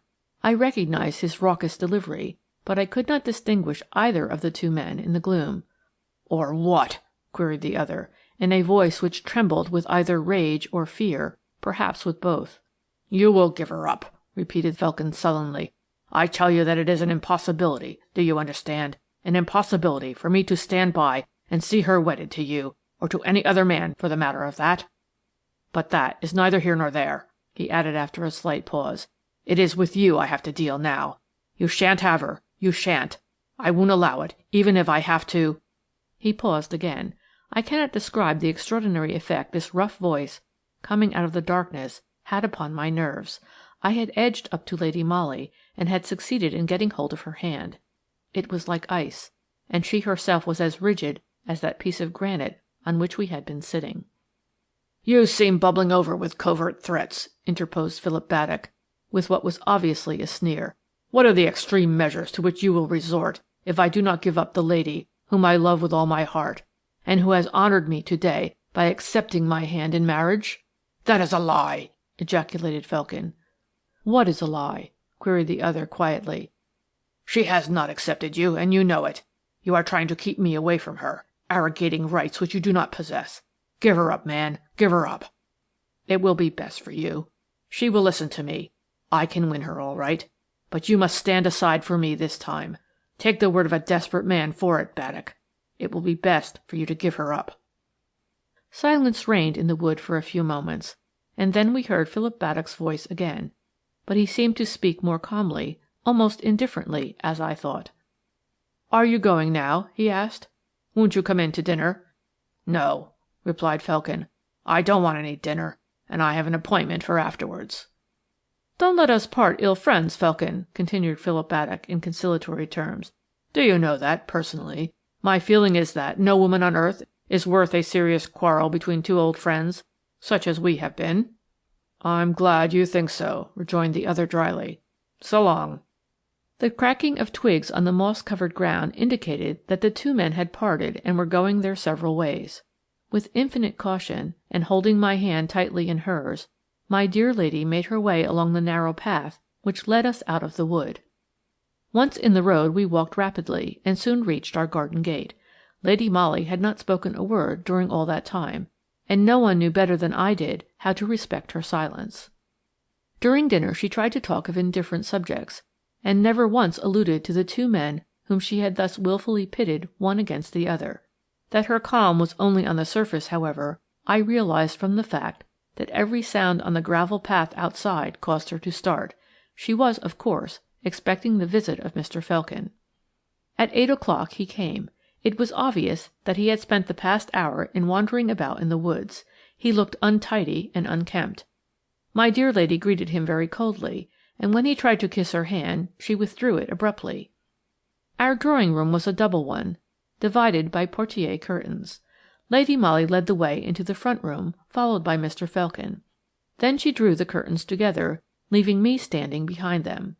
I concluded that she wished me to stay there and to listen, conscious of the fact that Felkin, in the agitated mood in which he was, would be quite oblivious of my presence.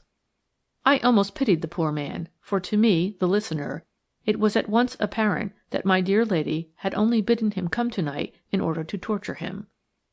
For about a year she had been playing with him as a cat does with a mouse, encouraging him at times with sweet words and smiles, repelling him at others with coldness not unmixed with coquetry.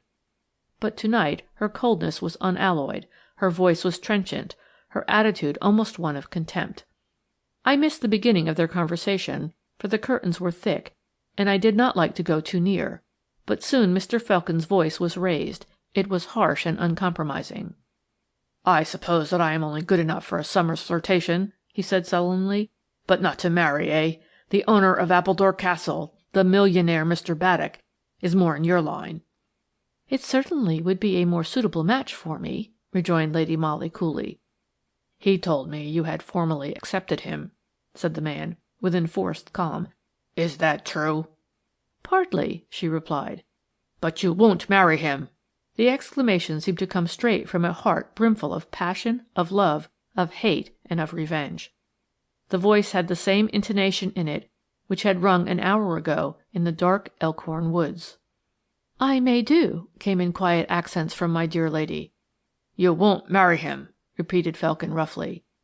"Who shall prevent me?" retorted Lady Molly, with a low, sarcastic laugh. "I will." "You!" she said contemptuously.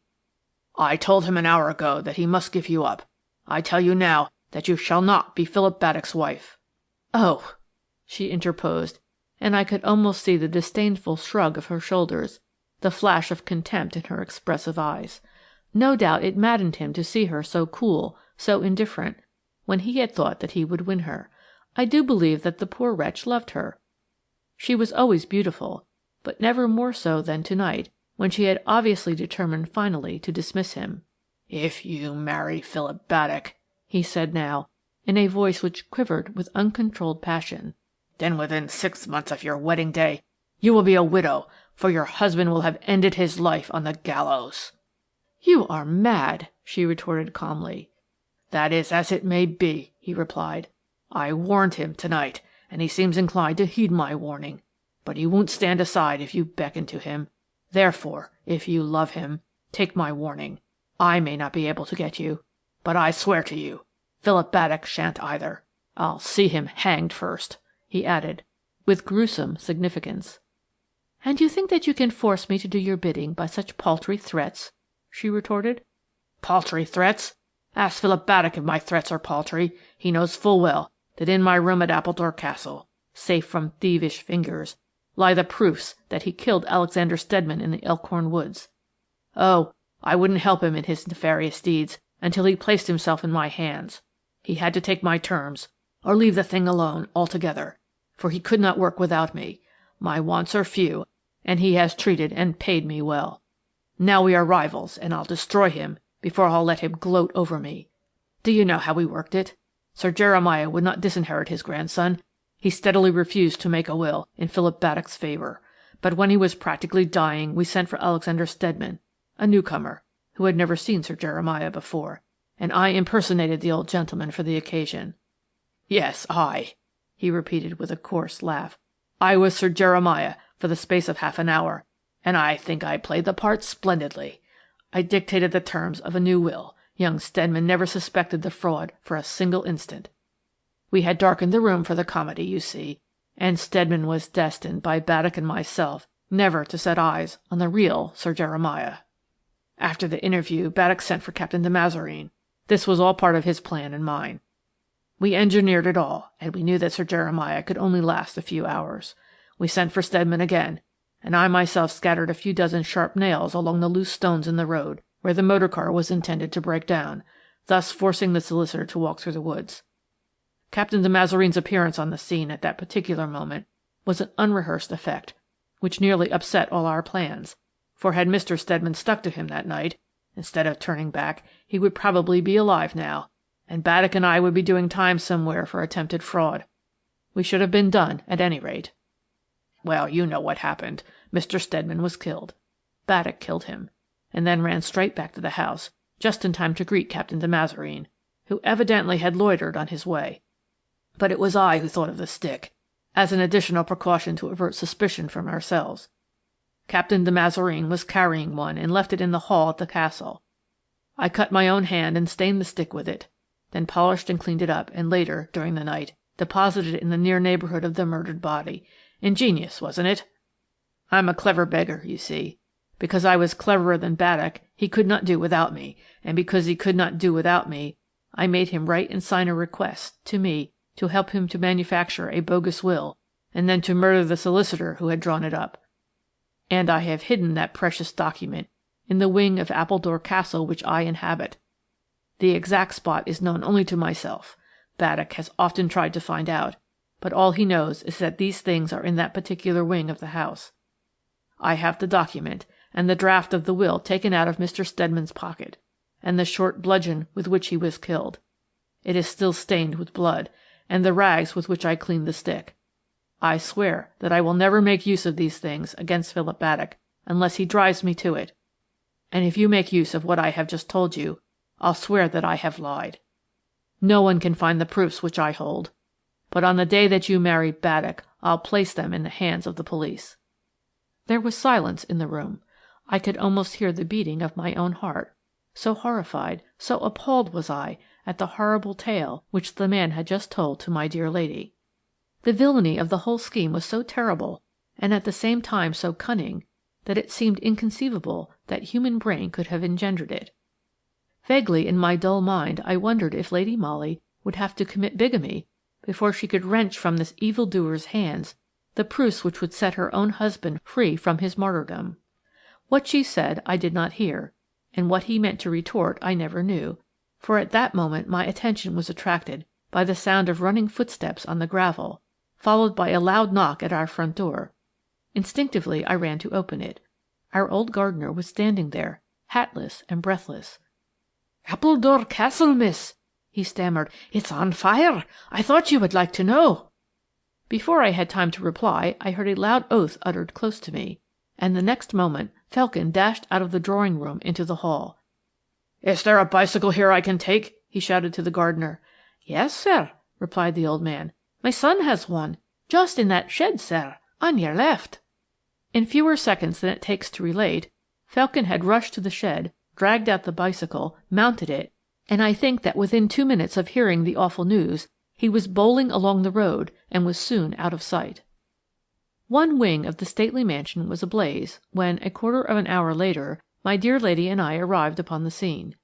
We had come on our bicycles not long after Mr. Felkin. At the very moment that the weird spectacle burst fully upon our gaze, a loud cry of horror had just risen from the 100 or so people who stood watching the terrible conflagration, whilst the local fire brigade, assisted by Mr. Baddock's men, were working with the hydrants. That cry found echo in our own throats as we saw a man clambering, with the rapidity of a monkey, up a long ladder which had been propped up against a second-floor window of the flaming portion of the building. The red glow illuminated the large, shaggy head of Felkin, throwing for a moment into bold relief his hooked nose and straggly beard. For the space of 3 seconds, perhaps, he stood thus, outlined against what looked like a glowing furnace behind him, and the next instant he had disappeared beyond the window embrasure. "This is madness!"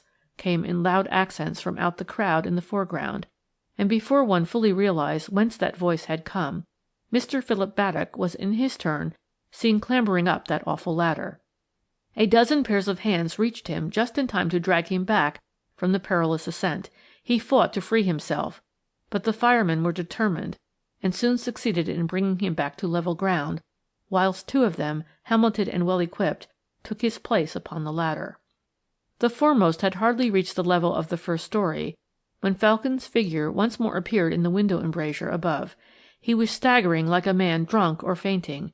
His shaggy hair and beard were blown about his head by the terrible draught caused by the flames, and he waved his arms over his head, giving the impression to those below, who gazed horrified, that he was either possessed or dying. In one hand he held what looked like a great long bundle. We could see him now put one leg forward, obviously gathering strength to climb the somewhat high window ledge.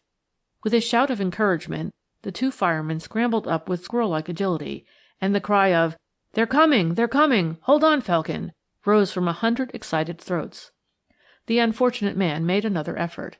We could see his face clearly now in the almost blinding glow which surrounded him. It was distorted with fear and also with agony. He gave one raucous cry, which I do believe will echo in my ears as long as I live, and with a superhuman effort he hurled the bundle which he held out of the window. At that same time there was a terrific hissing, followed by a loud crash. The floor beneath the feet of the unfortunate man must have given way, for he disappeared suddenly in a sea of flames. The bundle which he hurled down had struck the foremost fireman on the head. He lost his hold, and as he fell, he dragged his unfortunate comrade down with him. The others ran to the rescue of their comrades. I don't think they were seriously hurt, but what happened directly after among the crowd, the firemen, or the burning building, I cannot tell you. I only know that at the moment when Felkin's figure was for the second time seen in the frame of the glowing window, Lady Molly seized my hand and dragged me forward through the crowd. Her husband's life was hanging in the balance, just as much as that of the miserable wretch who was courting a horrible death for the sake of those proofs which, as it was proved afterwards, Philip Baddock tried to destroy by such drastic means. The excitement round the ladder, the fall of the 2 firemen, the crashing in of the floor and the gruesome disappearance of Felkin caused so much excitement in the crowd that the bundle which the unfortunate man had thrown remained unheeded for the moment. But Philip Baddock reached the spot where it fell 30 seconds after Lady Molly did. She had already picked it up when he said harshly, "Give me that. It's mine. Felkin risked his life to save it for me." Inspector Etty, however, stood close by, and before Philip Baddock realized what Lady Molly meant to do, she had turned quickly and placed the bundle in the inspector's hands. "You know me, Etty, don't you?" she said rapidly. "Oh, yes, my lady," he replied. "Then take the utmost care of this bundle. It contains proofs of one of the most dastardly crimes ever committed in this country." No other words could have aroused the enthusiasm and caution of Etty in the same manner. After that, Philip Baddock might protest, might rage, storm, or try to bribe, but the proofs of his guilt and Captain de Mazareen's innocence were safe in the hands of the police, and bound to come to light at last. But as a matter of fact, Baddock neither stormed nor pleaded. When Lady Molly turned to him once more, he had disappeared. You know the rest, of course. It occurred too recently to be recounted. Philip Baddock was found the next morning with a bullet through his head, lying on the granite stone which, with cruel hypocrisy, he himself had erected in memory of Mr. Steadman, whom he had so foully murdered. The unfortunate Felkin had not lied when he said that the proofs which he held of Baddock's guilt were conclusive and deadly. Captain de Mazareen obtained His Majesty's gracious pardon after 5 years of martyrdom which he had borne with heroic fortitude. I was not present when Lady Molly was once more united to the man who so ardently worshipped and trusted her, and to whose love, innocence, and cause she had remained so sublimely loyal throughout the past few years. She has given up her connection with the police. The reason for it has gone with the return of her happiness, over which I, her ever faithful Mary Granard, will, with your permission, draw a veil. And the end of Lady Molly of Scotland Yard by Baroness Orczy.